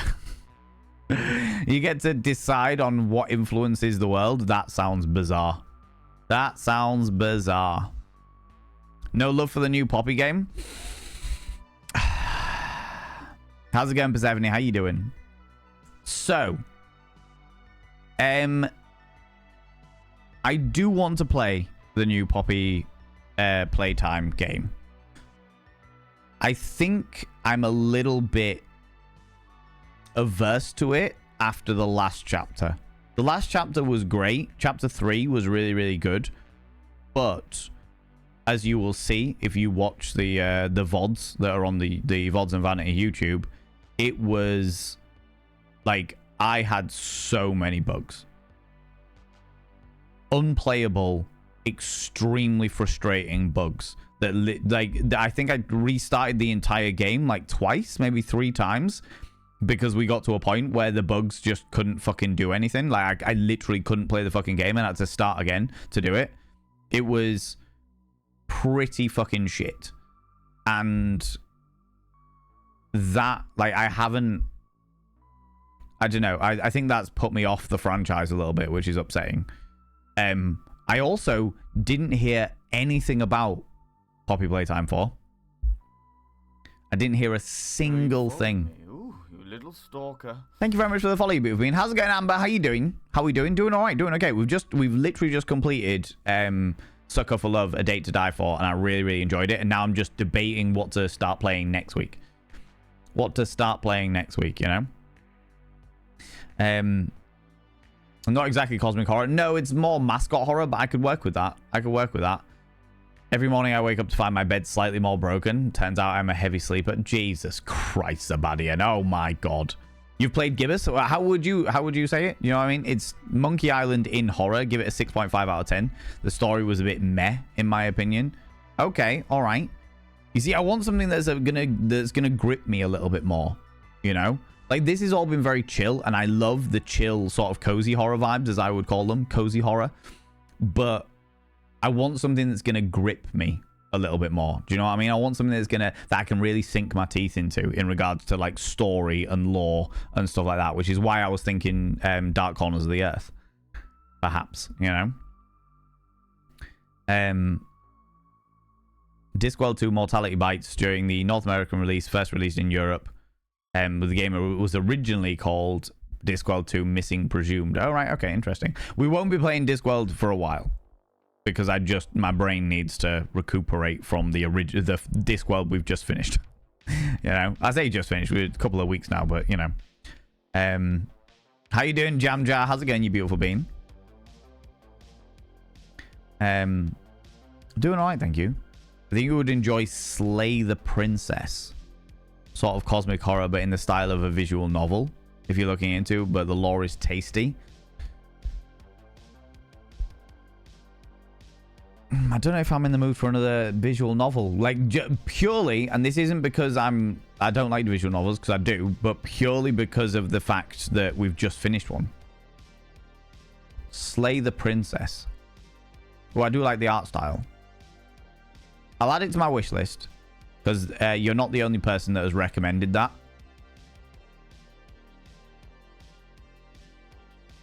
I seem to remember the trigger warnings being quite intense on that one, though. Though I might be completely mistaken. Yeah, we've already done Dagon. We did Dagon a while back. That's on the VODs and Vanity channel, yeah. Play that and agree. Could choose 3 at random from the massive list of games. I could choose 3 at random from the massive list of games. I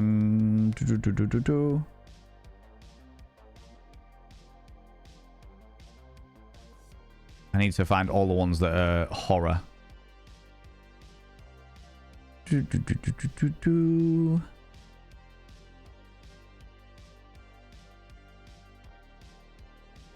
Ooh.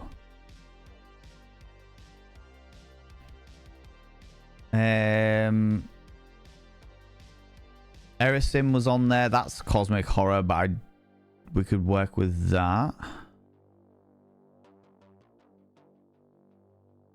Cryptmaster, good lordy. Citizen Sleeper's on there, yeah. But I think we'll play Citizen Sleeper after we finish Outer Wilds. Is good. Not the brain, how you doing? How's it going?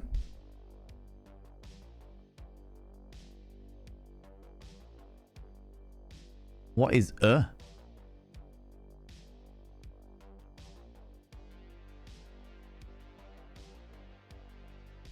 I've got DCS Calico, Bartender. What is 25 streams in a row you've been streaking through here, Jam Jar. Good lord. Don't know exactly how you're doing it, but it is happening. It is still occurring, you know.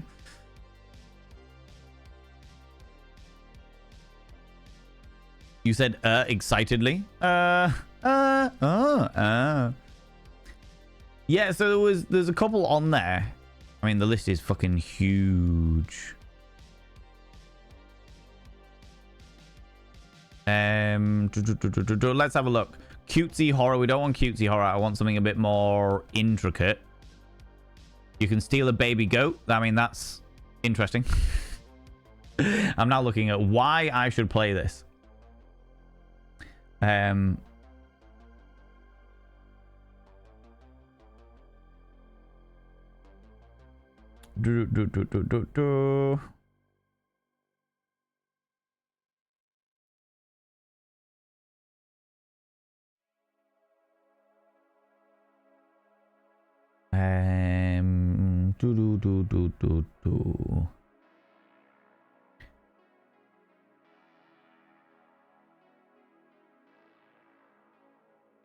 we've got quite a few on here. I need to find the ones that are going to grab me. Maybe we'll do a vote at the beginning of next stream. Maybe we'll do a game vote at the beginning of next stream, and I'll pick a couple of ones that are grabbing my attention, you know? Recovering from an asthma incident, but you had fun cycling. I am glad that you are, like, in the process of recovering, as opposed to struggling through it, you know? Just take it nice and easy, but I'm glad you enjoyed cycling. I hope you've got your inhaler ready. Do you know what I mean? That was not recommended. It's on the recommended thing, Nibirin. Okay. You can steal a baby goat. Look, that's what it is. That's what it says here, right?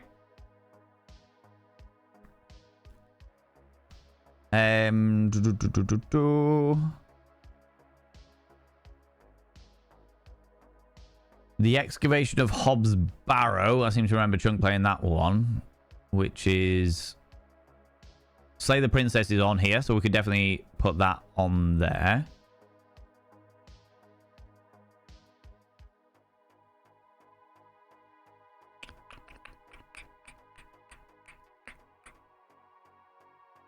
Okay, there's definitely a few on there, for sure. For sure. Use the inhaler loads, good. So long as you're okay. That's what really matters, you know? That's what really matters. Outlast, I've not played it, but somehow I have it in the library. Humble Bundle, I bet. Looks like a jump horror. So I've been told I can't play Outlast.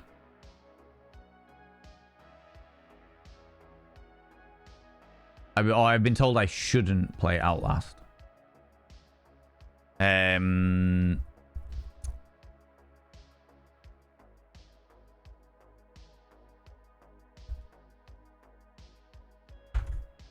The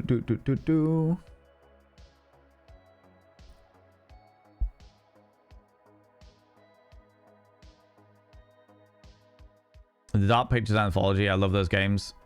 And you could have chat involved with deciding. The thing about them, Nibirin, is they just don't grab me. They just do not grab me. I've seen a couple of other people playing them. I've tried to pop in and see what was going on. But it's like none of them have grabbed me. There isn't a single thing about those games that makes me want to be involved, want to get involved with them. Do you know what I mean? The Outlast devs content says intense violence, blood and gore, sexual content, nudity. Yeah, so it's the sexual content that I'm not sure about.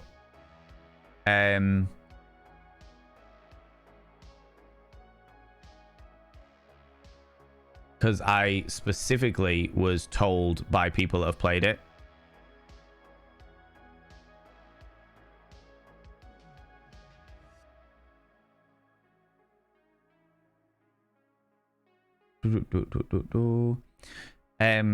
Yeah, I've been specifically told that I should be aware that there are triggers for me personally in there. And it was there was Outlast and Visage, and I keep getting them, but both of them confused.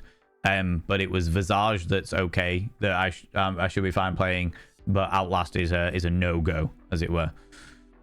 You know, so it'll just make me angry. And if I get angry, then I'm not gonna enjoy it, and nobody else is gonna enjoy me watching it. You know. I Lost My Phase, brilliant horror game, and yeah, jump horror, but it's so good. Hobbs Barrow is delightful, but another point and click one, so much more puzzly than anything else. Okay, right, cool.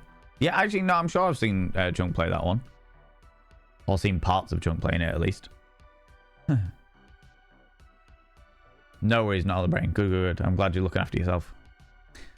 Telltale's The Walking Dead, very good story, memorable characters. I don't like The Walking Dead as a franchise. There you go. I don't like The Walking Dead as a franchise.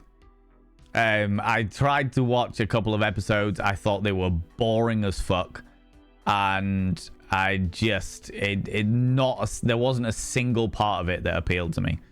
You know, I really like zombie apocalypse shit. I genuinely really do like a zombie apocalypse shit, but it felt, from what I have seen and what I have read, it felt like all the zombie apocalypse shit was like in season 1, and then they had 200 million other seasons of people just being cunts. Like that was basically it. It was like, all right, okay, there you go. Enjoy that. I was like, for fuck's sake, right? What is this really? You know? Does the dog die? Does list a few things. I just trigger warninged it, and it popped up on IMDb. But yeah, there's a fair list of possible triggers, so maybe better to avoid it. Yeah. So anything that involves like sexual violence is like a big no for me, and a big no for this community as well. You know, more comic book, not like the series, right? Okay. I think I made it to the first episode of The Walking Dead. Yeah, it just didn't grab me. You know what I mean? That's a fair synopsis of The Walking Dead, to be honest with you. Yeah. First season, really, really intricate because zombies and the zombie outbreak. And it's like, oh my God, like every other zombie scenario, it's a zombie outbreak. Oh God, the worst. Oh my dear Lord. And then suddenly you realize that it's very easy to deal with zombies, and zombies don't really become a threat anymore, you know, unless they evolve in some way, shape or form, like they do in The Last of Us, you know? And then after that, it was like, okay, well, it turns out humans are bastards, and they're horrible to each other. Ladies and gentlemen, and all genders outside, we delve deep into your pits of popcorn and throw them at the raiders, throw them at these cheeky devils. Look at these people going in here. I mean, really, could you even imagine? Who do you think they are? Good Lord. The scandal, the preposterousness. Abby Stabby coming in here, bringing all your beautiful individuals over here. We've just finished the game. We've just finished the game, and we're talking about other games to play potentially next week, you know? Good Lord. Hold on. What are you doing? Abby Stabby coming in with a 55 months. Good Lord, you cheeky little devil. Good Lord. What were you doing today, you beautiful being? People, go and check out Abby Stabby Art. Abby Stabby Art is a wonderful, wonderful human being who I love very, very dearly. The mother of Dear Monty and many of our emotes, in fact, pretty much all of our emotes and much of our merchandise. They are wonderful. They're glorious. Doing more wedding caricatures today. Yeah. Amazing. Absolutely fantastic. Phenomenal artist. If you are a content creator yourself and you need emotes, strongly recommend. If you are a person that just wants to enjoy joyous artwork or commission joyous artwork, Abby Stabby is glorious. Well worth it. Go click that cheeky little follow button, you know. Abby Stabby, I will inscribe your name upon the mirror vein. However, people have been unreasonably kind to me today, and therefore I am way behind. By having your name upon the mirror vein, it means you get access to my personal Snapchat, not a bum Snapchat, you cheeky devil, and of course you get access to all the sexy little emotes. But the most important thing is your roll over every morning, look in the mirror. Oh God, I look rough, but god damn do I make rough look good. Ooh, sexy. Oh yes, meow. You know, you cheeky devil, you. How's it going? How's things? Was it all good? Was it fun? Was it wonderful? Was it spectacular? You followed me. Ooh, you little stalker. Thank you very much for the follow, you beautiful being. I don't like to call people out just in case they are lurking, but you are very welcome here. You're in on a very rare day where I'm not wearing makeup. Normally I am covered in a delightful face of somewhat gothic-inspired face paint, but not face paint, makeup. I don't use face paint. Fuck that noise. But it turns out I'm out. I'm completely out of fucking foundation and stuff. So I'm having an unscheduled break from the makeup today. An unscheduled break, you know. Kalia Kala, how you doing? How's it going? Is it Celia? Celia Kala? Let me know how to pronounce your name, you beautiful being. Welcome on in. Thank you very much for the follow, you glorious being. Thanks, Max. Thank you for gigantifying Jinx with my face on it. Yes, if you don't know Abby Stabby is also the person that creates the sheer abominations that are the sheer abominations that are various Pokemons and characters that with my face on them that contain my features. You know what I mean? Call you Kale? No worries. Okay, no worries. Welcome on in. How's it going? I will do my absolute best to remember that. I'll do my absolute best to remember that. But welcome on in, you glorious beings and friends. If you are new here, 2 things you need to know about this channel. 1, you're not allowed to apologize. Faux pas, individuals, faux pas. Instead of saying sorry, try saying thank you. Instead of saying sorry, I'm late, say thanks for waiting. Instead of saying sorry, I'm such a burden, say thanks for being there for me. It'll make you a much more positive individual. 2, if you're under the age of 18, I have to ask you to leave. I've got to ask you to leave, for I am a colossal filth wizard, and I don't want me corrupting the ears of the young. Cheeky little devils. We had an entire conversation earlier today about musk. About someone's enjoyment in the indulgences of musk. You know? Yeah, I know. Back from work. Welcome back, Mayor Wi-Fi. Welcome back. We were just talking because we've just finished. We have literally just finished the joys of words, Val. Come on, you got this. We've just finished Sucker for Love, Date to Die For, where we dated a Cthulhuan entity, the All-Mother, the Mother of Ruin, the Parent of 1,000, the Black Goat, and it was great. It was fucking excellent. Really, really enjoyed it. Really, really enjoyed it. The only issue that I had with it was the fact that it was quiet. It was a quiet game. And as a result, it was hard to get the audio balance. But we got through it, and I still enjoyed it all the same, you know? And now we were just debating what to play next Wednesday. I like to do my indie horror games usually on a Wednesday. We were debating going back to the old 2006 Call of Cthulhu Dark Corners of the Earth, because I've never played it. Don't forget about the Dick Dick. We also talked about musky Dick Dicks, you know? Real musky Dick Dicks, you know? 10:24 on Friday, so you're good? I'm glad to hear it. You doing anything special for it? Doing anything wild for it, Kale? That you're gonna indulge yourself in some party times? Caught the end of the game before traveling home. Assume you've been chatting since then. Yeah, pretty much. Yeah. We've just been indulging ourselves in a little chit chat while we decide what to do next. Because I was thinking about Citizen Sleeper because it's been highly recommended by a few people. On both on stream and off of stream, but because of the fact that that's like more sci-fi stuff, I was thinking maybe I'll do that after we finished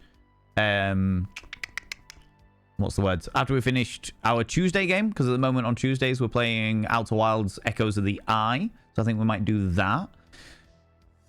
And I'm just debating, I want to play something that's a little bit more upbeat in regards to cosmic horror, but not like a scary horror, not like a jump scare horror. I want to play like a creeping horror, you know, like a cosmic horror entities, that kind of scenario. So yeah, that's the reason why I was thinking that. The other one that has been recommended is Slay the Princess, but I'm not sure I'm in the headspace for another visual novel style game, because it has to be said that the Sucker for Love is pretty visual novel-y. What have I got in my library? Could play Eresis.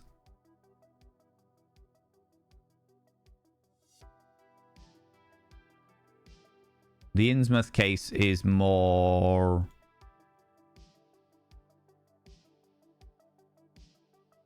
chill than anything else. I just want to play. I want to play something that I can really sink my teeth into. Do you know what I mean? I want to play something that I can really sink my teeth into, that's got cosmic horror entities and stuff like that, you know?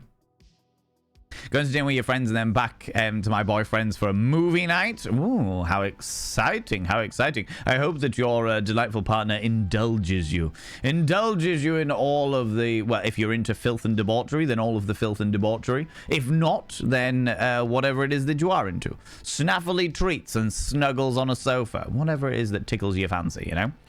The other option is we could start Resident Evil from the beginning. Right, the OG Resident Evil. Having never played anything before Resident Evil 7. That is an option. That is an option. We've got some options is basically what I'm trying to say, I think. I think we've got some options. We've got some options. But it's hard because I think the thing is that there's been a lot of really good games that we've played, but they've all been pretty chill, and I want something that's a bit more, what's the word I'm looking for? They've been like cartoon horrors or relaxed horrors or horror adjacent, and I want something that isn't necessarily jump scary, because I can't be fucking arsed with jump scares and stuff, but something that's a bit more gritty. You know what I mean? Something a little bit more gritty. You know? You want cosmic horrors to sink your teeth into. Alone in the Dark, maybe? Have I played Alone in the Dark? Alone in the Dark.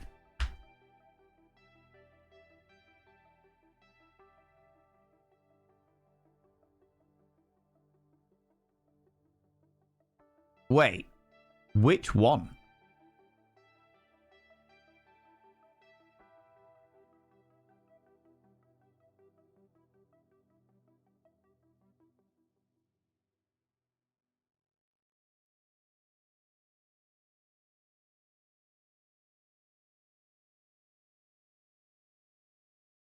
What? There are a million, billion, trillion of these games.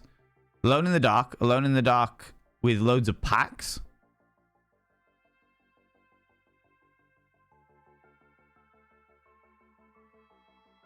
Vintage horror filter. Decito 1992 costume. Director's commentary. Yeah, I don't give a shit about all that. Just give me the actual game. You were thinking of the new one? I was about to say, because isn't there an old one? I remember Alone in the Dark being about some dude in a trench coat with really long hair.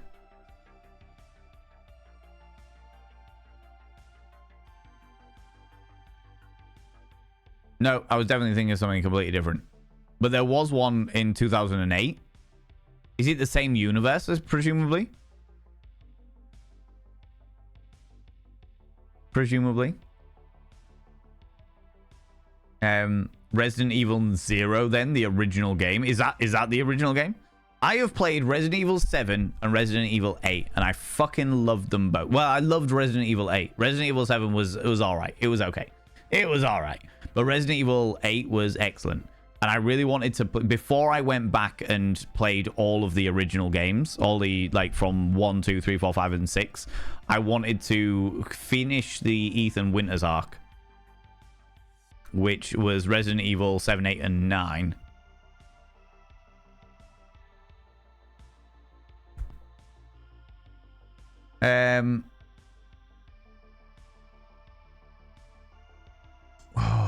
Resident Evil 9 release date, please.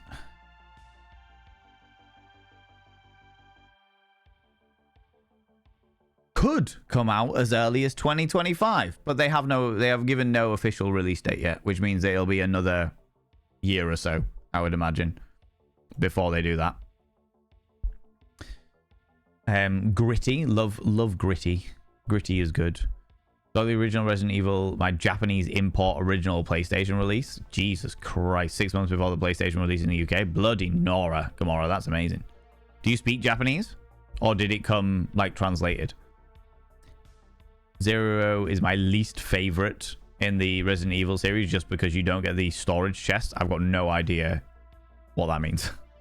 I don't know. Like I said, I've not played the original ones. I don't know a lot of the game mechanics or anything, you know? If you can find them for PC, there's a 2-game series called The Suffering, which is kind of horror, kind of action. The Suffering. Oh, wow. They are old. The Suffering, the most underrated horror game. Has it got good lore? Isn't the long hair and the dark trench coat Silent Hill? No, definitely not. I was thinking of something completely different.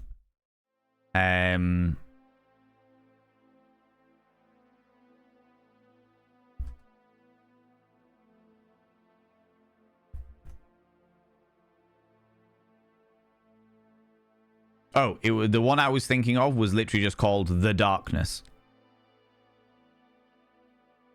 Where you've got a very gothic-y gentleman with long hair, a trench coat, and he has weird little shadow eels that slither out from his shadow, his spine. I'm not entirely sure. Not entirely sure. Chronologically, 0 comes first. Right, okay, interesting. Don't know about the older ones. Resident Evil 7 in VR is a creepier experience. I do not have VR. I don't have a VR headset, nor am I likely to get one. It has to be said.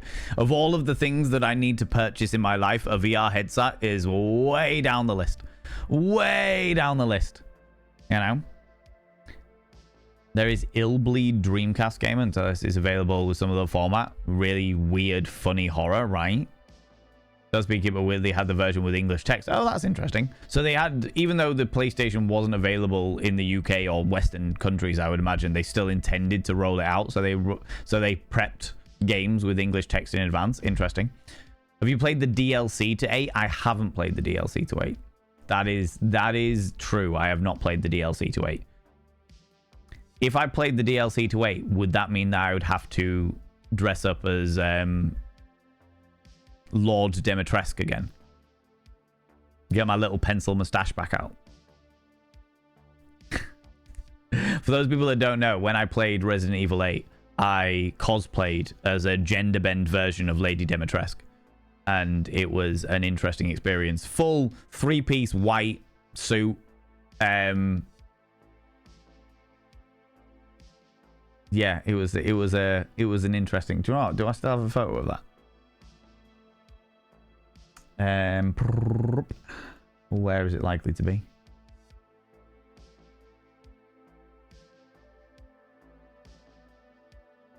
Well, I might do actually.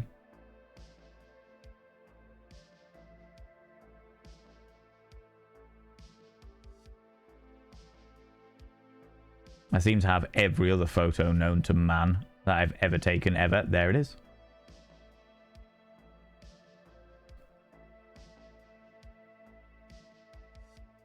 There it is.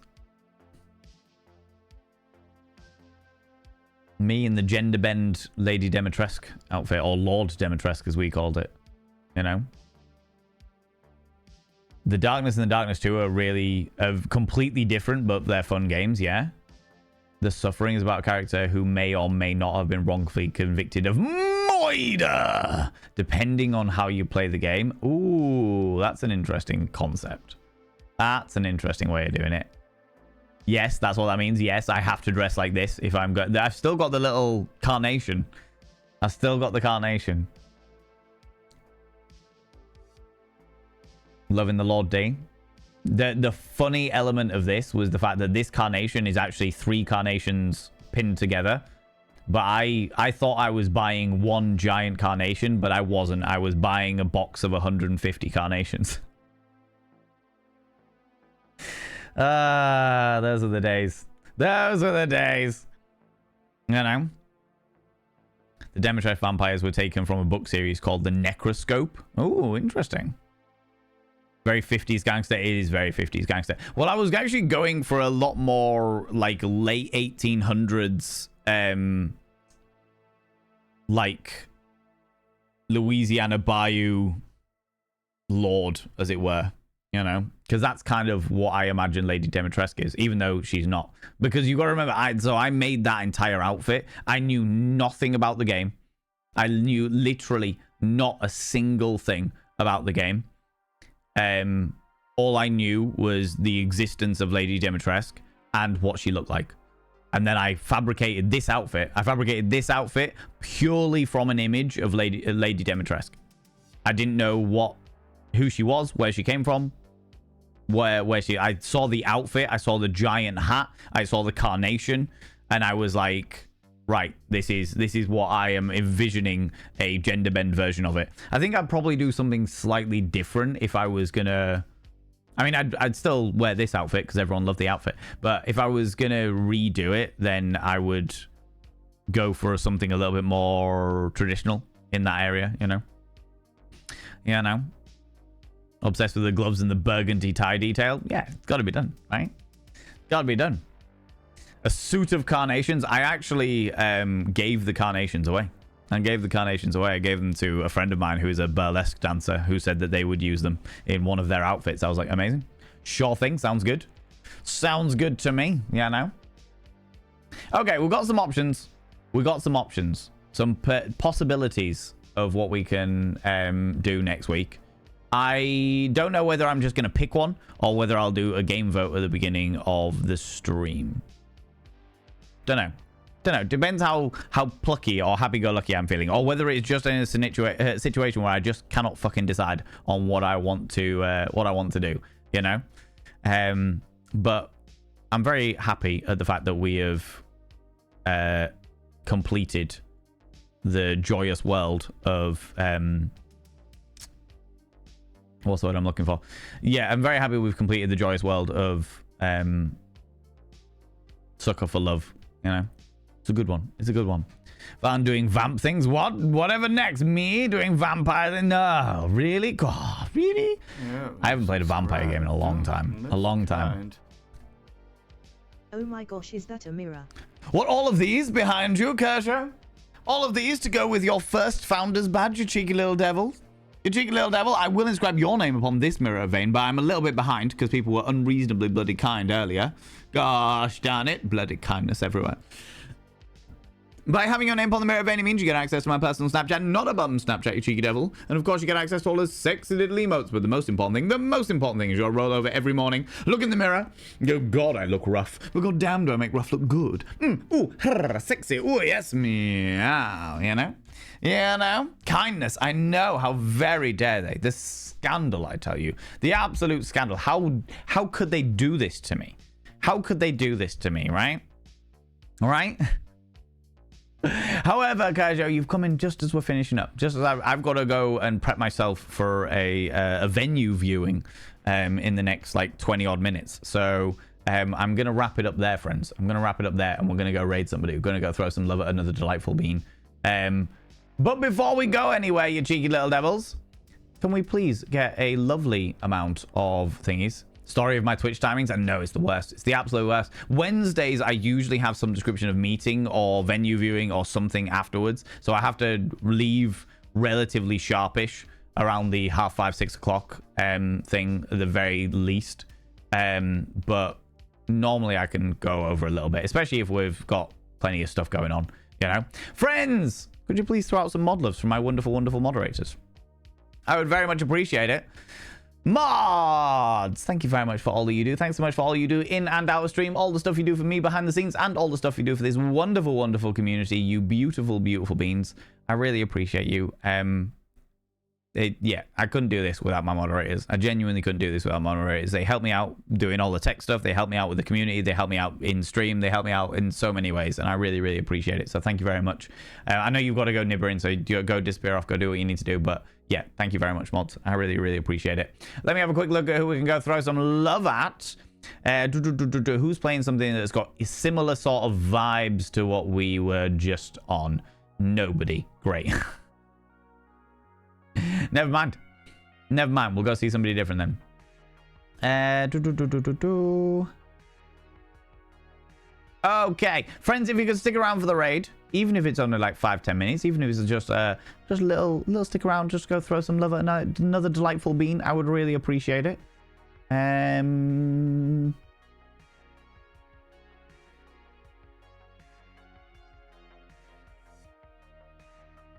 Ooh, that's a good game.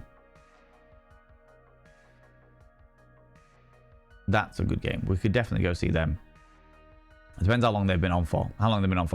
Like I said, friends, who knows, have the same vibe as Valen? I mean, there's a couple of people that are like vibe adjacent, I would say. Vibe adjacent. But I was thinking more along the lines of the same vibe as the game we've been playing, more than anything else. I like to, I'm very much a person of environment, vibes, and atmosphere. If I've been playing a horror game, for example, I don't want to take everybody over to go see some, like, ASMR or, like, something, you know, that's completely fucking different. You know, I want to keep that vibe going, because that way you're more likely, all these beautiful people that are in here are more likely to stick around for a little bit, see what the vibes are like in there, see if it's a streamer that they enjoy and what have you. I tried to go off the vibes of the game that we've been playing, you know, because I don't want people to be into, like, our shit and then go over somewhere else and be like, oh, what the fuck is this, and then just leave. That's not what the rating's all about. The rating is about trying to introduce you to new people, to new different types of streams, and like, go and do all that stuff. Do you know what I mean? Make sense? Yeah, exactly. Valen is the vibe, others feed off. I'll take that for sure. But it seems that nobody is playing a game that has got the same vibes as the game that we were playing. So we're going to have to go for something a little bit different. Unfortunately, the person I was going to go raid is just about finishing up. So we could go... We have not raided this person in a long time. I think we raided that person in like a year or so.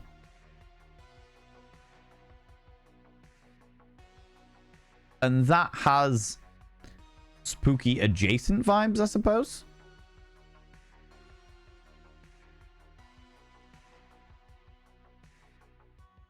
We could go with that. Okay, friends, we're going to go throw them some love. Let's go do that.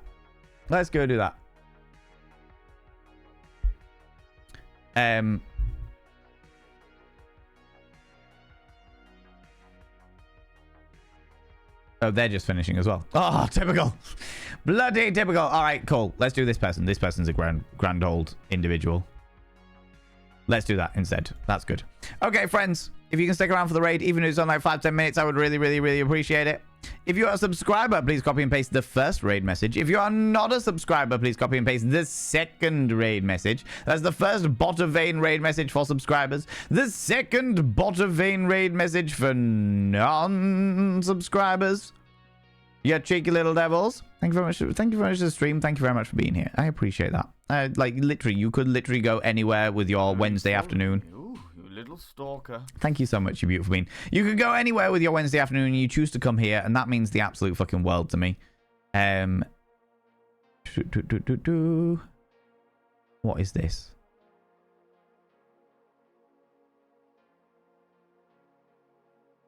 Excuse me 2 seconds, friends. What is this? All right, cool. That's good. Thank you very much for the follow. I don't like to call people up just in case they are lurking. Friends, we're going to go and raid our dear chum, our glorious compatriot, because they're playing, as much as they're not playing something spooky, they are playing something, a game that I absolutely fucking love. A game that is dear to my heart, and they're also a wonderful, wonderful content creator. So, you know, let's go see Bearboo. Let's go see Bearboo. Bearboo is a glorious human being, a happy-go-lucky scamp, a chaos gremlin, and their community is as chaotic as you are. And that means you should vibe very, very well. They are also playing one of my favorite games of all time, which is Final Fantasy IX. So it's their first playthrough of Final Fantasy IX. So we're going to go and throw them some love. Friends, thank you so much for being here. Thanks so much for the raids, the subs, the gift subs, all the cheeky little bitties. Thank you so much for spending your time here. You could literally spend it anywhere, and you choose to spend it here. It means the fucking world to me. Thank you so much for the follows. Thanks so much for the chatting. Thanks so much for the lurking. And a special thank you to all you people that are watching the VOD over on the VODs and Vanity channel on YouTube, as that is where all of the VODs now have to be stored because Twitch has got rid of all of the VODs and stuff. So thank you so much for all of your time and your attention, and a huge, huge, huge thank you to all the people that threw subs and bits and stuff like that earlier. We went from a level 3 hype train to a level 9 out of fucking nowhere. It was wild. I'll be back on Monday at 7 p.m. GMT. That's 7 p.m. British time, where we will be chatting some more shit. No doubt. All right, you cheeky little devils, because that's the way I work. That's the way it works and what have you. And I'm no doubt I'll have stories to tell from the weekend as well. But until then, don't do anything I wouldn't do, because if I wouldn't do it, it'll fucking kill you. I'll see you all later. Bye bye bye.